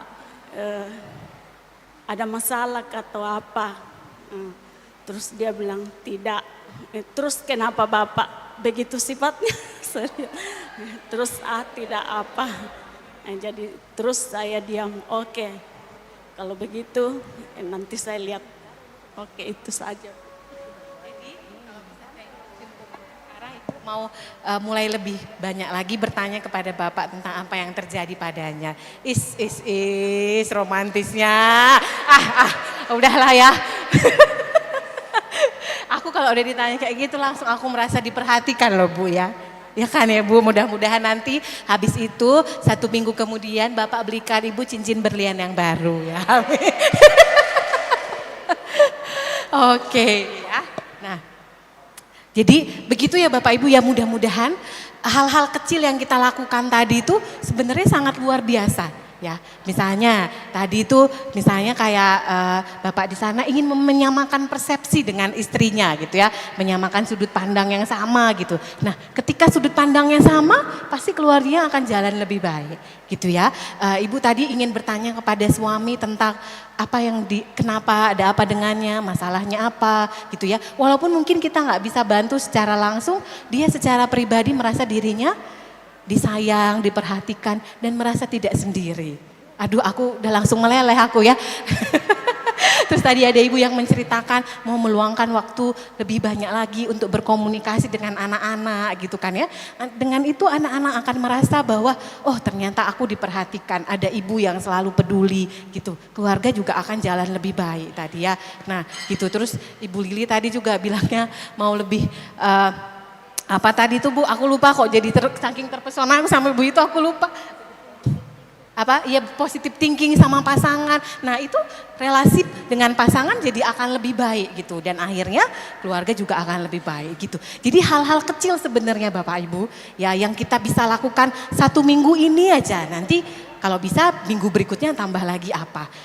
Saya berharap Bapak Ibu tidak hanya diucapkan hari ini atau di komitmen hari ini, tapi benar-benar dilakukan dan lihatlah perubahannya 1 minggu ini dalam keluarga Bapak Ibu, gitu ya. Nah, terus inti yang berikutnya adalah Bapak Ibu lebih baik mencegah daripada mengobati, ya. Lebih baik kita mencegah supaya keluarga kita tidak mengalami hal yang lebih buruk. Karena kalau sudah mengalami situasi yang lebih buruk, masalah yang besar, banyak harga yang harus dibayar, ya. Terus gangguan mental itu Bapak Ibu tidak sembuh sejalan dengan waktu. Dia enggak misalnya dibiarin aja nanti hilanglah sakitnya, enggak gitu. Justru makin berat, makin lama makin ini. Nah, Bapak Ibu di sini ada yang punya aqua? Coba, ada aqua enggak kayak gini? Aqua gelas atau botol minum, apa aja boleh dipegang dulu, boleh diambil masing-masing. Ya diambil dulu ya, dipegang seperti ini, tapi pegangnya nggak boleh begini, nggak boleh nyandar juga, dipegang aja. Gini ya, gini, oke. Ya. Coba saya suruh pegang ini 1 menit, kuat? 5 menit? Kuat. 15 menit, makin berat nggak ini? 1 jam? 1 hari? 1 bulan, 1 tahun. Nah coba, gitulah masalah kesehatan mental Bapak Ibu. Gitulah masalah ketakutan, masalah kecemasan. Kalau kita nggak selesaikan, kita bawa seumur hidup. Hal yang kecil tadi makin lama terasa akan makin berat gitu ya. Masalah perbedaan sudut pandang.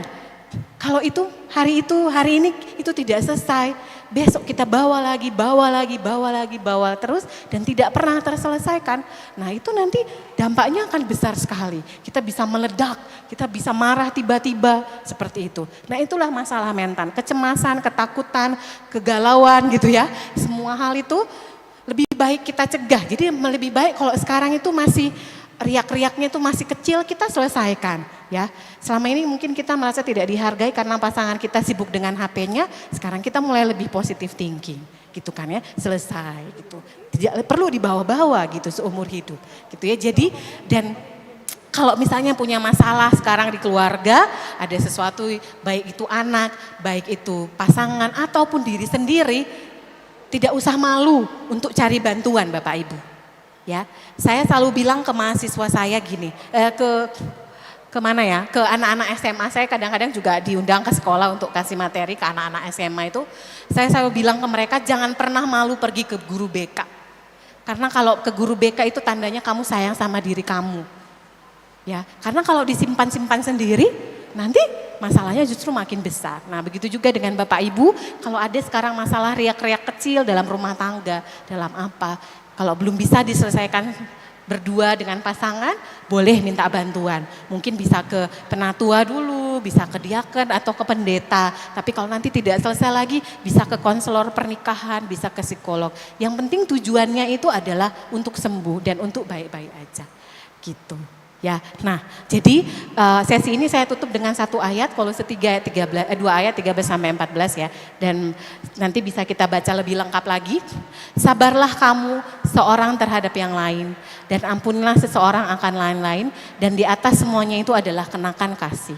Itu ya. Dasar dari keluarga kita, kenakanlah kasih supaya kita bisa sabar terhadap yang lain dan bisa mengampuni orang lain juga, baik itu pasangan maupun anak-anak kita yang mungkin kadang-kadang melukai kita juga.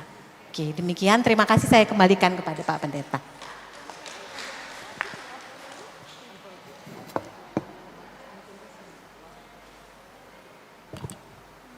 Masih mau Komi? Ya. Maksudnya mau Komi di pangku. Itu tadi mau di pangku. Ya. Satu hal penting adalah ternyata kita sadari hari ini tindakan kecil yang kita lakukan bisa menyelesaikan masalah besar. Amin ya. Tindakan kecil yang bisa dilakukan dalam keluarga bisa menyelesaikan masalah besar yang pernah terjadi dan yang akan terjadi. Berikut bahwa persoalan terbesar bagi kita adalah kadang kita tidak suka untuk menyampaikan apa yang kita butuhkan. Apa yang kita butuhkan. Seperti Bu Rita tadi katakan, lo kok tidak sampaikan kepada partnernya mau ke di pangku? Ya gitu kan? Iya. Di situ masalahnya. Adakah juga di antara ibu-ibu PWGT yang hadir saat ini yang malu menyampaikan apa yang harus dilakukan suaminya terhadap dia? Ada ndak? Dan kau mereka tu masih siri umpokade itu kebutuhan mi. Tak erato? Nah, aman dia di sini, tidak ada yang malu menyampaikan kebutuhannya. Ya. Berarti sudah terpenuhi. Sudah terpenuhi kebutuhannya. Karena pernah konseling pastoral dia katakan, pernikahan dia katakan seperti ini. Apa yang paling kau tidak suka sama suamimu? Tapi juga malu menyampaikannya. Padahal ada yang paling dia tidak suka. Baru pertanyaan berikutnya, apa yang kau paling inginkan suamimu lakukan terhadap engkau? Dia juga tidak menyampaikannya. Jadi semuanya tidak tersampaikan. Akhirnya komunikasi tidak jalan, tidak berfungsi dengan baik. Masalah muncul. Jadi tidak ada persoalan. Jadi padahal lakukan tindakan kecil, masalah bisa selesai. Kasih sukacita adalah nilai keluarga Kristen. Buah-buah roh itu, tahu lagu itu ya? Kasih sukacita, damai sejahtera, kesabaran. Parre kita itandai. Ya. Kasih sukacita, sejahtera, kesabaran, murahan, kebaikan.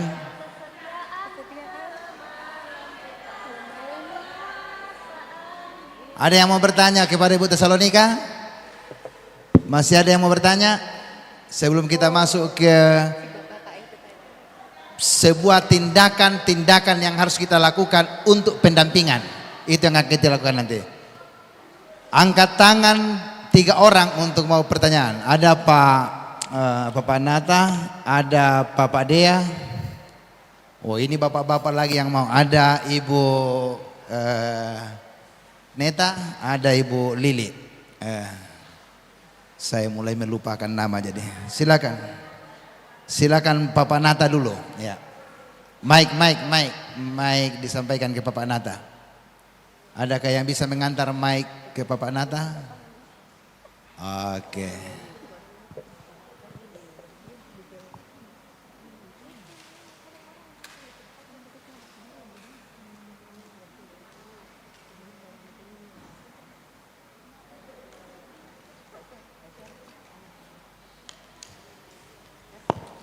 Oke, cek.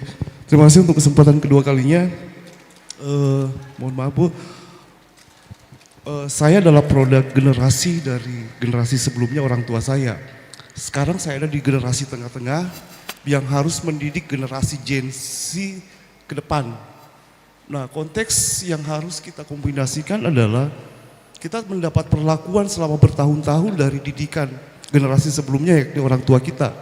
Hal ini yang akan kita kombinasikan untuk bagaimana caranya melakukan didikan baik secara emosional, fisik dan psikis buat anak-anak kita di masa generasi akan datang. Dengan konsep bagaimana menggabungkan yang lebih baik. Kita tahu bahwa sekarang Gen Z itu dari sisi segala aspek itu dianggap orang yang paling rentan dari segala hal.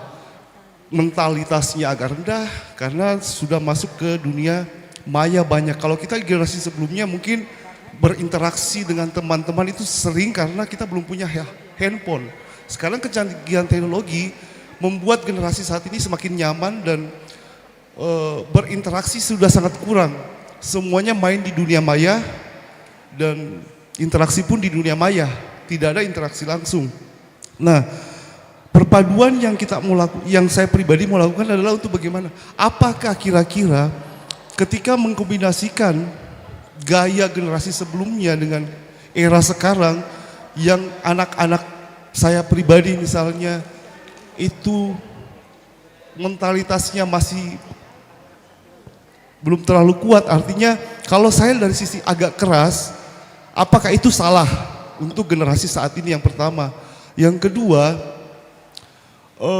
ketika pola perubahan anak saya misalnya itu berubah-ubah, misalnya dari minggu ini apa yang saya katakan patuh, sekali katakan langsung dikerjakan. Bahkan segala aktivitas di rumah bisa diselesaikan, bahkan sampai menyiapkan saya sendiri untuk kopi di sore hari. Itu sangat patuh menurut ukuran saya. Tetapi pada saat minggu-minggu sebelumnya, setelahnya atau bulan-bulan setelahnya ada perubahan. Kadang membangkang, kadang agak keras, kadang harus berkali-kali ditekankan baru bisa mengikuti pola keinginan pengasuhan. Nah, yang saya mau katakan yang kedua, pertanyaan yang kedua adalah apakah ini wajar dan ada permasalahan dari sisi pengasuhan? Yang ketiga, apakah ada faktor dari lingkungan ataupun sekolah yang kadang baik, kadang tidak? Dan ketika saya melakukan pola pengasuhan yang agak keras, apakah itu salah untuk generasi sekarang? Jadi ada 4 poinnya, Bu. Terima kasih. Terima kasih, Bapak Dea. Opor dulu sonya, mic-nya ke Bapak Dea. Iya, terima kasih atas kesempatan ini dan saya merasa bersyukur bisa ketemu Ibu Tesalonika pada hari ini. Luar biasa apa yang Ibu sudah sampaikan dan memberikan secara pribadi bagi saya masukan untuk mencoba memperbaiki mental yang hasilnya tadi buruk, Bu. Kami ada beberapa orang di sini ternyata buruk. Ya.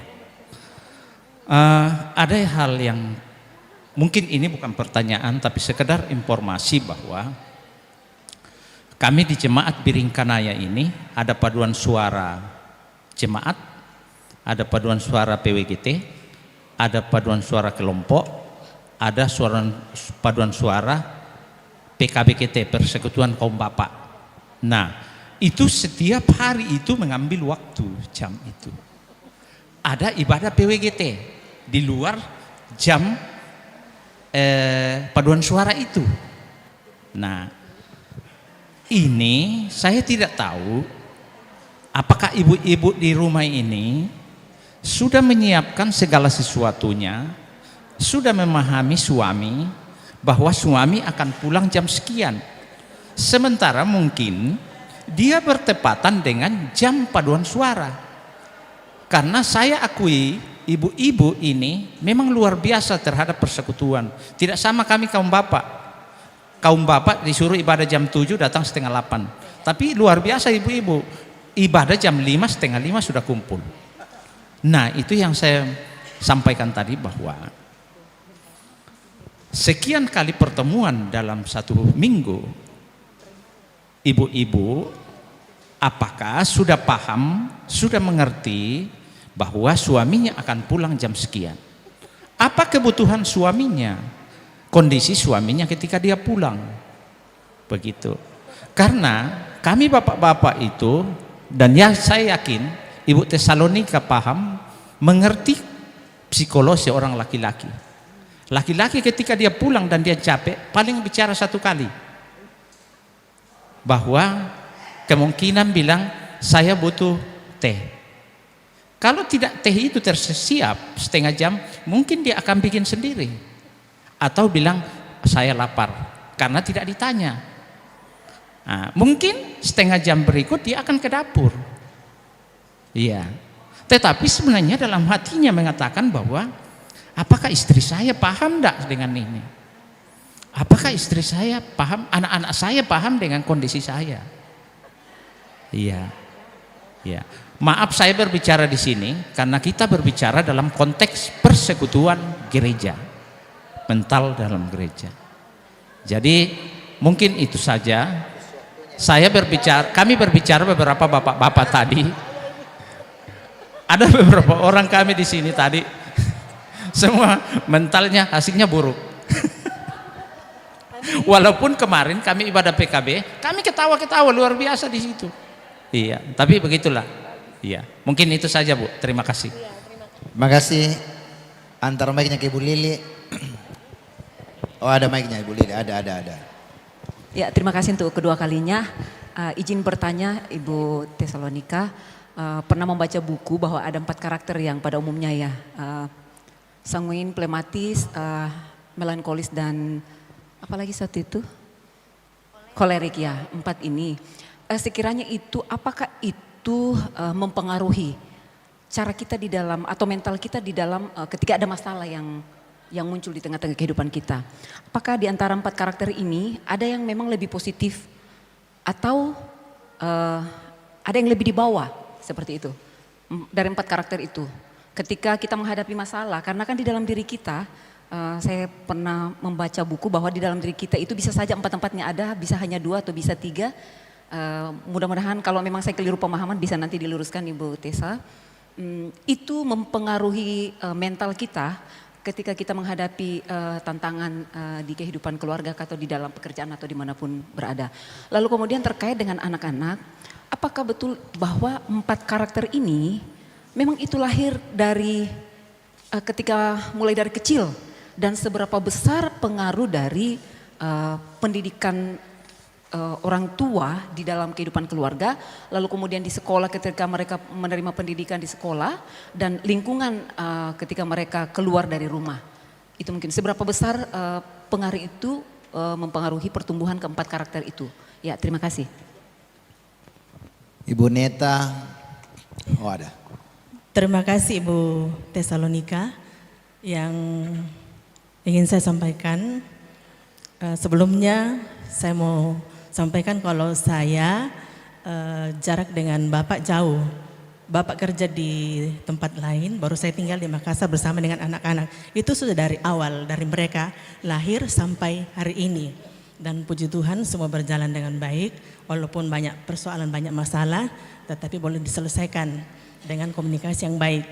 Cuma satu masalahnya Bu, apakah memang seperti itu ketika seorang anak perempuan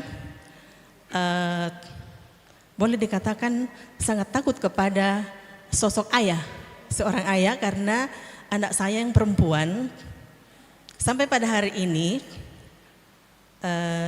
bapaknya tidak tahu.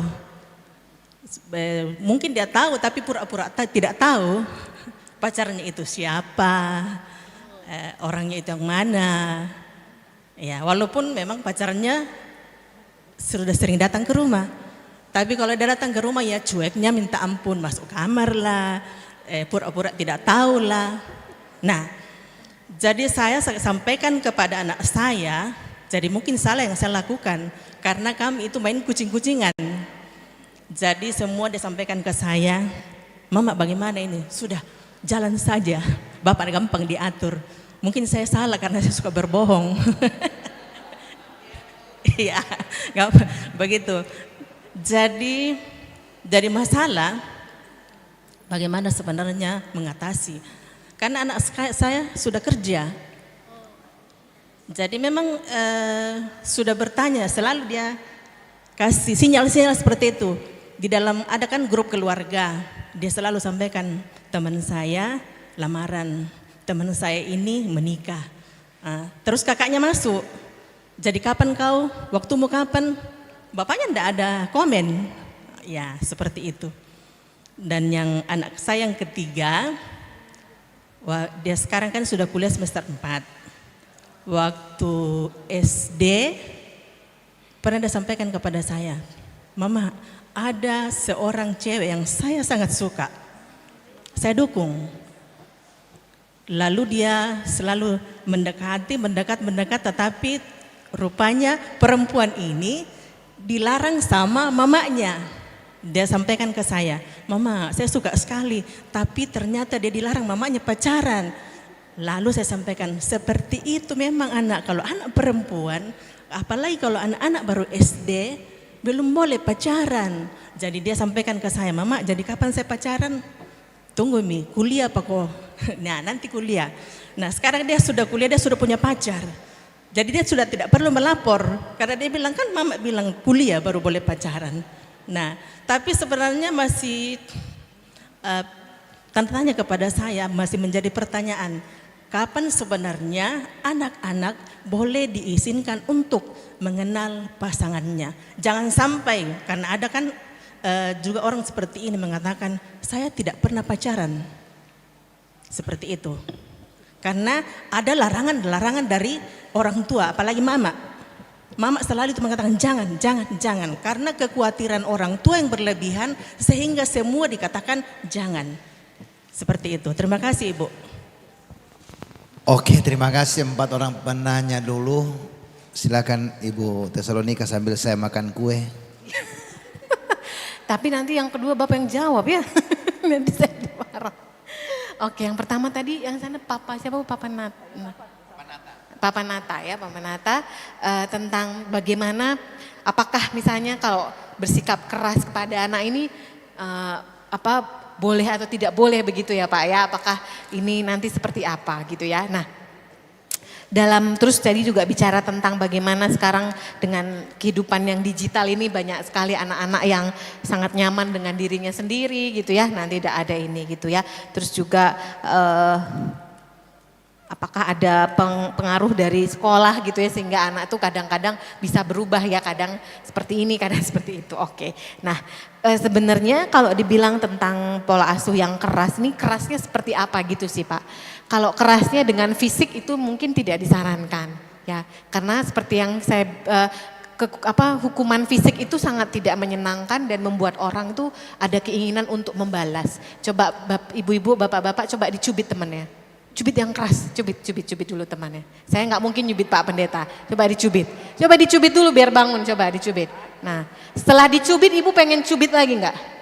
Iya, nah gitu ya. Ketika kita melakukan tindakan fisik yang melukai orang lain, orang itu secara pasti ada keinginan untuk itu menimbulkan rasa marah dan ada keinginan membalas. Jadi kalau pola asuh yang dengan keras secara fisik mungkin sebaiknya tidak. Tapi kalau misalnya kerasnya ini dalam konteks mengajarkan anaknya tentang disiplin, ada aturan yang harus dipatuhi dan karena aturan itu dilanggar ada konsekuensi yang harus dia dapatkan, itu saya rasa sangat baik untuk mengajarkan anak bahwa semua itu ada aturannya dan hidup itu memang harus ada aturan.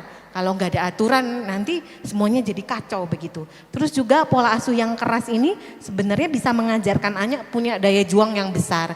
Anak-anak gen alpha ini sekarang tuh semuanya sangat mudah untuk stres dikit-dikit. Aku tuh sedikit-dikit tuh merasa nggak mampu, tidak bisa, menghindari yang sulit. Banyak anak-anak sekarang tuh menghindari yang sulit. Karena mereka tidak diajarkan untuk berjuang. Semuanya kan dapat dengan mudah ya. Bapak Ibu sekarang itu dengan mudahnya tinggal klik datang. Nggak usah pergi ke toko untuk membeli apa. Semuanya datang ke rumah dengan mudah. Dari situ dia daya juangnya jadi nggak berkembang. Nah supaya daya juangnya berkembang kita bisa mengajarkan mereka juga untuk mendapatkan sesuatu tuh harus berjuang.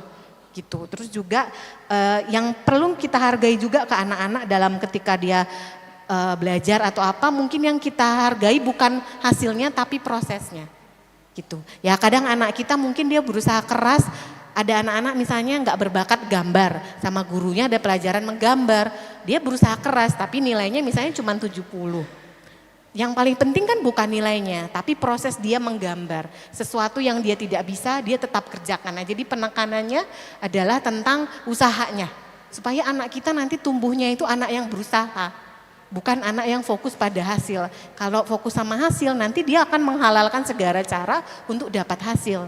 Tapi kalau fokusnya pada usaha, dia itu usahanya dia akan bertumbuh jadi makin lama makin tangguh gitu. Nah, kemudian tadi pertanyaannya tentang apakah kok bisa berubah-ubah gitu ya. Nah, anak itu masih usia anak SD gitu, SMP itu masih sangat mudah terpengaruh oleh faktor lingkungan sebenarnya. Karena apalagi anak SMP, SMA itu kan sedang mencari jati diri ya Pak ya. Mereka sedang mencoba mencari tahu siapa dirinya. Dalam proses mereka mencari tahu ini sebenarnya di situ mereka banyak mencoba banyak hal. Kadang gagal, kadang cocok, kadang nggak pas atau kadang sulit, tapi ada juga yang mudah dan ada yang pas. Nah, ini yang akan mempengaruhi suasana hatinya, makanya nanti di rumah tuh bisa kadang begini perilakunya, kadang beda gitu. Nah, kita yang sebagai orang tua harus kembali lagi meriset dia dari awal bahwa fokus aja pada aturan yang kita tetapkan kesepakatan di rumah gitu. Kalau memang kesepakatannya dari awal itu yang cuci piring adalah dia setelah makan malam, ya tetap dilakukan gitu. Mau dia marah, mau ngamuk-ngamuk gitu ya. Cuci piring tugasnya dia gitu. Tugas mama tadi misalnya masak, bapak mau ngapain. Jadi supaya tetap konsisten gitu jalannya Pak. Ya, oke. Nah, itu mudah-mudahan bisa menjawab. Terus yang kedua tadi ini aku ngeri nih jawabnya Pak. Nanti gara-gara ini ibu-ibu jadi nggak ikut paduan suara Pak. Gitu ya. Tapi ini kayaknya jeritan suara hati bapak-bapak ya. Nah, mungkin kita kembali lagi ya ibu-ibu kepada esensi dari pelayanan itu sendiri. Pelayanan sebenarnya yang paling awal yang harus kita layani adalah keluarga. Gitu ya, jadi kalau memang keluarga kita sudah terlayani dengan penuh, nah barulah kita melayani di tempat di gereja gitu. Aku salah nggak Pak Pendeta? Bener nggak aku? Aduh nanti aku bahaya ini. Keseimbangan, gimana itu? Mungkin Bapak bisa membantu. Soalnya ini urusan gereja ini. Pokoknya nanti kita selesaikan di Malino Bapak dia. Aduh. Yang begini menjadi topiknya PKB di Malino nanti. Iya, begitu bagaimana? Ya Bapak ya. Pak Otto, selesai ya. Selesai di Malino ya. Nggak usah saya jawab ini ya. Ngapain itu Bapak Pendeta? Kami mau bikin juga di Malino nanti. Apa itu Malino? Pokoknya program tandingannya PWGT. Oh, oke. Ngeri ya. Ya. Jadi kami mau bahas juga kebutuhan kami laki-laki. Iya benar, iyalah. Mungkin tadi butuh pangkuan ya Bu ya. Ternyata rupanya sudah mulai muncul hari ini, kalau ada di antara kami semua ini sering ditinggalkan gara-gara kegiatan gereja. Oh. Hati-hati ya, kegiatan gereja tapi tidak dilakukan juga masalah juga. Iya, benar, karena itu Pak panggilan. Pendeta. Iya, karena sehingga itu panggilan. dua hal yang paling penting ya Ibu Tesalonika, dua hal yang paling penting. Keluargaku dan tanggung jawabku, tanggung jawab pelayananku itu harus seimbang. Tidak boleh ada yang dirugikan satu di antara dua hal itu. Karena itu kalau mau berkarir di gereja, selesaikan tanggung jawab di rumah. Kalau mau berkarir di rumah, mau selesaikan tanggung jawab di rumah, panggilanmu juga harus dijalankan. Iya, benar sehingga sekali. relasi antara Tuhan dengan sesama itu utuh. Iya. Kira-kira begitu ya? Iya. Udah Ya, ya Bapak, kasih. udah selesai kan? Soalnya nanti ini oke. Kemudian yang ketiga dari Ibu Lili ya Ibu ya. Apakah tadi kayak tipe kepribadian itu yang sanguin kolerik itu tuh dibawa dari kecil dan apakah berdampak dalam bagaimana kita menyikapi masalah begitu ya Ibu ya. Terus nanti apakah itu berpengaruh seumur hidup atau kayak apa? Oke, jawabannya adalah kalau yang sanguin, plekmatis, koleris sama itu ya Bu, sebenarnya itu kalau kita baca lebih awal itu sebenarnya tidak berdasarkan penelitian yang proses penelitiannya memang nggak ada justru Bu ya yang itu. Tapi itu tipe kepribadian yang paling umum yang banyak dipahami orang. Walaupun itu kalau dilihat-lihat tuh dasar saintifiknya itu sangat kurang Bu. Ya, jadi kalau kami di psikologi justru itu tidak belajar. Itu hanya kayak pengetahuan umum aja. Bukan yang kami akan dalami, enggak gitu ya. Tapi intinya setiap pribadi itu punya kekhasannya masing-masing dan punya bawaannya masing-masing. Nanti kalau ada yang karakter kepribadian yang dibawa sejak lahir tuh yang sudah melalui banyak penelitian tuh ada namanya nanti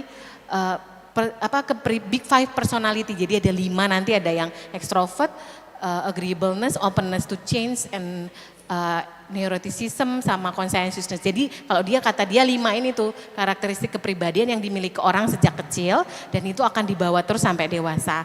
Nah intinya ya Bu, kalau itu ada yang kita bawa, tapi setiap orang mungkin nanti ekspresinya bisa beda-beda. Misalnya ada yang tadi orangnya ekstrovert, sama-sama ekstrovert, tapi ekstrovert yang A sama yang B akan berbeda juga tampilannya dan perilakunya itu.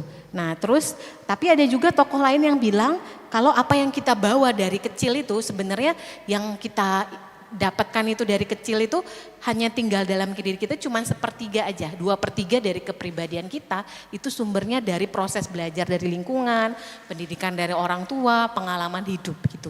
Jadi 1/3 yang tadi itu masih terus ada, tapi yang 2/3 ini kita dapatkan dari lingkungan. Ya cara jadi orang ekstrovert kenapa bisa beda-beda tadi? Ya karena belajarnya dari lingkungannya gitu. Ya Ibu ya, mudah-mudahan bisa menjawab. Nanti mungkin bisa ikut kuliah juga ya Bu di psikologi. Bisa ini, bisa. Bapak kayaknya mengizinkan, yang penting kan Ibu positive thinking. Kemudian tadi Ibu Neta ya, Ibu Neta tentang seorang anak perempuannya kok takut gitu ya sama bapaknya, terus bapaknya ini kok sikapnya kayak yang sok cool gitu ya Bu ya. Ketika urusan anak perempuan ini mau punya pacar atau bentar lagi mau menikah ya. Kita coba wawancara dulu lah sama Pak Pendeta ya. Pak Pendeta punya anak perempuan kah? 2. Gimana perasaannya kalau anak Bapak didekati laki-laki lain Pak? Wih. Coba Pak. Gimana perasaannya Pak? Tapi belum ada. Misalkan. Kan belum umurnya ya biarin lah. Misalnya kalau nanti ini bayangkan Bapak seorang bapak bukan seorang pendeta ya, tolong. Ya.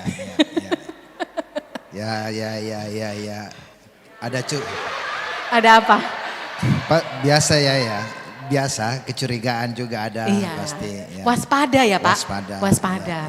Terus selain waspada ini laki-laki sebenarnya ini baik atau tidak begitu kan Pak Pendeta? Iya. Apakah dia terus ada juga enggak rasa kayak masih belum rela gitu anaknya diambil orang? Ya, akhirnya pura-pura pergi tidur seperti Papa Neta. Iya kan? Iya. Itu masalah Iya. itu sebenarnya Ibu ya. Padahal sebenarnya ya biar milih ya. Apa artinya itu? Ya aman saja ya. Begitu Ibu ya, kita langsung tanya kepada seorang bapak ya. Ada narasumber yang langsung valid di depan kita. Jadi kadang-kadang memang bapak-bapak itu sangat tadi waspada gitu ya. Dia tidak mau bersikap seramah itu kepada calon menantunya supaya si calon menantu juga tetap menghargai anaknya. Dan harus bersikap hati-hati dan menjaga anaknya gitu sih Bu. Kadang-kadang bapak-bapak tuh gengsinya gitu sih Bu. Ya jadi lebih masalah di sana karena juga dan saya memperhatikan setiap kali anak perempuan yang menikah kalau ada acara sungkeman gitu ya, bapak-bapak itu pasti nangis. Iya, kalau anak laki-laki yang mama ibu-ibu pas ya mau anak laki anak perempuan pasti nangis kan kalau ibu-ibu ya. Tapi kalau anak laki-laki yang menikah, bapak-bapak itu bilangnya baik-baik kau ya nak, jaga anak istrimu gitu. Tapi kalau anak perempuannya yang menikah, nangis dia. Karena anak ini tidak lagi sepenuhnya dalam lindungannya gitu loh Bu.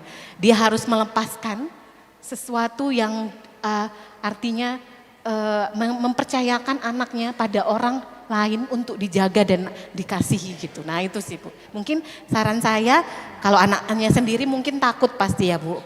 Mungkin dari ibu nih yang ke bapak melakukan pendekatan, anaknya memang udah umurnya harus menikah gitu ya. Justru kalau nggak menikah nanti jadi masalah ke depannya gitu ya. Kan udah umurnya ya. Terus kemudian kapan anak-anak ini harusnya sudah bisa berpacaran gitu ya. Kalau SMA biasanya minat untuk mengenali lawan jenis itu sudah mulai tumbuh.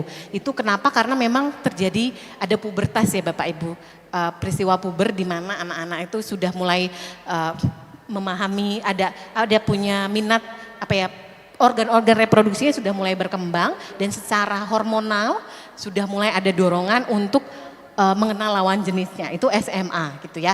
Tapi bukan berarti begitu punya pubertas langsung bisa pacaran. Justru waktu pas puber ini itu masa-masa kritis untuk mereka harus lebih paham tentang dorongan-dorongan itu, mengendalikannya supaya tidak macam-macam gitu ya Bu ya. Nah terus SMA itu masa mencari jati diri Bu.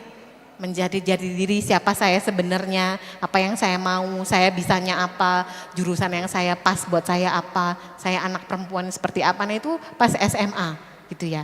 Dan bagusnya sih ya setelah SMA itu dia setelah menemukan jati dirinya lah dia mulai berpacaran. Karena dia sudah kuat Bu fondasinya. Jati dirinya udah teguh, dia nggak akan bisa lagi digoyah-goyah, diajak ikut yuk masuk agama lain, dia nggak mau karena identitasnya, jati dirinya udah dibentuk kuat di SMA gitu ya Bu ya. Udah nih aku adalah seorang wanita Kristen, ya, cari pacarnya juga pasti yang Kristen gitu, nggak mau tuh nyoba-nyoba yang lain-lain karena nggak cocok dengan jati dirinya. Gitu ya Bu, aku tuh mau laki-laki kayak bapakku misalnya katanya, itu dia udah berpikir tuh pas SMA tuh pokoknya pria idolaku ya kayak bapakku, ya pasti nanti nyarinya yang kayak bapaknya, yang bekerja, yang bertanggung jawab gitu. Bukan pria-pria asal-asal yang nongkrong di warung-warung begitu Ibu. Ya saran saya sih yang penting jati dirinya itu udah terbentuk utuh dan kuat gitu. Ya, oke. Gitu Pak. Selesai Dik? Selesai. Saya kira masih ada. Jadi pernah memang ada yang bertanya di konseling pastoral pernikahan, perkawinan. Pertanyaan pendeta begini, kamu rela tidak kalau anak perempuanmu ini menikah? Yang paling sulit menjawab adalah ayahnya. Ya. Sesungguhnya ada yang dipikirkan, kenapa sampai tidak rela kalau anak perempuanmu menikah? Yang pertama dia mengatakan seperti ini, anak saya adalah orang yang paling penjaga terakhir terhadap anak saya. Ya, penjaga anak saya yang tidak mau, tidak rela ketika dia jatuh kepada orang yang tidak tepat.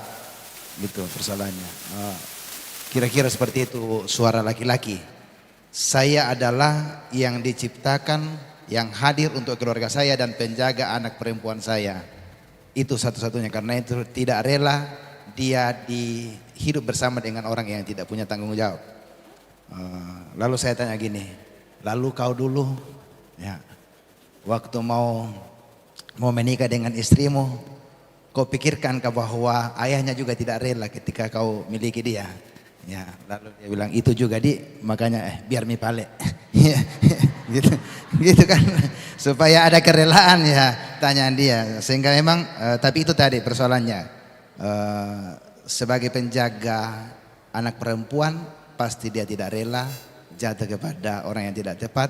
Dia jaga wibawanya supaya dia segan bahwa tidak boleh anaknya dipermainkan. Karena itu dia harus jaga jarak dengan pacar anak perempuannya. Laki-laki pasti begitu, dia pasti jaga jarak dengan pacar anak perempuannya. Karena dia mau mengingatkan pacarnya, anaknya bahwa kau tidak boleh macam-macam dengan dia. Saya ada yang menjaga dia dan tidak rela ketika dia masuk ke dalam kehidupan orang yang tidak tepat. Kira-kira seperti itu ibu-ibu, tetapi kan masih ada praktek. Bagaimana mendampingi keluarga untuk menjaga kesehatan mental? Nah ini yang penting, karena apalah gunanya teori tanpa sebuah praktek. Masih mau Ki? Bilang Ki kalau tidak mau Ki, supaya kita istirahat. Masih mau Ki? Mana yang bilang masih mau Ki? Makin diulangi makin dia pelan bicara. Itu pertanda apa? Ya. Saya pernah seperti itu. Saya tidak yakin ketika saya mendengarkan jemaat. Saya tanya pertama dan menjawab, saya tidak terlalu yakin jawaban itu. Saya harus mengulangi sampai 3 kali karena di dalam Alkitab selalu ada kitab ulangan. Ya, mengulanginya itu artinya untuk makin memperjelas. Jadi kenapa harus diulang-ulang? Karena sesuatu yang penting yang harus ditahu kejelasannya. Ya gitu. Jangan kami juga bilang kenapa itu pendeta khotbahnya berulang-ulang. Karena itu penting, maka saya ulang-ulangi. Nah, gitu dah. Ya. Oke, ibu-ibu istirahatlah sedikit. Mana Wulan? Ada hadiah lagi kah? Sini. Ya, bikin hadiah satu lagi. Ya. Hadiahnya apa ini? Oh, televisi. Hadiahnya televisi. Ya. Silakan dibikin. Ya, sambil Ibu Tesalonika menikmati apa yang ada. Ada teh untuk Ibu Tesalonika? Silakan dibawakan ke sini teh. Oh sudah. Oh iya, iya. Oke, iya. Cek tes 1 ya. Shalom. Salam SMGT.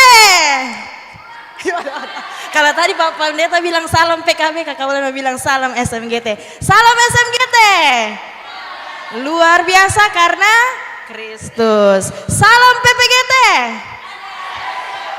Kader siap putus. Teguh dalam Kristus. Oke, puji Tuhan. Tepuk tangan dulu untuk semua. Ya, kali ini kita mau kasih hadiah untuk bapak-bapak. Kasih tepuk tangannya. Karena sudah banyak bertanya dan juga sudah banyak mendiskusikan untuk hari ini.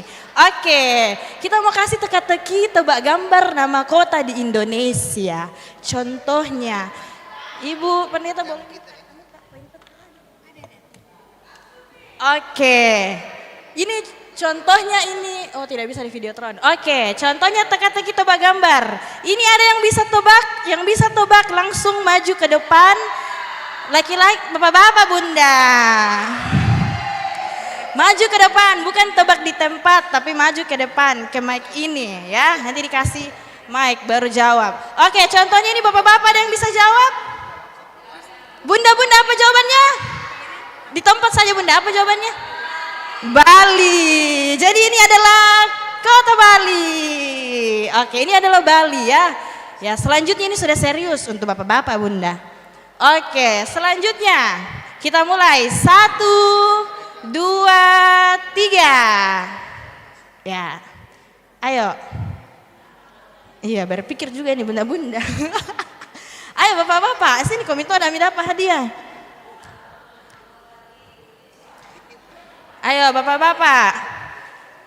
Kalau tidak ada bunda-bunda, maju kami. 1, 2, 3. Yang cepat dia dapat. Yang cepat.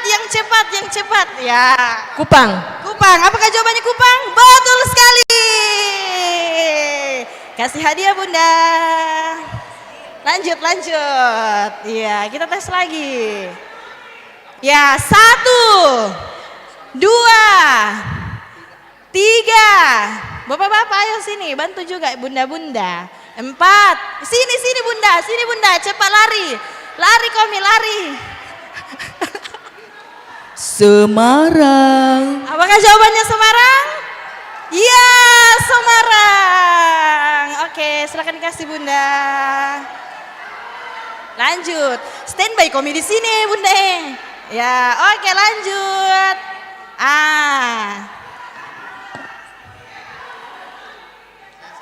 Kota apakah ini?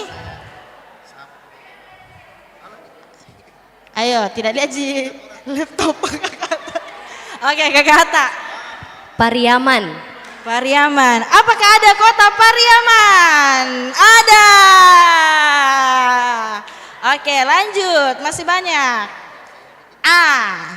Cepat ke sini. Yang sudah dapat sudah milih. Tidak dapat komi lagi. Sini komi lagi yang lain. Lari komi cepat, lari bunda, lari, ya. Bandung. Apakah Bandung? Ya, Bandung. Silakan dikasih. Masih ada hadiah atau bunda? Masih ada. Lanjut. Oke. Kota apakah ini?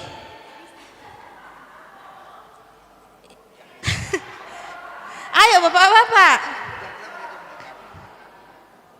Sini, ke sini Bu, bapak-bapak sini. Ya, tidak ada bapak-bapak, mudah-mudahan kita sini Komi. 1. Ya, sini Oma. 2.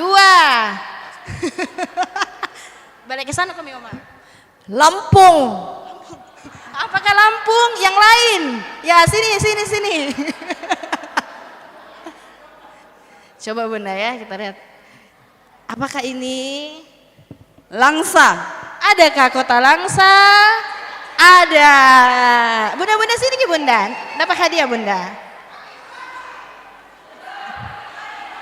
Habis nih kapan? Belum Pidi? Masih ada Bunda atau nanti lagi? Sudah? 1 Pi. Oh 1 Pi. Oke. Nah 1, 2, 3, 4, 5, 6, 7, 8. Iya. Bekasi. Apakah Bekasi? Iya, betul Bekasi. Lagi. 1, 2, 3, 4. Sini Komi Bunda. 5, 6, 7. Ya, ini jauh-jauh dari mana? Tegal. Jauh dari Tegal. Jauh sekali di belakang. Oke, lanjut. 5, 4. Lari. Jauh dari Depok. Tapi saya tidak dengar. Kasih Bunda, kasih tuh. Sini ke Bunda. Bunda, Depok. Saya tadi lihat Bunda, ya bisa. Oke, habis. Ya. Oke, habis. Silakan Bapak Pendeta dilanjut. Nanti kita bagi-bagi lagi hadiah. Terima kasih. Yang kecil-kecil selalu lincah. Ya, jadi ibu-ibu sekalian kita sampai di sini dulu untuk sesi ini kan, sesi 2 toh. Kita lanjut ke sesi 3 karena ini waktu kita. Ya. Jadi sesi 3 ini langsung dengan metode apa yang harus dilakukan. Ya. Masih bisa ya Ibu Tesalonika? Semangat. Salam PWGT. Salam PWGT. Jayalah PWGT. Nah itu dia, silakan Ibu. Iya, baik ya. Tadi saya memperhatikan ibu-ibu kalau dapat sunlight semangat sekali ya. Tadi yang sunlight lari, tapi kalau dapat coklat biasa aja ya. Nggak niat banget gitu ya. Padahal sebenarnya sunlight dipakai buat apa sih Bapak Ibu? Piringnya piring siapa? Keluarga kan ya? Ya. Tapi kalau coklat dimakan siapa? Anak-anak. Aduh, memang ibu-ibu ini luar biasa sekali. Semuanya buat keluarga ya. Semua buat keluarga, semua buat anak-anak. Aduh, luar biasa. Dengarkan itu Bapak-bapak ya. Bahwa semuanya buat keluarga. Oke. Tapi jangan lupa juga ya Bapak Ibu untuk melakukan hal-hal buat diri sendiri ya. Ya buat diri sendiri apa yang kita suka. Teman dulu beberapa waktu ada seorang ibu datang ke saya dengan kelelahan yang hidup yang luar biasa dan tidak pernah mendapatkan penghargaan apa-apa. Saya bilang ibu harus belajar untuk menghargai diri sendiri, kalau nunggu orang lain lama. Jadi dia setiap berapa bulan sekali dia beli lipstik kesukaannya. Setiap kali memakai itu dia merasa dia sangat bahagia katanya. Nah itu ya, jangan lupa begitu ya ibu-ibu ya, jangan sampai hanya mikirin sunlight, coklat buat anak, tapi pikirkan juga diri sendiri. Nggak apa-apa sekali-sekali egois ya, bapak-bapak juga nggak apa-apa loh, sekali-sekali pergi mancing, pergi apa gitu ya, nggak apa-apa ya. Karena kita harus jadi pribadi yang sehat juga, positif juga, supaya kalau ketemu pasangan tuh sama-sama positif gitu ya. Oke ya, ayo kita lanjut ke sesi 3 ini menjadi pendamping ya. Berdasarkan proposal atau uraian yang saya baca tuh harapannya kegiatan kita hari ini tidak hanya berhenti di sini aja. Tapi kita bisa membantu juga orang-orang di sekitar kita dan mungkin nanti ini tidak hanya bisa diterapkan pada orang lain, sebenarnya pada kita ke anak kita atau ke pasangan kita juga bisa. Terus juga nanti selanjutnya bisa kita gunakan ke orang-orang lain ya, misalnya ke keluarga kita, keluarga besar yang lain, keponakan, sepupu atau siapa aja ya. Oke. Nah, hari ini kita akan bicara tentang mindset itu. Sebelum kita masuk nanti bagaimana, kita harus punya mindset tentang bagaimana menjadi seorang pendamping. Ya, apakah pendamping itu hakim, Bapak Ibu? Tidak. Tapi seringkali kita menghakimi ya.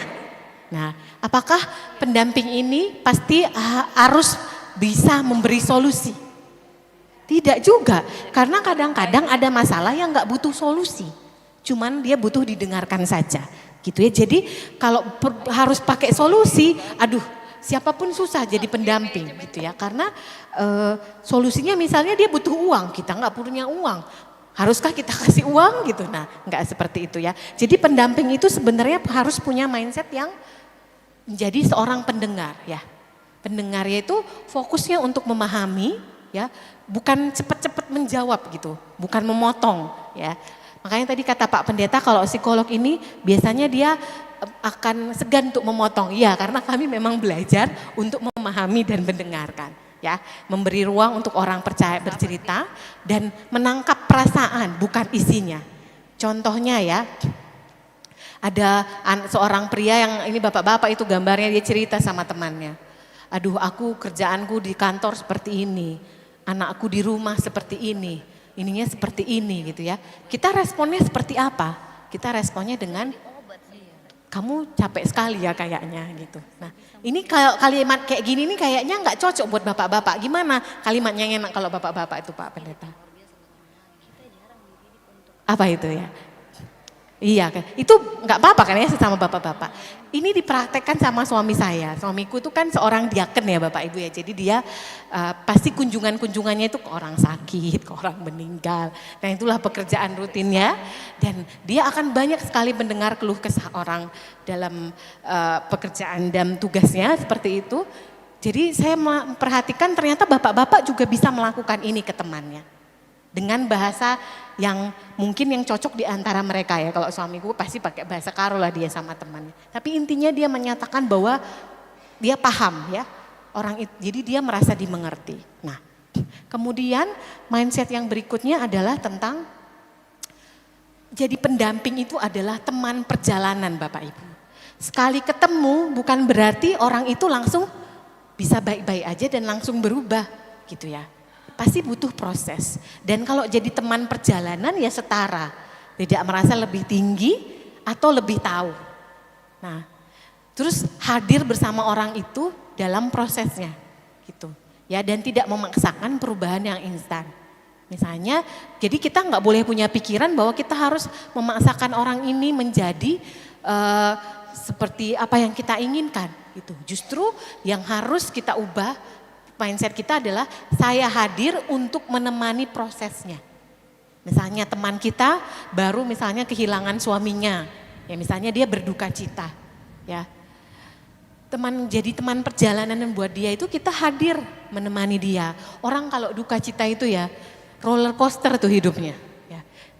Sangat ini, karena kalau kata mamahku dulu itu bukan mamaku ya, tante saya juga dulu kehilangan suaminya, terus dia bilang gini, pasti nanti dia bilang ke aku waktu pas mamaku kehilangan suaminya ya, dan bapakku, tanteku langsung pesan ke aku gini, pasti nanti kalian akan capek banget tinggal serumah dengan mamahmu. Kenapa gitu?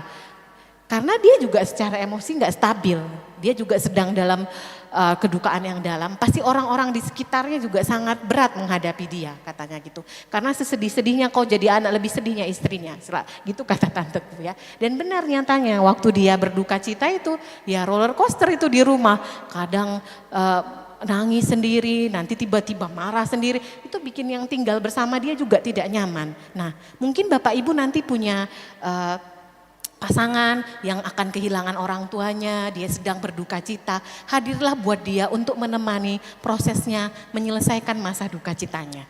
Gitu, teman perjalanan.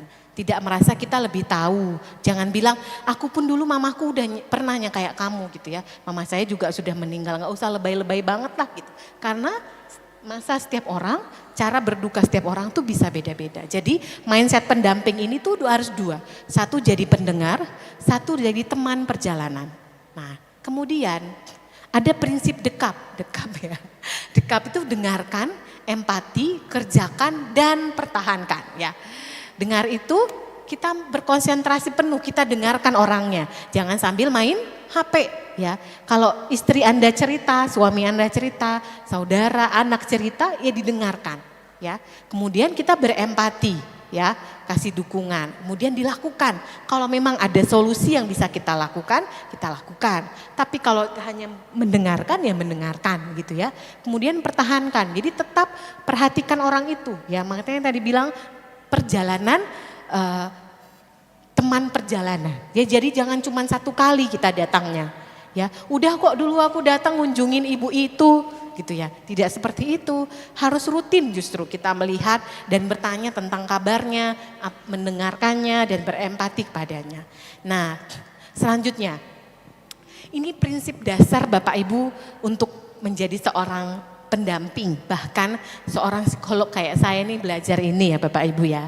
Nah harapannya nanti ini bisa diterapkan juga. Yang pertama itu menerima, memahami, mengevaluasi, mengingat dan merespon. Kayak ribet banget ya, tapi sebenarnya kalau dilakukan itu akan lebih mudah ya. Nah menerima itu kayak apa? Kita itu membuka diri untuk benar-benar hadir ya. Jadi memberikan perhatian penuh pada lawan bicara. Tidak terdistraksi HP atau pikiran sendiri. Saya Bapak Ibu kalau lagi punya masalah, saya nggak mau dapat klien. Kenapa? Karena aku nggak fokus. Nanti orangnya merasa tidak didengarkan. Dan karena itu akhirnya dia kecewa nih sama profesi psikolog ya.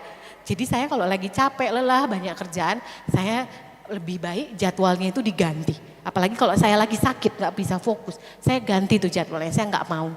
Karena saya mau membuat mereka itu mendengarkan dengan sungguh. Jadi karena kita menerima semuanya ya, perilaku kita harus seperti apa, kita menunjukkan bahasa tubuh yang kesiapannya kita memang mau dengar gitu ya, bukan menghadap ke sana, bukan sibuk ngapain gitu ya. Nah perilakunya kita melakukan kontak mata, memandang gitu ya, mengangguk ringan gitu ya. Terus posisi tubuhnya kita menjawab juga, terus kita sampaikan waktu dia cerita, oh gitu ya Bu. Terus habis itu gimana? Nah itu, jadi seperti itulah yang awalnya. Nah ibu-ibu kira-kira nih ya, kalau ada yang ibu cerita nih ya, ceritanya misalnya hanya masalah biasa nih ya, belum yang terlalu masalah personal, hanya masalah pekerjaan misalnya.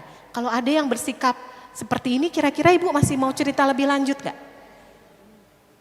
Kita diperhatikan, kita didengarkan. Ada gak keinginan untuk cerita lebih banyak? Iya, ya itu. Nah, ini teknik yang paling pertama ya untuk menerima. Ketika kita bisa bersikap seperti ini, lawan bicara kita ataupun orang yang mau kita dampingi itu, baik itu anak, suami, istri ataupun keluarga yang lainnya, dia akan lebih terdorong untuk terbuka lebih banyak gitu. Dan Bapak Ibu, inilah yang kami lakukan sebagai seorang psikolog dan kami dibayar hanya karena ini. Mahal loh, psikolog itu sejam tuh 300-500 ribu. Tuh ya, jadi hanya ini aja loh. Nah, belum kami tuh nggak hanya ada solusi yang gimana-gimana banget gitu ya. Nah kemudian kesalahan umum kalau kita itu di awal-awal itu adalah main HP ya, kadang-kadang buru-buru asal udah gitu ya. Terus kadang-kadang kita udah nyiapin juga jawaban kita kayak apa. Jadi akhirnya kita nggak dengerin dia karena kita sibuk dengan pikiran kita gitu ya. Apalah nanti ku bilang sama orang ini ya, apalah ku bilang ya, apalah ku bilang. Jadi kita nggak lagi dengerin dia sebenarnya. Terus waktu kita jawab, jawabannya jadinya nggak nyambung gitu ya. Nah ini kesalahan-kesalahan yang bisa terjadi di awal. Kemudian yang setelah kita mendengarkan, kita masuk ke understanding atau memahami ya. Jadi kita menangkap apa maknanya. Kalimat itu Bapak Ibu kadang-kadang kalau orang cerita tuh muter-muter. Tapi yang paling penting adalah kita tahu maknanya apa ya. Tidak hanya dengar cerita tapi juga emosi yang ada di dalamnya ya. Misalnya ada orang yang bilang saya capek sekali di rumah. Sebagai pendamping kita menangkap bahwa bukan hanya capek tapi mungkin lelah secara emosional ya misalnya. Dia cerita misalnya aku di rumah tuh selain ngurus anak, masak, suamiku nggak ngapa-ngapain, dia cuma datangnya pulang udah sore dia juga udah capek, aku nggak ada teman cerita, nah ceritanya gitu ya. Nah, kita menangkap tuh apa sebenarnya emosi yang dia rasakan. mungkin dia lelah secara emosional gitu ya. Nah, kalau Bapak Ibu misalnya udah dipahamin ya, misalnya contoh responnya, sepertinya kamu bukan capek secara fisik ya, tapi juga kamu merasa terbeban. Nah, kalau dibegitukan sama orang gimana Bu perasaannya? Biasanya kalau udah tahap ini orangnya udah nangis. Karena kita bisa memahami emosi yang ada sebenarnya. Nah, biasanya mereka kalau udah kita masuk ke tahap understanding ini ya, udah mulai meleleh-leleh itu ya. Karena merasa dia dipahami. Nah, kesalahan yang sering terjadi, kita itu kalau ada orang cerita, kita mendengarnya secara dangkal. Terus langsung aja fokus ke solusinya gitu. Ya kayak tadi orang itu lelah di rumah gini-gini. Ya udah, bayar aja pembantu. Nah, gitu. Ya. Ya sebenarnya dia bisa bayar pembantu gitu ya, cuman bukan itu yang dia inginkan dengan cerita kepada kita gitu ya, tapi dia ingin dipahami. Nah kemudian ini aku nggak kelihatan ini Kak, tulisannya warna hitam lah Kak.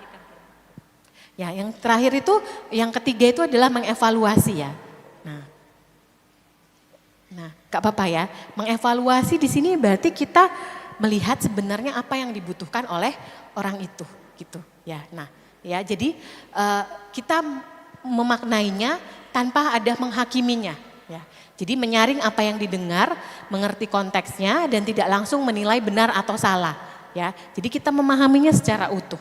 Kayak tadi tuh kan misalnya dia cerita tentang berbagai beban dalam keluarganya, kesibukannya sangat banyak, tapi suaminya misalnya kerjanya di luar kota jadi nggak ada yang bantu, kita mengevaluasinya, makanya suruh suamimu pindah kerja di sini, salah sendiri gitu kita bilang, kenapa nggak nyuruh dia pulang gitu kan ya, nah itu berarti kita sudah menghakimi gitu, harusnya seperti apa, nah coba kita lihat.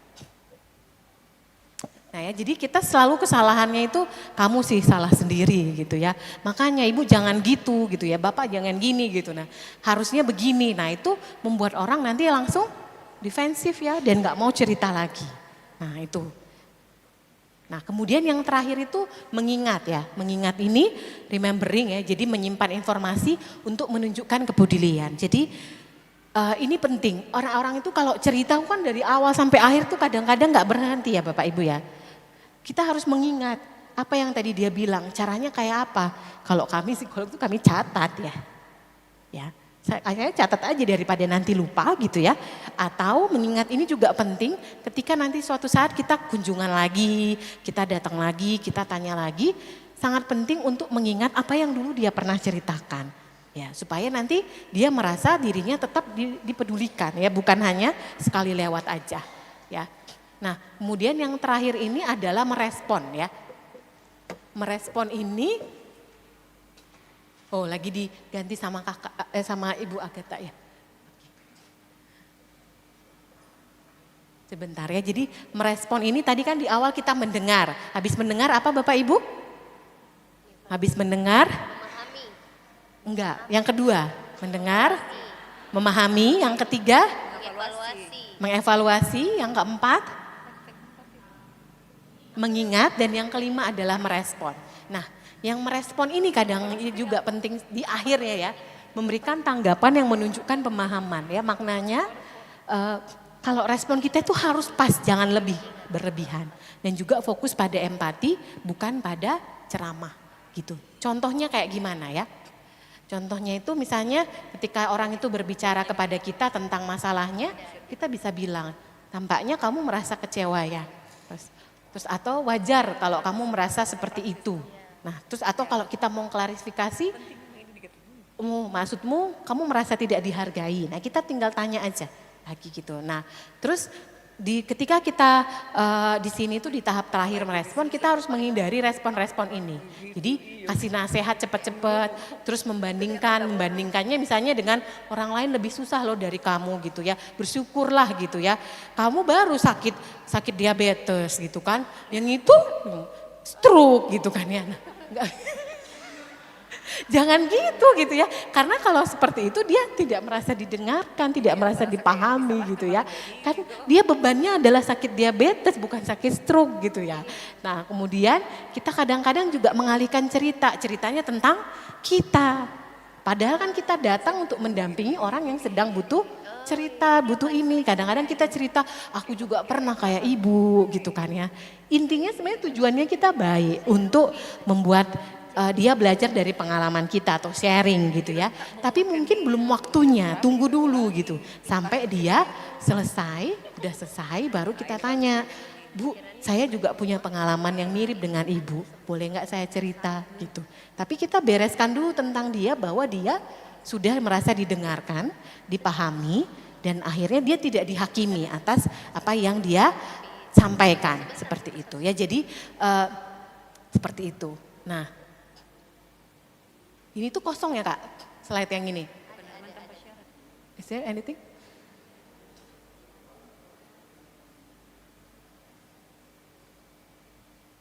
Oke. Nah, yang penting ya Bapak Ibu, kalau kita mendampingi itu kadang-kadang yang lebih penting itu adalah cara kita mendengarnya, bukan kata-kata apa yang kita katakan, ya, gitu. Nggak penting itu pakai teori-teori canggih, ya, atau berdasarkan kata tokoh ini, nggak penting itu. Yang paling penting adalah cara kita mendengarnya, kita membuat dia merasa dia didengarkan, membuat dia merasa dipahami. Kayak nomor 1 tadi kan cuman mendengarkan, respon kita cuman oh gitu. Terus iya, lalu kemudian setelah itu, nah cuman itu yang kita bilang. Dan oh lalu nah cuman gitu aja. Tapi dia merasa didengarkan dan akhirnya dia mau terbuka gitu. Nah tadi kan kalau kata teman-teman di sini tuh sulit sekali membuat orang itu terbuka. Karena orang itu kalau mau terbuka, dia harus meyakini bahwa orang yang mendengarkan dia adalah orang yang mau meluangkan waktu mendengarkannya. Kalau enggak ngapain ikut cerita gitu ya. Ngapain juga buat apa? Ngabis-ngabisin energi aja toh enggak orangnya juga enggak paham, aku tidak merasa dipahami gitu ya. Jadi seperti itu. Ya, jadi paling penting itu adalah caranya ya. Daripada apa yang kita katakan. Nah, kemudian ini saya meng-highlight lagi tentang yang tadi ya, penerimaan tanpa syarat itu, karena dasar konseling itu salah satu pendekatannya adalah penerimaan tanpa syarat ya. Jadi tidak menghakimi. Kalau ditanya ya aku tuh ya Bapak Ibu ya, konselingnya udah kemana aja, aduh ke narapidana, ibu yang ditemukan membunuh anaknya, pelaku aborsi lah, udah apa saja ya Bapak Ibu ya. Tapi saya harus bersikap kepada mereka, menerima mereka tanpa syarat gitu. Supaya apa? Supaya mereka itu bisa berubah nantinya. Dengan kita menerima mereka tanpa syarat, tidak menghakimi, menghargai sebagai manusia, ya mereka akan lebih terbuka kepada kita dan kita jadi tahu apa yang bisa dibantu dan mereka juga akan lebih mau dibantu gitu ya. Nah, penerimaan tanpa syarat ini kita menghargai manusia. Perilakunya bisa salah ya, tapi tapi dirinya tetap kita hargai ya. Saya pernah juga konseling ke orang dengan HIV AIDS gitu, yang dapat HIV-nya itu karena jajan gitu ya di luar sana gitu ya, dan akhirnya menularkan juga ke istrinya yang tidak pernah jajan ya. Kalau dipikir-pikir gitu ya, dia kan udah sangat buruk ya. Karena dia jajan, dia sakit HIV, dia juga akhirnya membuat istrinya kena HIV. Terus habis itu istrinya itu mau melahirkan Bapak Ibu. Anaknya juga bisa kemungkinan terkena HIV gitu ya. Kalau dipikir-pikir itu ya, aduh ngapainlah konseling orang kayak gitu. Gitu nggak buat apa gitu kan ya, perilakunya juga nggak benar gitu ya. Nah itu, tapi ketika kita menerima dia tanpa syarat gitu ya, ada rasa empati dan dia merasa didengarkan, nah mereka ada keinginan untuk berubah gitu ya, karena dia merasakan penerimaan tanpa syarat tadi ya. Orang kalau di konseling itu atau kita dampingi itu tapi kita menerimanya, dengan kita menerima tanpa syarat, mereka akan merasa aman, nggak takut untuk cerita ya. Kalau enggak, ini adalah skill dasar orang-orang psikologi Bapak Ibu ya, makanya kami bisa tahu rahasia banyak orang ya. Nanti aku rahasianya udah, ya nanti kadang-kadang yang konseling ke saya itu istri anggota dewan gitu-gitu ya. Ya, tahu buruk-buruknya keluarganya atau si anggota dewan yang bersangkutan juga saya jadinya tahu kan gitu ya. Nah tapi si istri ini merasa aman untuk bercerita karena juga dia merasa dia tidak dihakimi seperti itu ya.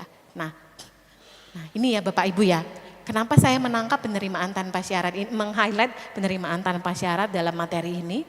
Karena ini juga sebenarnya ajaran Tuhan Yesus ya. Ya kayak Zakeus pemungut cukai itu sejahat apa sih zaman dulu ya, dinilai sangat buruk oleh semua orang. Tapi Tuhan Yesus mau singgah di rumahnya. Ya, kemudian kita lihat cerita di Yohanes 8 ayat 1 sampai 11 tentang perempuan yang berzina. Kayaknya kalau berzina, perbuatan zina sampai sekarang juga nggak ada yang menganggap itu sebagai perbuatan yang sangat berdosa ya Bapak Ibu ya. Tapi apa yang Tuhan Yesus lakukan? Dia berkata kepada orang-orang di sana, siapa di antara kamu yang tidak berdosa, baru boleh melempari dia dengan batu. Tapi akhirnya tidak ada yang melempari dan Tuhan Yesus bilang kepadanya, aku juga tidak akan menghukum aku, dan jadi kamu pergilah. Dan aku yakin setelah itu dia pasti berubah. Ya, nah itu. Ya, jadi penerimaan tanpa syarat sudah dilakukan oleh Tuhan dan apa yang terjadi ketika orang diterima secara syarat, tanpa syarat ya, orang itu akan merasa aman dan terbuka, mengurangi sifat defensifnya, jadi nggak akan bertahan lagi, nggak membela diri, terus juga akan menerima dirinya dan ujungnya mereka mau berubah. Kayak cerita yang dua ini, ya mereka mau berubah kan. Zakeus itu akhirnya memberikan sebagian dari uangnya untuk orang lain. Ya, dan saya yakin perempuan yang berzina ini juga akhirnya berubah seperti itu. Jadi sebegitu powerfulnya si penerimaan tanpa syarat ini Bapak Ibu. Dan ini bisa kita lakukan ketika kita mendampingi anak kita, suami kita, keluarga kita, sahabat-sahabat kita, sesama anggota persekutuan wanita seperti itu ya, atau anggota persekutuan bapak gitu ya, dan atau persekutuan pemuda dan semuanya gitu. Karena ini kalau kita mendengarkan mereka dengan perilaku sikap jadi pendamping tanpa syarat, kita akan menjadi orang-orang yang sangat membantu gitu ya. Nah, kemudian ini yang paling penting juga ya, pendamping itu juga ada batasannya ya Bapak Ibu ya. Ada hal-hal yang perlu kita perhatikan, misalnya tentang menjaga kerahasiaan. Ya, tidak semua cerita itu, sebaiknya apa yang orang ceritakan kepada kita ya kita simpan. Ya. Tapi misalnya ini harus tahu, orang lain harus tahu Bu, karena ini penting misalnya. Kita izin sama orangnya, kita bilang ke dia, kalau dia sudah percaya sama kita, ketika kita bilang, ini boleh nggak saya ceritakan misalnya ke Pak Pendeta, karena tampaknya ini masalahnya sudah lebih serius dan harus dibantu gitu kan ya. Terus kalau dia trust, percaya sama kita, pasti dia bilang boleh. Atau kalau dia bilang jangan dulu lah, tunggu dulu gitu. Oke, tunggu dulu, nanti kita tanya lagi beberapa waktu, boleh nggak aku sampaikan gitu. Ya, akhirnya dia mau misalnya. Jadi harus jaga rahasia ya Bapak Ibu ya. Kayaknya kalau pastoral counseling gitu ya Pak Pendeta, kayaknya udah banyak kali ya rahasia yang dipegang Pak Pendeta ini ya. Jadi Pak Pendeta ini banyak rahasianya. Kemudian yang kedua itu counter transference ya Bapak Ibu. Counter transference ini kayak, saya mencari bahasa Indonesianya susah, tapi artinya itu kayak terbawa perasaan terhadap orang yang kita dampingi gitu loh. Ya, misalnya jadi jatuh hati ya pada orang yang kita dampingi. Nah, ini harus hati-hati gitu ya. Karena nanti hubungannya jadi berbeda, bukan lagi jadi pendamping begitu ya, tapi jadi yang lainnya. Nah, makanya kalau konseling itu untuk kita saat ini mungkin di Indonesia ya lebih cocoknya itu ya wanita sama wanita, laki-laki sama laki-laki. Kalaupun perempuan ini harus dikonseling sama konselornya laki-laki, ya jadi jangan sendiri gitu ya. Ada ya, konselor laki-laki lagi yang mendampingi gitu. Untuk menghindari hal-hal ini ya, terbawa perasaan gitu ya. Apalagi kalau si konselornya ini di rumah ada pula masalahnya sama pasangannya. Udahlah ini ya, udah jadi yang aneh-aneh nantinya gitu ya. Nah itu yang harus kita perhatikan ya. Atau kadang-kadang counter transference ini juga bisa bentuknya kayak misalnya kita itu mengkonseling orang, terus orang itu tuh mirip sama anak kita misalnya. Jadi nanti kita nggak lagi jadi pendamping buat dia, tapi jadi mamahnya.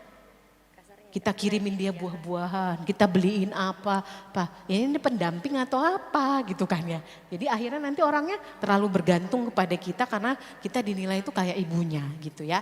Nah kemudian kita juga harus tahu kapan si orang yang kita dampingin ini harus dirujuk gitu ya Bapak Ibu ya. Nanti mungkin di lapangan itu ada ketemu orang-orang yang pengen bunuh diri gitu. Nah itu mah udah langsung aja cari bantuan ya. Tapi harus tetap bilang sama orangnya ya.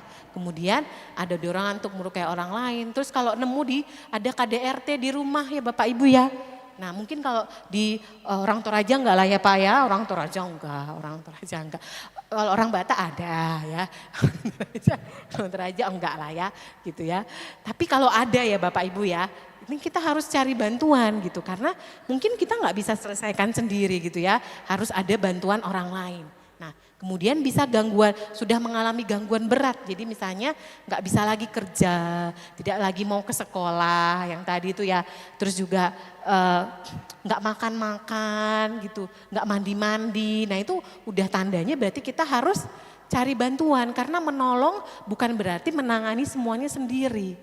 Harus ada orang, kadang-kadang kita harus cari bantuan juga ke orang lain gitu. Ya, nah sekarang kita mau latihan dulu nih. Sampai sini ada pertanyaan nggak Bapak Ibu? Untuk ini, iya silakan Ibu. Oh iya ada mic-nya tah.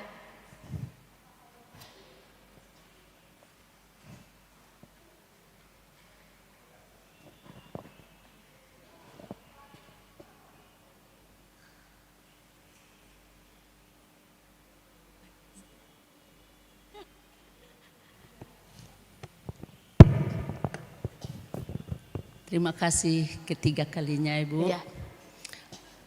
Dari tadi ada yang saya tanyakan dan saya pikir ini sangat dibutuhkan juga, apalagi saat sekarang ini. Saat sekarang ini Bu, gencar kalau dikatakan suka sesama jenis ya. Begini, ini realita Bu terjadi. Seorang guru dua-dua. Tetapi satu di Papua bapaknya tugas, ibunya di Toraja, sama anaknya laki-laki.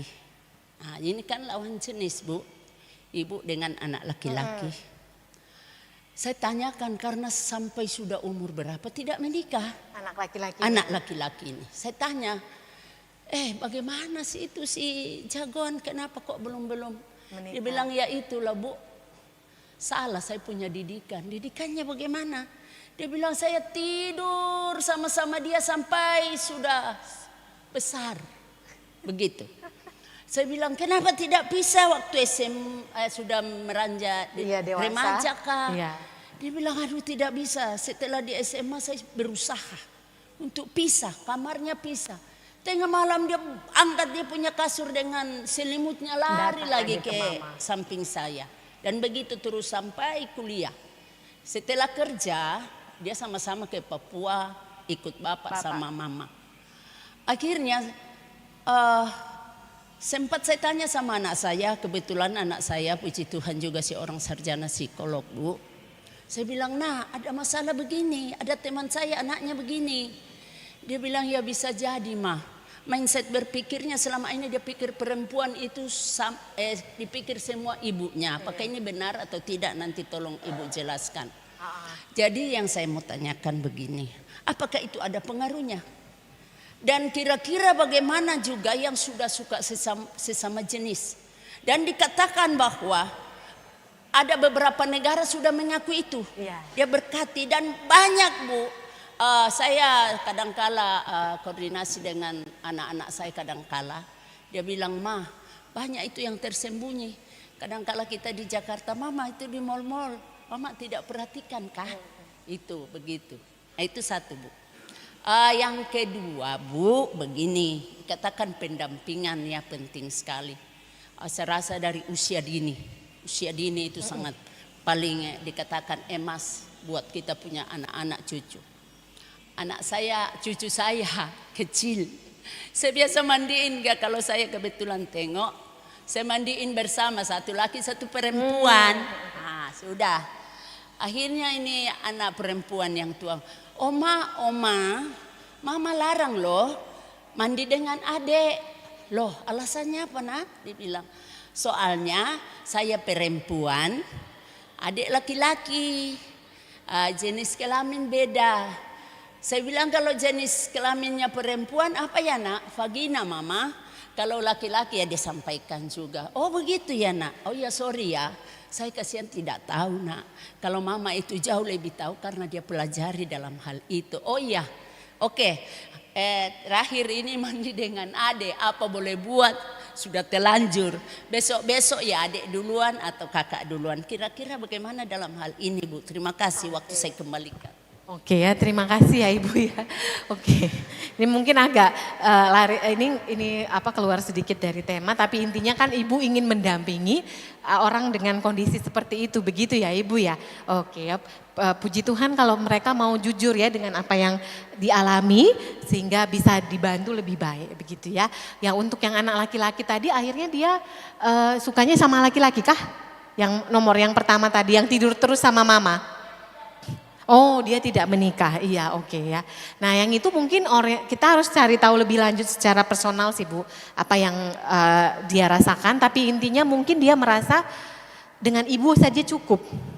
Ya, jadi tidak perlu cari wanita lain, dengan ibu saja cukup begitu. Nah, nanti di situ dia harus belajar bahwa harus membedakan ibu nanti dengan pasangan hidupnya. Saya tidak tahu apa yang terjadi selama dia terus-menerus berdua sama ibunya ya. Apakah ibu ini tuh benar-benar melayani dia, artinya menyiapkan semuanya, ini semuanya gitu ya. Jadi anak laki-laki ini juga merasa tidak ada ngapain juga cari-cari di luar, toh di rumah ada mama ya yang sangat sayang begitu ya. Jadi mereka akhirnya biasanya anak-anak yang begitu juga Bu, akhirnya juga tidak banyak bergaul di rumah, di luar rumah. Karena semuanya terpenuhi dengan ibu gitu. Jadi nanti ini mungkin harus mulai saran saya sih harus mulai aktif ikut kegiatan di luar rumah. Supaya dia punya ketertarikan juga sama lawan jenisnya. Bukan cuma sama ibunya. Begitu. Nah terus kemudian yang kedua tentang mendampingi anak ya di usia dini terkait dengan pertumbuhan atau perkembangan seksualnya seperti itu ya Bu. Memang intinya ya Bapak Ibu ya, anak itu kan kita mau ngajarin dia itu kamu laki kamu perempuan gitu ya. Nah itu tuh biasanya itu tuh di usia-usia mereka itu harusnya sudah mengenali dirinya laki atau perempuan itu di tahap yang umur yang 3 atau 3 tahunan itu kalau bisa dia udah tahu dia laki atau perempuan ya. Nah caranya itu sebenarnya adalah dengan dia, kenapa ini penting dulu ya 3 tahun tuh dia udah harus tahu dia laki sama perempuan untuk nanti bisa memahami, membedakan juga yang mana yang laki-laki yang mana yang perempuan. Nah ini tuh sebentar ya Bu, saya ingat dulu ininya catatan di otakku ya. Nah dengan dia bisa mengerja 3 tahun ini kan nanti tahapnya identifikasi jenis kelamin ya Bu. Harapannya itu nanti memang kalau anak laki-laki itu yang berperan adalah laki-laki bapaknya. Kalau anak perempuan yang berperan adalah ibunya gitu ya. Nah nanti kalau 3 tahun ini target kita adalah dia sudah tahu aku ini kayak mama, aku ini kalau dia perempuan, aku ini kayak papa. Nih, nah kalau yang itu ya Bu anak cucunya ibu itu udah sebenarnya udah mantep, dia udah tahu aku perempuan, aku laki-laki, perempuan ya Bu yang gede. Aku perempuan, aku beda dengan adikku laki-laki. Nah untuk dia sebenarnya udah sampai ke tahap di mana dia sudah tahu dirinya siapa dan itu sangat baik. Nah makanya dia sekarang udah nggak mau lagi mandi sama adiknya. Dan itu memang sudah seharusnya kita hargai juga ya Bu. Jangan sampai nanti dia jadinya mempertanyakan lagi, oh kata mama anak perempuan bisa ternyata nggak boleh mandi sama anak laki-laki. Tapi kata oma bisa, nanti suatu saat diajak mandi sama orang laki-laki, ya ayo aja. Kata oma bisa, nanti kalau mama marah tinggal bilang sama oma gitu kan. Gitu.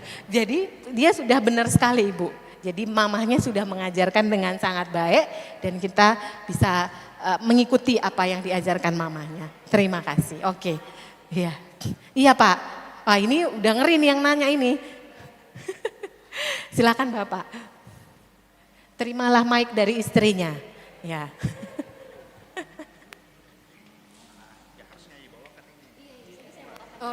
Oh harus beda dia. Baik. Ini enggak curhat tentang istri kan Pak? Enggak. Oh, enggak. Aman. Soalnya istri tadi sudah curhat jadi enggak curhat lagi balik. Oh, baik. Okay. Baik, shalom, selamat sore. Selamat sore juga Bapak. Terima kasih Ibu Tessa atas kesempatannya. soal pendamping, merefresh kembali tahun kemarin sempat mengikuti pelatihan terkait dengan sebagai pendamping konselor di Toraja, dan materi ini merefresh kembali apa yang saya pernah pelajari. Tidak mudah, Bu, menjadi pendamping, sangat tidak mudah menurut saya. Yang pertama adalah membangun kepercayaan atau trust itu. Tidak semua orang ingin berbicara kepada pendamping kalau dia tidak percaya sama pendamping. Ngapain saya harus bicara sama dia? Nanti dia cerita kepada orang lain. Ngapain saya mau bercerita kepada dia? Nanti, apalagi kalau majelis gereja ya, nanti dia ada bawa dalam khotbahnya. Ngapain saya harus bicara sama dia sementara keluarganya sendiri demikian? Itu menurut saya pribadi bahwa menjadi pendamping ketika tidak bisa membangun trust itu, maka tahap selanjutnya tidak akan berjalan. Yang kedua adalah menjadi pendengar yang baik juga tidak mudah. Kadangkala ketika kita anggaplah penatua atau diaken perkunjungan ke orang sakit, orang yang sakit sudah bilang begini, aduh saya sakit ginjal dan lain-lain, lalu kita pendamping datang, oh harusnya jangan langsung ke rumah sakit, harus minum dulu kumis kucing lah, inilah herbal lah dan lain-lain. Orang yang akan kita dampingi akan bilang, kok lebih banyak dia bicara daripada saya yang harus bicara, kan gitu. Itu baru pada orang sakit. Kita bergeser kepada orang yang berduka. Kita datang mau pendampingan kepada orang yang berduka, lalu dia menangis terseduh-seduh, lalu kita yang pendamping datang, janganlah menangis seperti itu. Seorang penatua itu tidak boleh menangis terseduh-seduh seperti itu. Seorang diaken itu tidak, kau harus kuat. Ya, apalagi kalau contohnya kau seorang kakak, tidak boleh begitu. Atau seorang ibu mengatakan, Anda seorang ibu, bagaimana anak-anakmu nanti kalau kau menangis seperti ini? Kan jatuhnya kita hadir untuk menghakimi secara tidak langsung. Padahal bagi orang umum mungkin itu bahasa biasa, sudah sering kedengaran. Jadi kalau kita pendampingan ke orang duka, mungkin sadar atau tidak sadar itu secara refleks disampaikan, janganlah menangis seperti itu, kasihan loh adik-adikmu. Padahal kan kita butuh validasi, biarkan emosi itu toksiknya bisa keluar, biarkan dia menangis supaya apa yang ada di hatinya bisa dia keluarkan, biar dia ungkapkan. Pengalaman saya pasca tahun lalu, pernah saya pendampingan satu kali, 1,5 jam saya duduk bersama seorang yang saya dampingi. Mungkin tidak cukup 10 menit saya berbicara, kebanyakan saya duduk untuk mendengarkan. Dan itu tidak mudah, harus mendengarkan orang yang ini. Wah, itu kayak di dalam hati, cepatlah selesai, saya mau pulang. Saya punya waktu lebih untuk melakukan yang lain. Tapi seberapa banyak kita yang menyiapkan diri untuk mau duduk menjadi pendengar yang baik buat mereka. Nah, ini yang biasa setelah tahun lalu saya kembali, lalu saya berpikir seberapa banyak majelis gereja, pendeta, penatua, diaken menyiapkan dirinya untuk menjadi pendamping bagi anggota jemaat. Ya, dengan kriteria-kriteria batasan-batasan yang harus disiapkan oleh pendamping itu sendiri.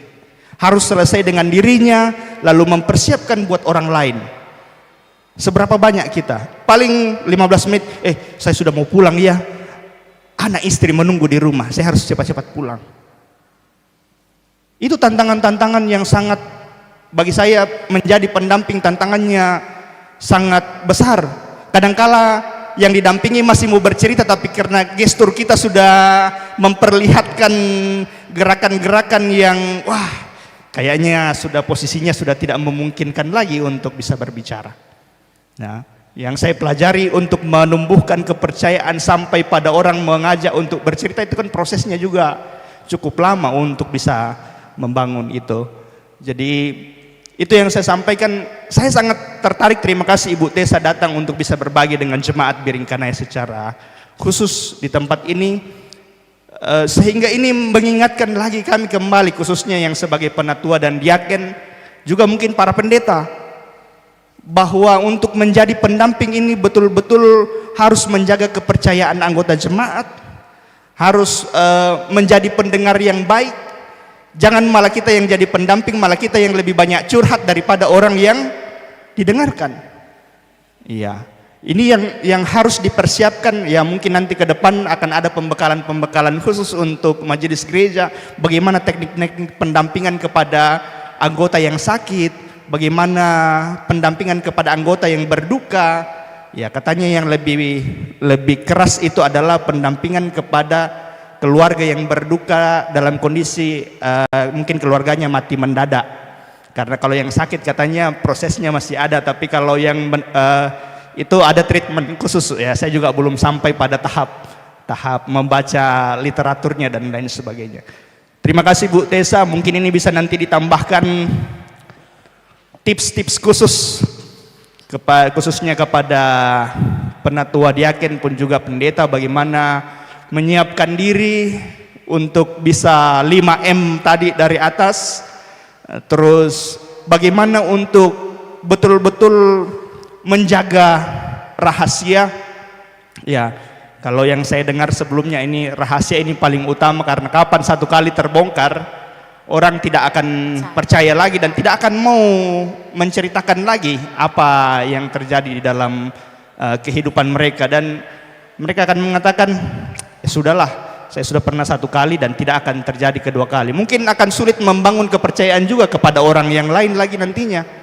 Nah itu terima kasih Ibu Tessa. Baik, terima kasih Pak. Oke ya, jadi sebelum kita latihan ini saya diskusi dulu, nanti habis itu kita latihan ya Bapak Ibu ya. Nah tadi diskusi juga sama Pak Pendeta ya, Pak Pendeta bilang waktu itu sudah ada pelatihan gitu, tapi ternyata tidak semua juga yang terpanggil begitu ya Pak Pendeta, untuk akhirnya menjadi seorang pendamping bagi jemaat seperti itu ya. Dan memang benar, jadi pendamping ini butuh komitmen Bapak Ibu, butuh komitmen dan meluangkan waktu yang cukup banyak untuk mendengarkan gitu ya, dan meluangkan waktu untuk datang menjenguk gitu ya. Terus kadang tadi tidak semudah itu juga untuk dia percaya. Nah mungkin kita harus datang beberapa kali gitu ya, bicara 4 mata gitu untuk dia, meyakinkan dia bahwa kita bisa dipercaya. Dan mungkin bisa juga dari pihak gereja itu memberikan kayak membentuk sebuah tim bahwa ini adalah pendamping. Jadi ketika jemaat datang dia sudah tahu, oh ini pendampingnya. Bukan penatua biasa yang datang untuk mengunjungiku karena aku sakit. Tapi penatua ini datang, dia itu tim pendamping dari gereja gitu. Jadi dia udah ada statusnya yang akhirnya orang itu bisa tahu tugas, memang dia itu tugasnya menjadi mendampingi ya gitu. Jadi orang tuh udah lebih siap mikir-mikir juga, kita bilang kita mau datang gitu ya ke rumah gitu ya. Dia juga bisa memperhatikan, mempertimbangkan, hari ini aku mau cerita apa enggak, aku sudah siap atau belum, orang ini bisa dipercaya atau tidak. Dengan kita juga punya identitas sebagai pendamping, kita juga dengan mudah untuk menyampaikan, ibu tidak usah khawatir gitu ya, bahwa apa yang disampaikan akan menjadi kerahasiaan. Karena ini adalah sudah menjadi komitmen saya sebagai seorang pendamping dan sudah saya janjikan gitu ya, di depan Pak Pendeta misalnya atau di depan penatua yang lain bahwa saya akan jadi pendamping begitu. Itu akan lebih mudah. Kayak ke psikolog kayak gini kan Pak, orang kan pasti tahu ya, masih mau nggak mau pasti aku ditanya-tanya lah ini gitu kan ya, maunya ceritanya sedikit tapi akhirnya banyak-banyak. Tapi kenapa mereka percaya? Karena dia tahu, oh ini profesionalnya adalah psikolog, mereka sudah terikat komitmen dan juga sumpah profesi untuk menjaga kerahasiaan gitu. Nah kayak ke Pak Pendeta juga, kalau misalnya ada yang orang mau konseling masalah keluarga, mereka sudah dengan yakin dan percaya kepada Pak Pendeta karena mereka tahu seorang pendeta akan bisa menjaga kerahasiaan apa yang disampaikan jemaatnya, jadi lebih mudah gitu. Jadi itu mungkin cara pertamanya gitu ya, yang bisa membuat orang lebih percaya kepada seorang pendamping karena udah ada mereknya gitu, udah ada statusnya. Nah kemudian tadi tentang apa ya? Oh iya, memang kalau jadi pendamping Bapak Ibu harus beres dulu ya. Harus selesai dengan diri sendiri dulu. Jangan sampai kita konseling atau kita mendampingi tapi itu masalah kita sendiri. Nanti orang yang cerita kita yang nangis. Ya gitu. Dulu saya punya teman, dia punya masalah dengan perceraian. Jadi dia bilang ke kami, jangan pernah kasih orang konseling urusan pernikahannya ke aku. Kenapa? Nanti aku suruh cerai katanya. Jadi sampai sekarang dia nggak mau terima klien urusan perceraian. Karena dia belum beres urusan perceraiannya. Dia belum beres dengan masalah itu. Jadi dia nggak pernah mau terima klien urusan perceraian atau konflik rumah tangga karena nanti ku suruh cerai katanya. Gitunya. Kita juga sama, kita harus mengenali isu-isu personal kita apa. Kalau itu memang isu kita misalnya kita punya unfinished atau masalah dengan bapak kita zaman dulu gitu ya. Kita marah apa, terus ada teman kita cerita tentang bapaknya juga, ya mendingan kita kasih ke teman pendamping yang lain dulu aja. Jangan ke kita gitu. Nah saya juga secara pribadi ada nggak masalah-masalah yang saya nggak harus isu-isu personal saya ada. Makanya saya kalau urusan, masalahnya itu kayaknya mending ke teman saya aja. Gitu, jangan ke kita karena kita juga belum siap untuk menangani itu. Karena kalau enggak kita yang lebih nangis atau kita yang lebih banyak cerita. Gitu tipsnya ya Pak untuk nanti kalau mau jadi pendamping tuh harus seperti itu hal-hal yang diperhatikan. Nah kemudian tadi juga tentang sulit. Nah mungkin ini juga nanti bisa dirumuskan begitu ya sama pihak sinode bagaimana pendamping ini mereka itu tidak perlu mengkhawatirkan yang lain-lain dalam hidupnya gitu ya. Artinya kalau saya sebagai psikolog, saya kan kalau dengerin orang 1 jam dibayar ya.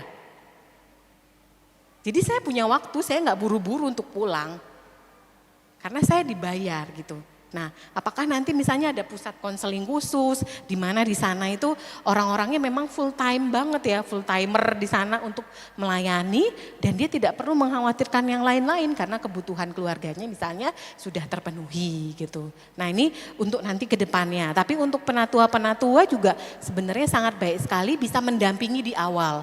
Tapi nanti kalau masalahnya lebih besar, nah mereka bisa kita rujuk ke pusat konseling yang kita udah punya yang dibikin sama gereja di mana nanti orang-orang di dalam sana lebih profesional dan bisa menjalankan tugasnya itu dari pagi sampai matahari terbenam begitu ya Pak ya. Oke, nah kita lanjut dulu ya Bapak Ibu ya, nanti nggak jadi-jadi latihannya ya. Nah ini, yuk kita latihan dulu ya, ini contoh kasusnya ya Bapak Ibu ya. Kasusnya ini misalnya ini ada seorang ibu yang merasa di rumah sendirian, suaminya nggak pernah tidak pernah, dia merasa sendirian di rumah. Suami tidak pernah dengar saya. Sebenarnya suaminya mah di rumah, cuman merasa tidak didengar. Nah, proses mendengarnya tadi kita melakukan fokus dan kontak mata. Kemudian waktu dia cerita itu dalam bentuk memahaminya kita bilang apa?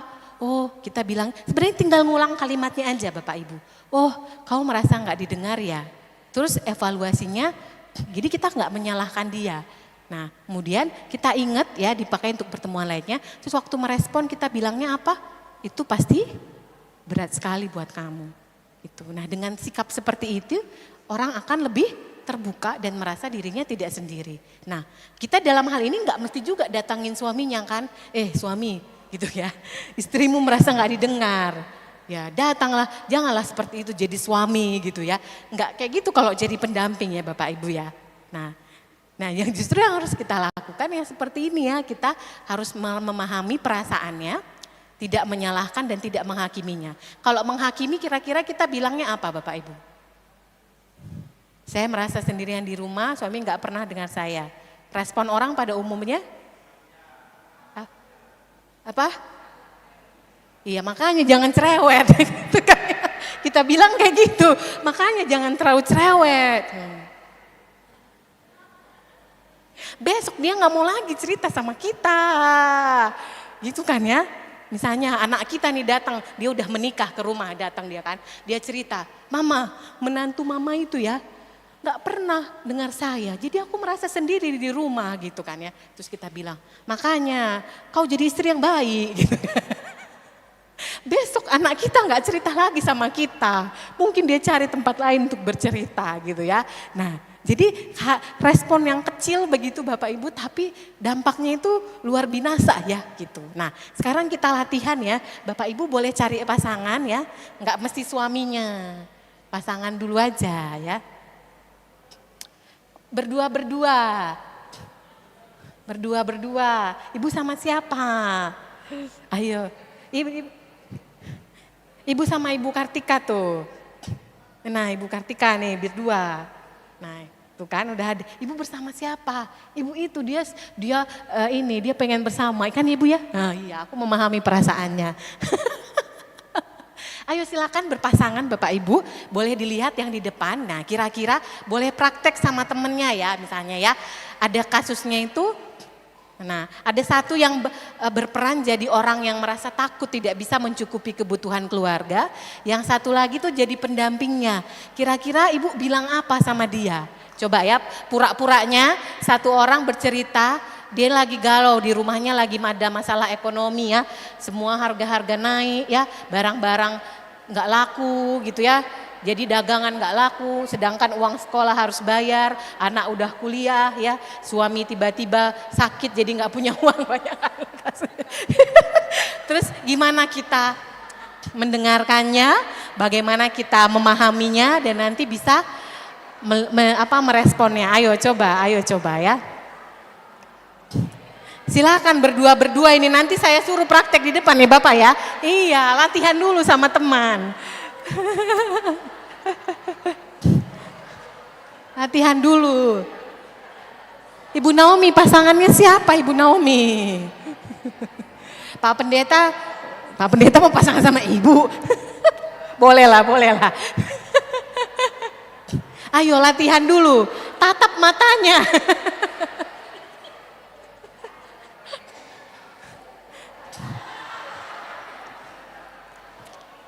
Silakan dipikirkan dulu, latihan dulu di tempat masing-masing 5 menit, nanti habis itu ke depan ya.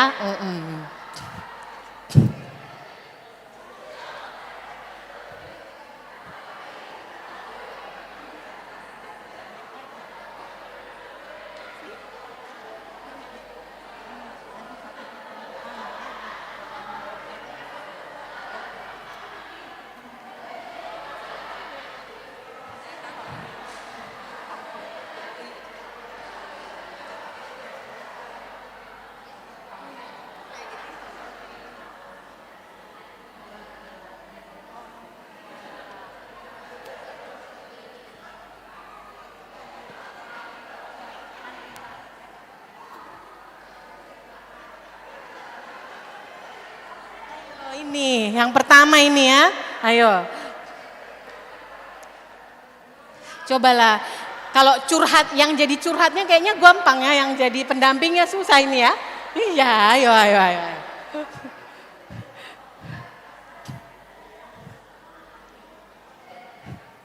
Coba ya kita lihat contoh, ini, kasus, di rumah kayak gini. Tes. Tunggu ya 1 menit lagi Pak Pendeta, lagi latihan.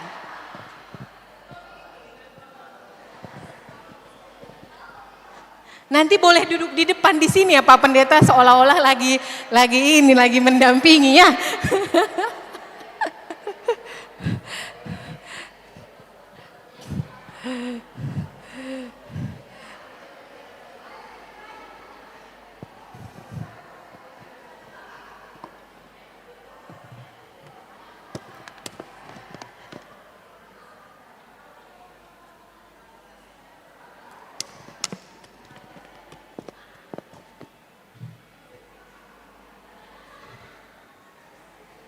Kata Ibu Lili, siapa yang maju ke depan nanti dicatat dapat hadiah di pertemuan Mei ya.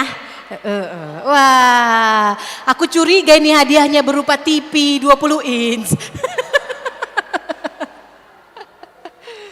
Soalnya kalau dikasih hadiah sekarang cuman coklat, kata Bu Lili, itu nggak cocok dikasih hadiah, harus lebih berharga hadiahnya. Iya, siapa tahu nanti hadiah liburan bersama pasangan ke Bali kan ya. Oke, udah siap ya Bapak Ibu? Yuk kita coba satu pasang. Siapakah pasangan yang akan beruntung itu? Silakan siapa yang mau? Ya Ibu, ini request dari Pak Pendeta ya Pak? Iya silakan. Ayo katanya Ibu Kartika sama Ibu Arni. Ayo silakan ya. Oh belum selesai katanya, kita kasih 1 menit. Oh Ibu berdua katanya tadi ini masalah kayak di rumah katanya Pak Pendeta. Ayo Ibu, ayo Ibu. Ayo berdua. Ibu siapa yang menjadi pendampingnya Ibu? Oh terus yang punya masalahnya? Oke, sini silakan Ibu. Ayo. Ayo Ibu. Ayo, mic kami siapkan ya. Oke ya.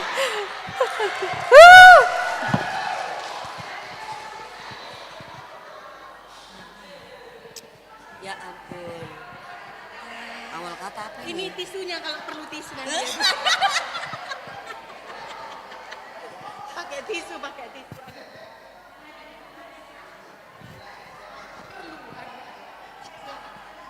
Iya. Terima kasih atas kesempatan yang diberikan kepada kami berdua. Saya sebagai pendamping ceritanya, terus ibu ini mengeluarkan unek-unek yang ada di hatinya. Iya. Bagaimana kisah ibu, apa yang akan disampaikan? Anak saya sudah hampir 2 tahun sudah menikah, tapi belum mempunyai keturunan. Saya selalu berdoa bagaimana ya, supaya kepingin punya cucu ya. Kalau itu mungkin kita mesti sabar Ibu, banyak berdoa.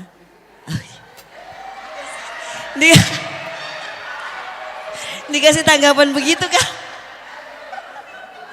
Atau cuma mendengarkan doang?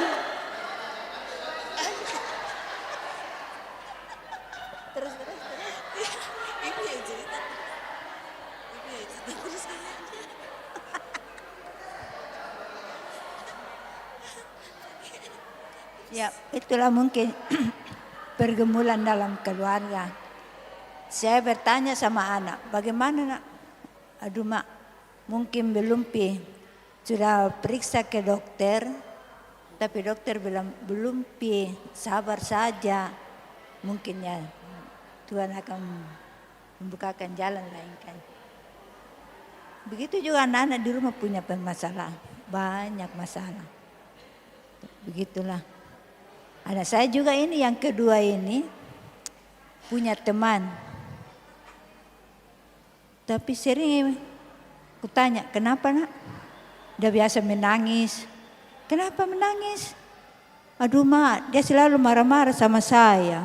Maunya begini, begitu. Saya bilang, sabar saja nak, mungkin lebih. Aduh mak, bagaimana ya? Dia bilang, aduh. Tidak, saya yang jawab. Ini pendampingnya tanggapin apa enggak sih? Oh.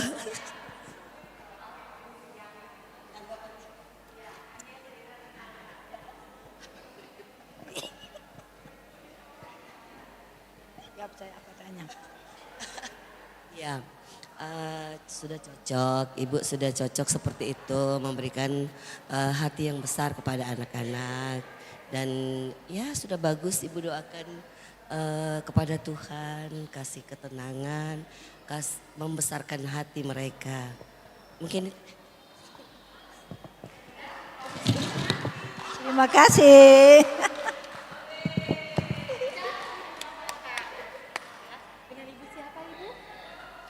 Ibu Seri. Ibu Seri dari Ibu Margareta, kita foto di mana? Tukang foto. Oh, ada.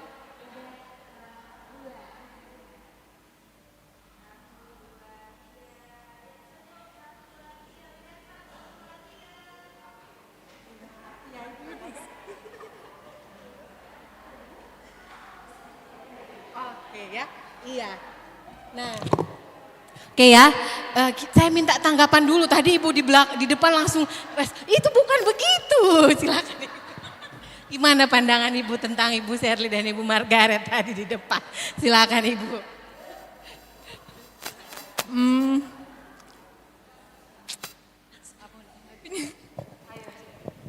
Saya lihat karena betul tahu tidak gampang Bu jadi pendamping.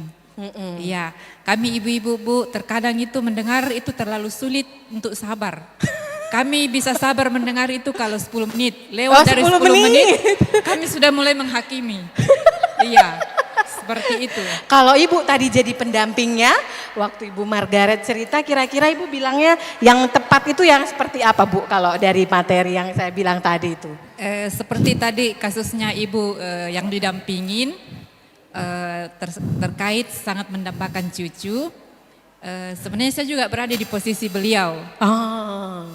Orang-orang yang saya tanya selalu dia bilang, ibu sabar, semua ada waktunya. Jadi betul tadi Ibu Sherly Bu, langsung solusi, sabar. Iya. Iya. Tapi kalau ibu dibilangin seperti itu, ibu perasaannya gimana? Ya perasaannya ya dari dulu saya sabar. Iya dari dulu udah sabar. Dan sampai kapan? beberapa tahun nunggu dan kan ya Bu ya? sampai kapan saya sabar? Iya. Gitu.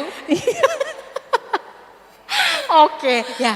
Nah, tadi itu kan kasusnya di mana ada seorang ibu, kita tidak menyebutkan namanya ya ibu-ibu ya. Tolong menjaga kerahasiaan ya, mulai dari sini. Dia tidak menyebutkan namanya ya. Nah, ibu tadi itu bilang dia sudah menunggu selama 2 tahun untuk menunggu mendapatkan cucu tapi belum dapat. Nah terus kalau kita bilang sabar ya, nah tadi kalau kata ibu sampai kapan aku harus sabar gitu kan ya. Nah sebenarnya respon apa kira-kira yang paling tepat ibu-ibu? Yang bagian understandingnya kira-kira? Semua ini Tapi kapan indahnya? Kapan indahnya katanya ibu? Ada waktunya Tuhan, oke. Nah, sebenarnya yang ibu ini mau ceritakan apa sih Bu? Dengan dia udah menunggu cucu 2 tahun gak datang-datang. Udah ke dokter juga kan ya Bu ya. Tetap aja harus menunggu lagi gitu. Nah terus kita suruh makanya sabar. Ada waktunya. Sebagai seorang pendamping harusnya kalimat yang lebih tepat kayak apa Bapak Ibu? Sebenarnya dia mau bilang apa? Ibu ini sebenarnya cemas kan ya. Takutnya nanti ini kenapa-napa anakku ini sehingga nggak punya anak terus kan gitu ya Bu ya. Atau yang dia cemaskan apa? Apakah aku udah tua nanti nggak bisa aku lagi gendong cucuku. Nah itu sebenarnya yang pengen dia mau bilang kan. Ya, cuman kita bilangnya sabar, semua indah pada waktunya. Enggak sampai emosinya, kita tidak bisa memahami apa yang ada di balik itu gitu. Nah sebenarnya kita tinggal bilang ke dia, oh ibu sedang ini lagi tentang apa misalnya tak khawatir nanti ke depannya anaknya ini memang susah punya anak gitu. Kan itu yang dia khawatirkan ya. Nah dengan kita seperti itu dia merasa oh iya benar gitu. Nah terus respon kita gimana gitu kan ya. Aku juga kalau jadi ibu mungkin khawatir sih Bu. Soalnya kita sama-sama kita udah nunggu berlama-lama sampai ini. Tapi mungkin kan Bu ada lagi dokter yang lain yang bisa kita coba. Nah gitu. Kan lebih enak ya Bapak Ibu ya. Gitu. Emosinya dapat gitu, tapi kita tetap nyuruh sebenarnya di balik itu kita tetap nyuruh dia sabar. Cuman kalimatnya dikemas dengan berbeda sebagai seorang pendamping supaya suatu saat ibu ini nanti akan datang lagi ke kita ya dan percaya sama kita. Gitu. Nah, begitulah Bu. Aku pun bisa kayak gini karena udah lama ya. Jadi tidak usah minder ibu-ibu ya. Iya, kata-kata sabar itu kata ibu paling mudah ya Bu ya. Iya, aku dipukuli suamiku sabar gitu kan. Gitu ya. Kemarin uangku dicuri sama anakku sabar gitu ya. Sabar ya. Nah gitu. Nggak mesti konseling itu pendampingan itu nggak mesti solusi sih Bapak Ibu tadi. Tapi kita jadi temannya. Teman perjalanannya. Kayak ini tadi kan ibu bisa bilang, Bu kira-kira ibu mau ditemani nggak untuk cari dokter lain? Kita cari sama-sama yuk, gitu. Kalau kita nggak tahu, kita mau belajar, Bu, saya dengar dari si ini juga pernah seperti itu. Ibu mau nggak saya kenalin sama orang itu, terus kita tanya sama-sama, gitu. Kan lebih enak ya Bu ya? Oke. Nah, yang berikutnya, silakan. Siapa lagi tuh, Pak Pendeta udah memanggil tuh. Iya, dari belakang juga bisa. Ayo ibu-ibu yang di belakang. Masalahnya boleh yang ini, boleh masalah lain juga. Tadi kayak timnya Ibu Shirley dan Ibu Margaret cerita yang beda. Yang di belakang juga boleh ya, kisah-kisah yang lainnya. Aduh, sebelah sana lagi Bu ini. Aku kalau mau sebelah sini gimana? Ayolah Ibu berdua, silakan Ibu. Gas Bunda. Bisa cerita yang ini, bisa yang lainnya lagi ya. Nah ini juga bisa, pokoknya kasusnya bisa yang saya siapkan. Atau juga Bapak Ibu punya kasus kehidupan pribadi juga boleh ya. Atau bikin cerita sendiri juga bisa, silakan ayo. Nah ini kasusnya, saya sebenarnya nggak betah di rumah. Orang ini kalau buat anak-anak ya. Mungkin kita boleh kasus yang pertama aja kayaknya ya Kak. Nah ini kayaknya buat anak muda nih, tapi anak mudanya nggak ada ya. Ada yang pemuda nggak? Ada yang pemuda nggak? Kak Wulan nggak ada temennya? Iya. Tapi sebelum yang pemuda saya mau ibu-ibu dulu. Iya, yang di sana sama yang di sini ya. Yang di sana, ayo. Siapa? Ibu mama siapa namanya Kak Wulan? Bunda Meti. Bunda Meti bersama rekan, silakan. Ayo bersama pasangan. Ayo. Bunda Meti. Kak Nancy katanya. Request ini. Ayo. Kita kasih tepuk tangan dulu sebelum maju ya. Thank you.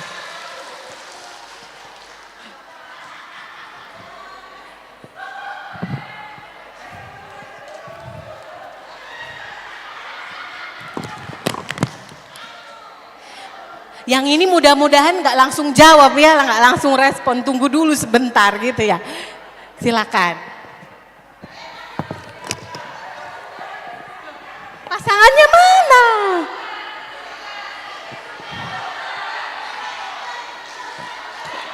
Ayo Wulan, ayo Kak Wulan. Makanya jangan nunjuk-nunjuk katanya. Ini hadiahnya dari sekolah minggu lah, bukan dari Ibu PWG. Ya kan? Bebas kasusnya mau yang mana? Bebas ya antara kalian. Siapa yang mau berkasus? Itu kamu yang kedua tadi kan? Ya.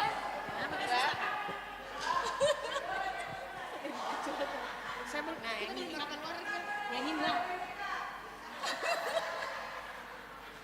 Ah gitu kan? Nah. Oh dirimu berkasus? Iya. Ceritanya saya beda. Saya beda.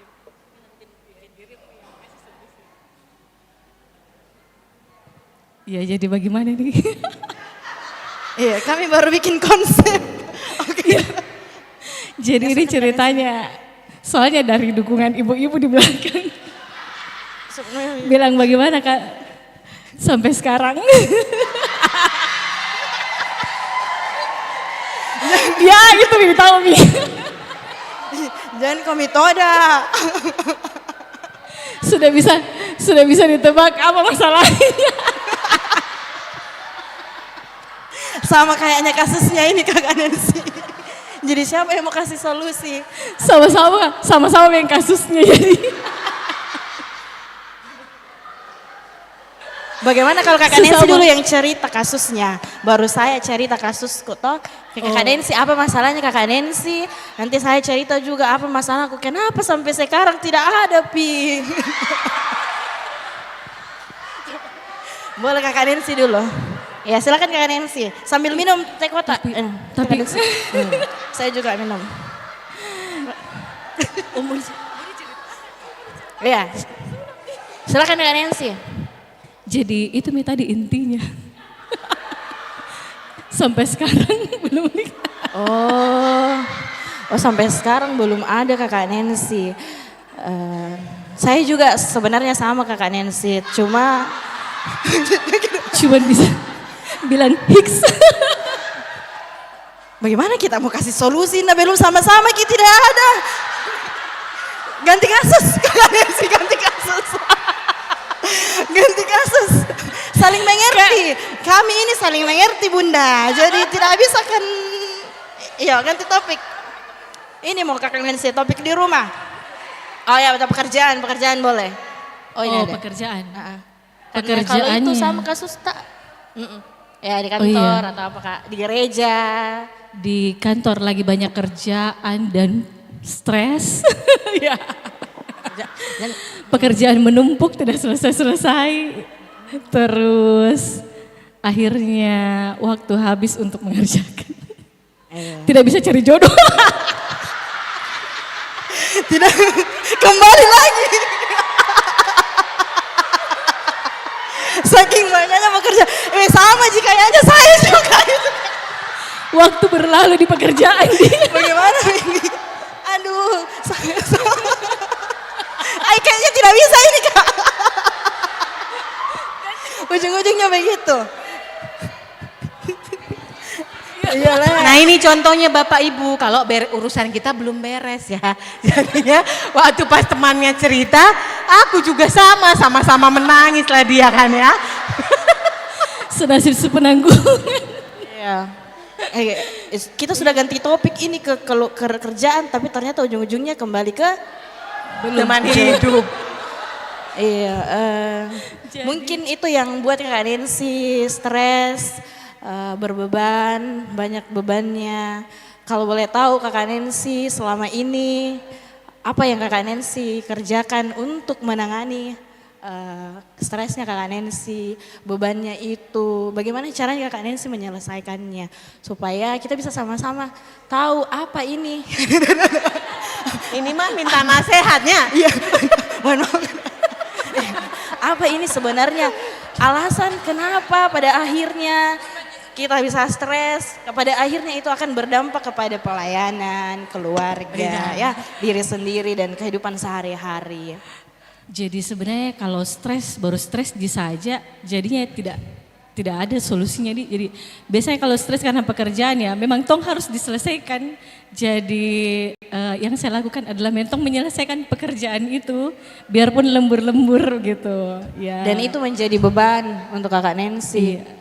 Kalau beban ya terbebani tetapi harus dikerjakan jadi itu selesai dan tetapi begitu seterusnya habis menyelesaikan pekerjaan. Dan begitu seterusnya sampai lupa bahwa ada sesuatu yang harus juga diselesaikan ya, termasuk cari jodoh. Itu aja mungkin Kak. Ternyata. Ada keluhan, astaga maaf. Ada masalah lainnya Kakak Nancy yang mau dicerita, yang mau dibagikan. Mungkin kita sama-sama boleh saling berbagi, saling tahu apa masalahnya. Ini antara kita aja berdua Kakak Nancy. Ya, apa yang Kakak Nancy sampaikan tidak akan saya sampaikan jika Tuhan perkenankan tidak disampaikan kepada orang-orang. Tapi ini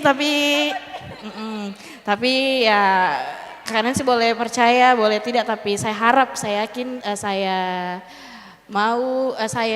yakinkan Kakak Nancy untuk boleh percaya, karena ini antara kita saja berdua ya. Kak Nancy kan sudah tahu kekaulan bagaimana toh, ya boleh ditahu lagi Kak Nancy kira-kira selain karena pekerjaan yang membuat Kakak Nancy ini stres, pekerjaan ya, beban. Ada tidak hal lain selain jodoh? Oke, pekerjaan, jodoh, kan double kill sudah dapat, itu membuat beban ya. Pelayanan di gereja juga ada, tidak sih? Tidak sih. Keluarga, tidak. Ya, keluarga aman? Ya, keluarga. Cuman itu sih pasti tuntutannya. Iya, berarti tuntutan pekerjaan, Bunda, ya. Pekerjaan ya. Itu membuat stres dan ingin apa sebenarnya Kakak Nancy mau bagikan, bahwa Kakak Nancy mau cari jalan keluar supaya saya tidak stres, begitu maksudnya ya, supaya tidak saya tidak berbeban lagi, saya tidak ini ya. Dan selama itu sudah berapa lama Kakak Nancy rasakan ini? Wih, ini kayak mohon maaf, ini kayak pasien. Sudah berapa lama Kakak Nancy rasakan ini? Itu sibuk-sibuknya ya 3 tahun belakangan ya. 3 tahun belakangan. Dan selama 3 tahun belakangan itu apa yang Kakak Nancy lakukan untuk saya tidak stres? Saya harusnya tidak boleh stres ini. Bagaimana caranya saya supaya tidak stres? Apa yang saya lakukan?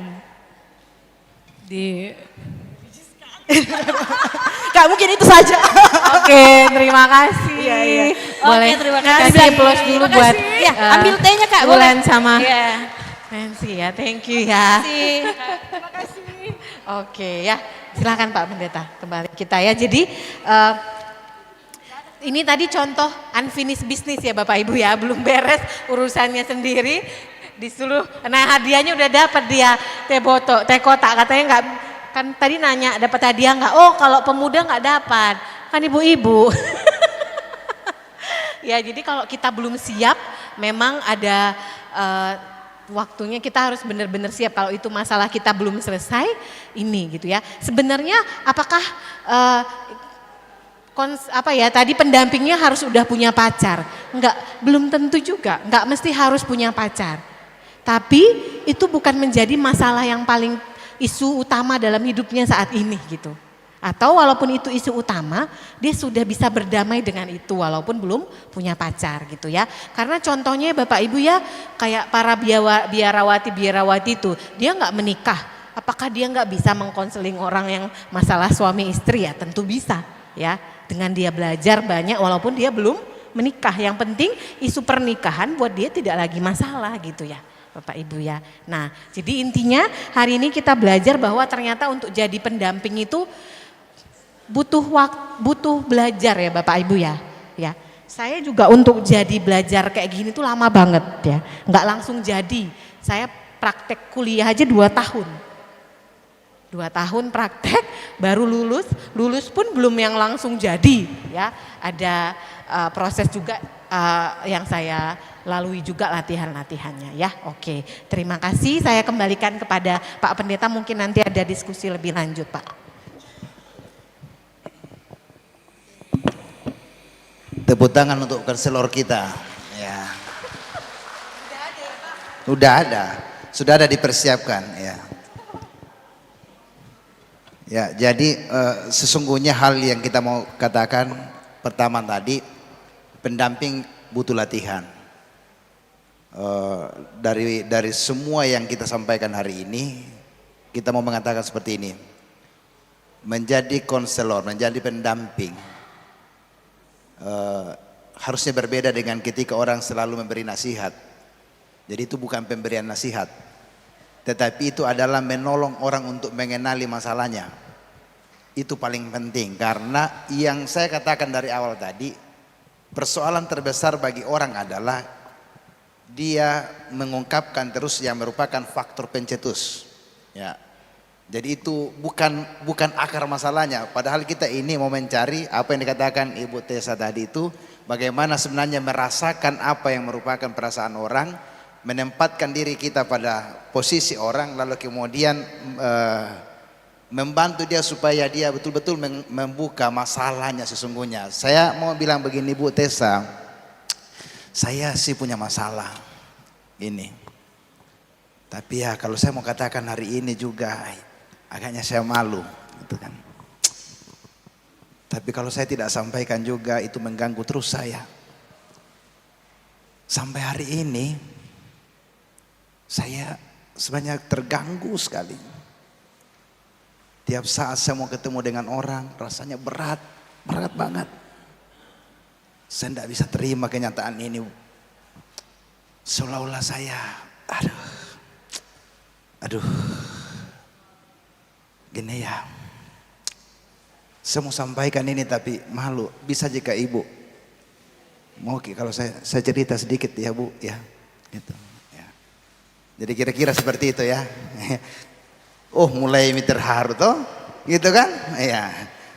Gini. Saya sih melihat diriku ini tidak berarti apa-apa. Selama ini saya aktif di gereja.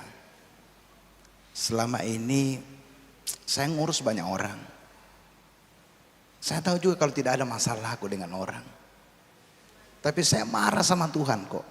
Kenapa Tuhan kayaknya tidak perhitungkan semua yang kami lakukan. Saya pun dengan suami baik-baik saja, kami urus banyak orang.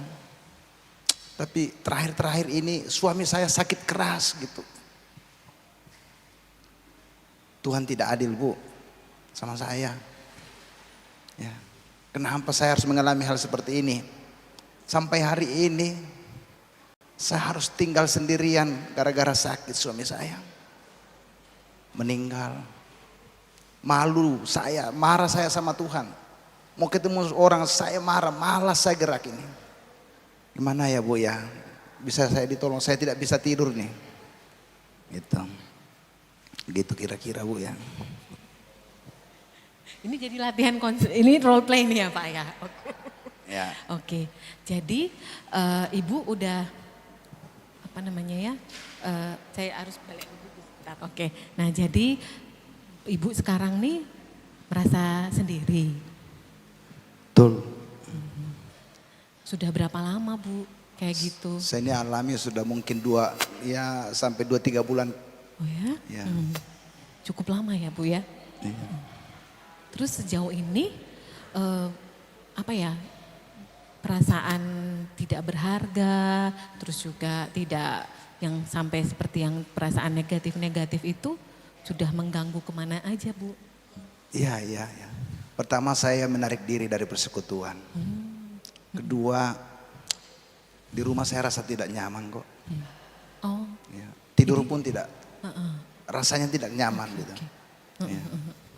Jadi nggak cuman mengganggu nggak cuman urusan menarik diri persekutuan, tapi ternyata di rumah juga jadi nggak nyaman ya Bu ya? Iya. Nah itu apa ya Bu? Sebenarnya ini tuh awal mulanya dari mana sih Bu?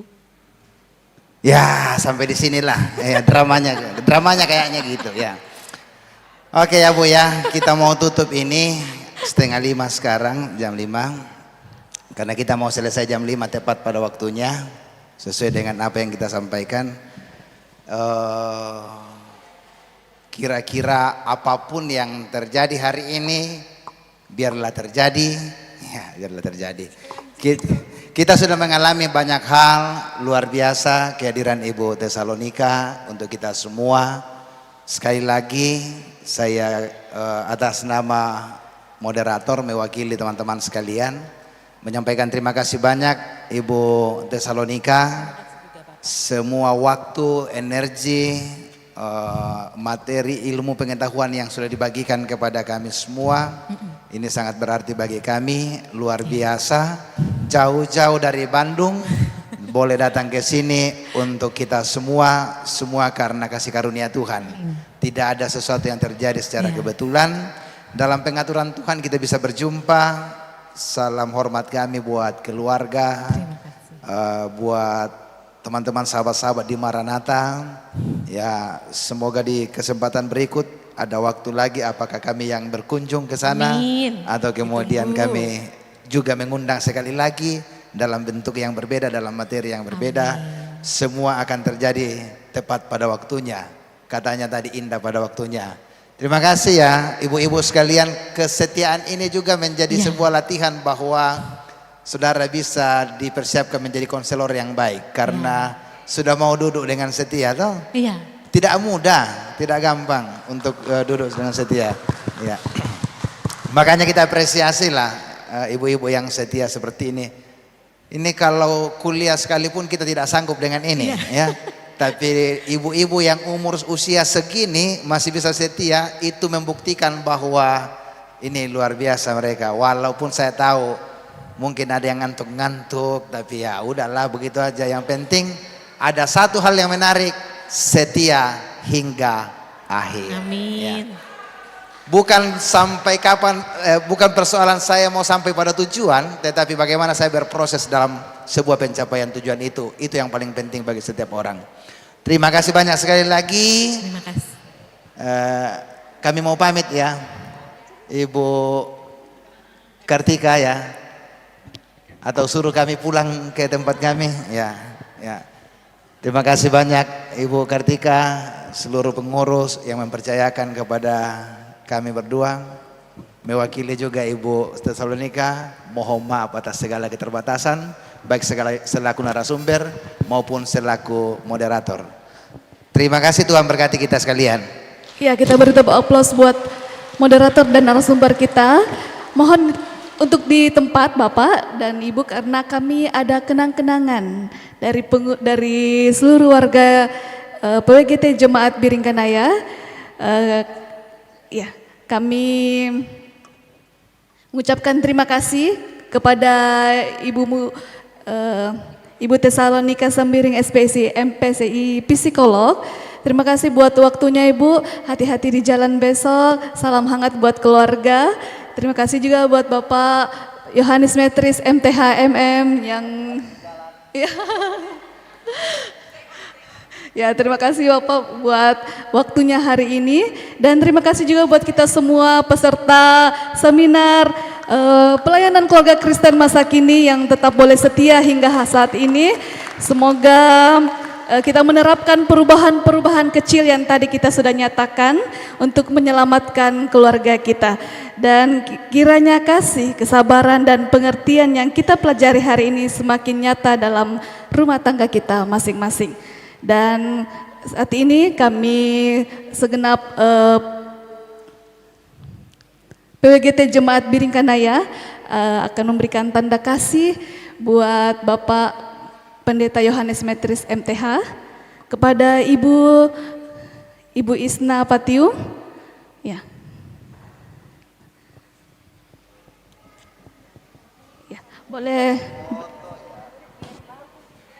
Boleh berdiri Bapak Pendeta Yohanes Metris dan Ibu Tesalonika Sembiring Sarjana Psikolog, Magister Psikolog, dan kepada Ibu Ketua PWGT Jemaat Biringkanaya untuk memberikan tanda kasih ini kepada narasumber dan moderator kita.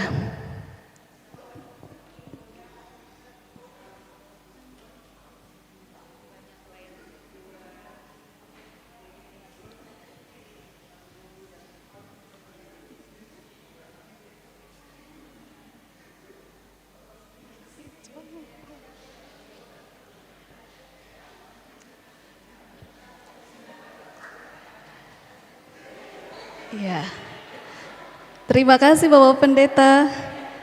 Ya, boleh foto bersama dulu.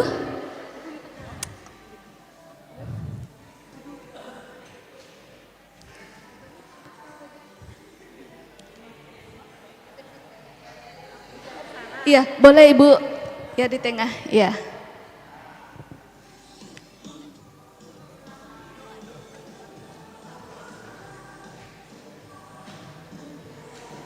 Tiga, dua, satu, cekrek. Foto bersama.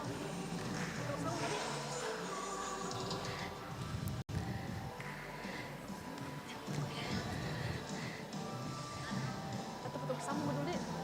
Foto bersama, mau. Foto bersama, Dek. Iya. Langsung. Iya. Mohon untuk tetap di tempat Pak. Ayo ibu-ibu kita foto bersama.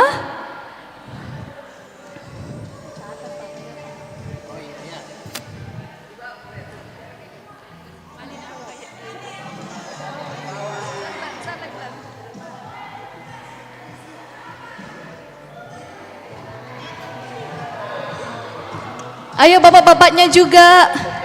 Bapak-bapak. PPGT, ayo.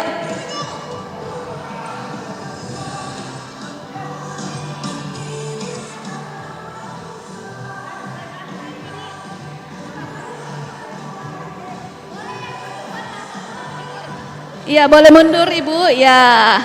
Jangan melengkung ya.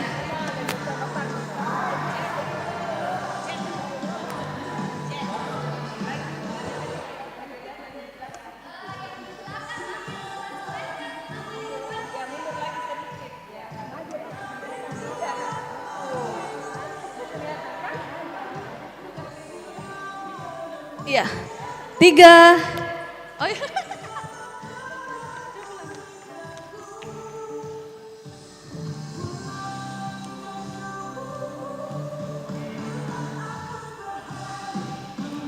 Ya, salam PWGT. Bagaimana? Ya. Gimana ini?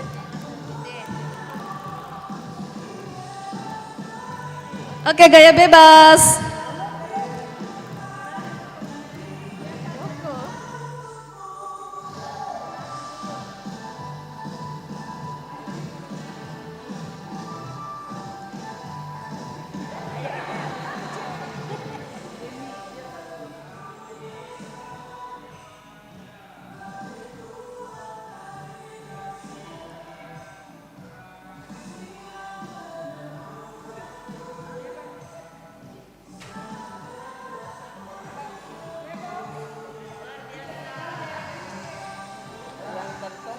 Iya. Salam, oh video ya Bu ya? Ya, video. Oke. Salam PWGT. Jayalah PWGT. Ya, terima kasih buat kita semua. Yeay. Oh, ulang Pak, ulang.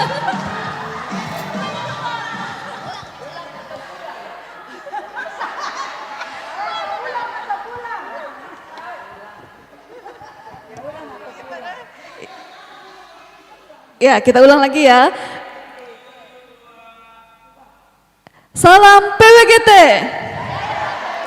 Jayalah PWGT, damai di hati. Ya, beri tepuk tangan untuk kita semua. Yeay. Ya, mohon kita untuk duduk kembali ibu-ibu. Kita akan tutup dengan doa yang akan dipimpin oleh Bapak Pendeta Yohanes Metris MTH MM.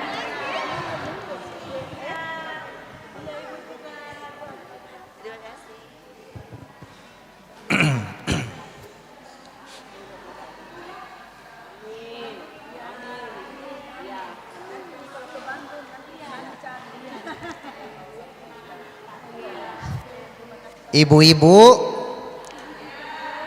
kita mau berdoa syukur. Ya.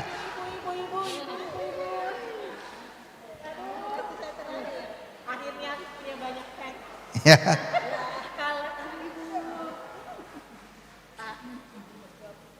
Oh, ya.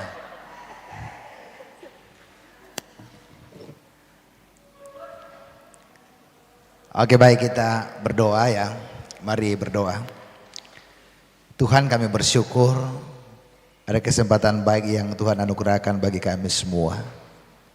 Dalam perjumpaan kasih bersama dengan Ibu Tesalonika yang telah mengantar kami memahami setiap pokok-pokok pikiran dalam membangun kehidupan kesehatan mental sebagai bagian penting untuk pendidikan keluarga Kristen.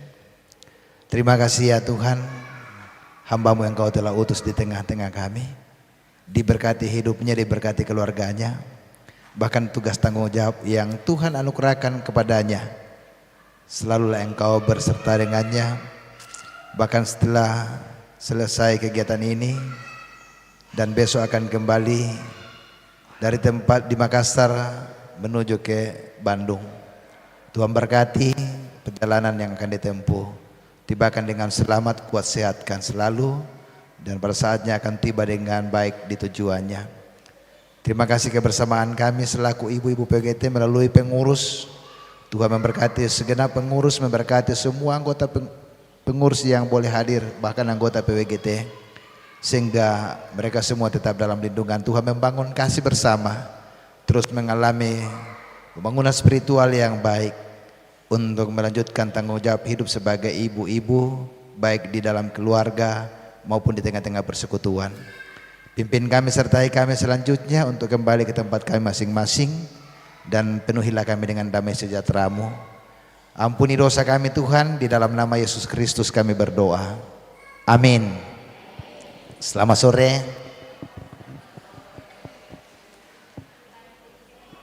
Ya, terima kasih Bapak Pendeta. Demikianlah seluruh rangkaian kegiatan seminar kita pada hari ini. Saya tutup dengan sebuah pantun. Tamalanrea Biringkanaya, Rapocini Tamalate. Itulah nama-nama kecamatan di Makassar. Saya Kartika Teranda pamit undur diri. Terima kasih buat kita semua. Sampai ketemu di pertemuan selanjutnya. Tuhan Yesus memberkati.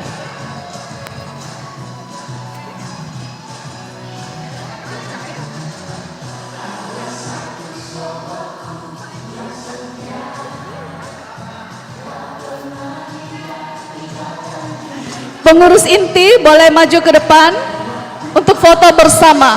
Pengurus inti. Ayo pengurus inti.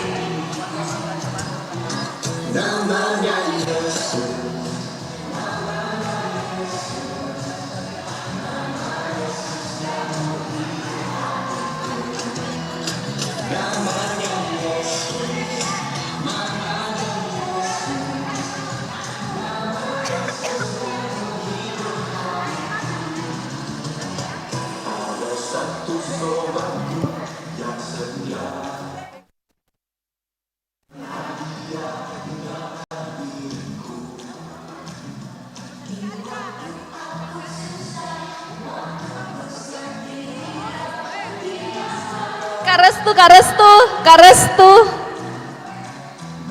Karestu.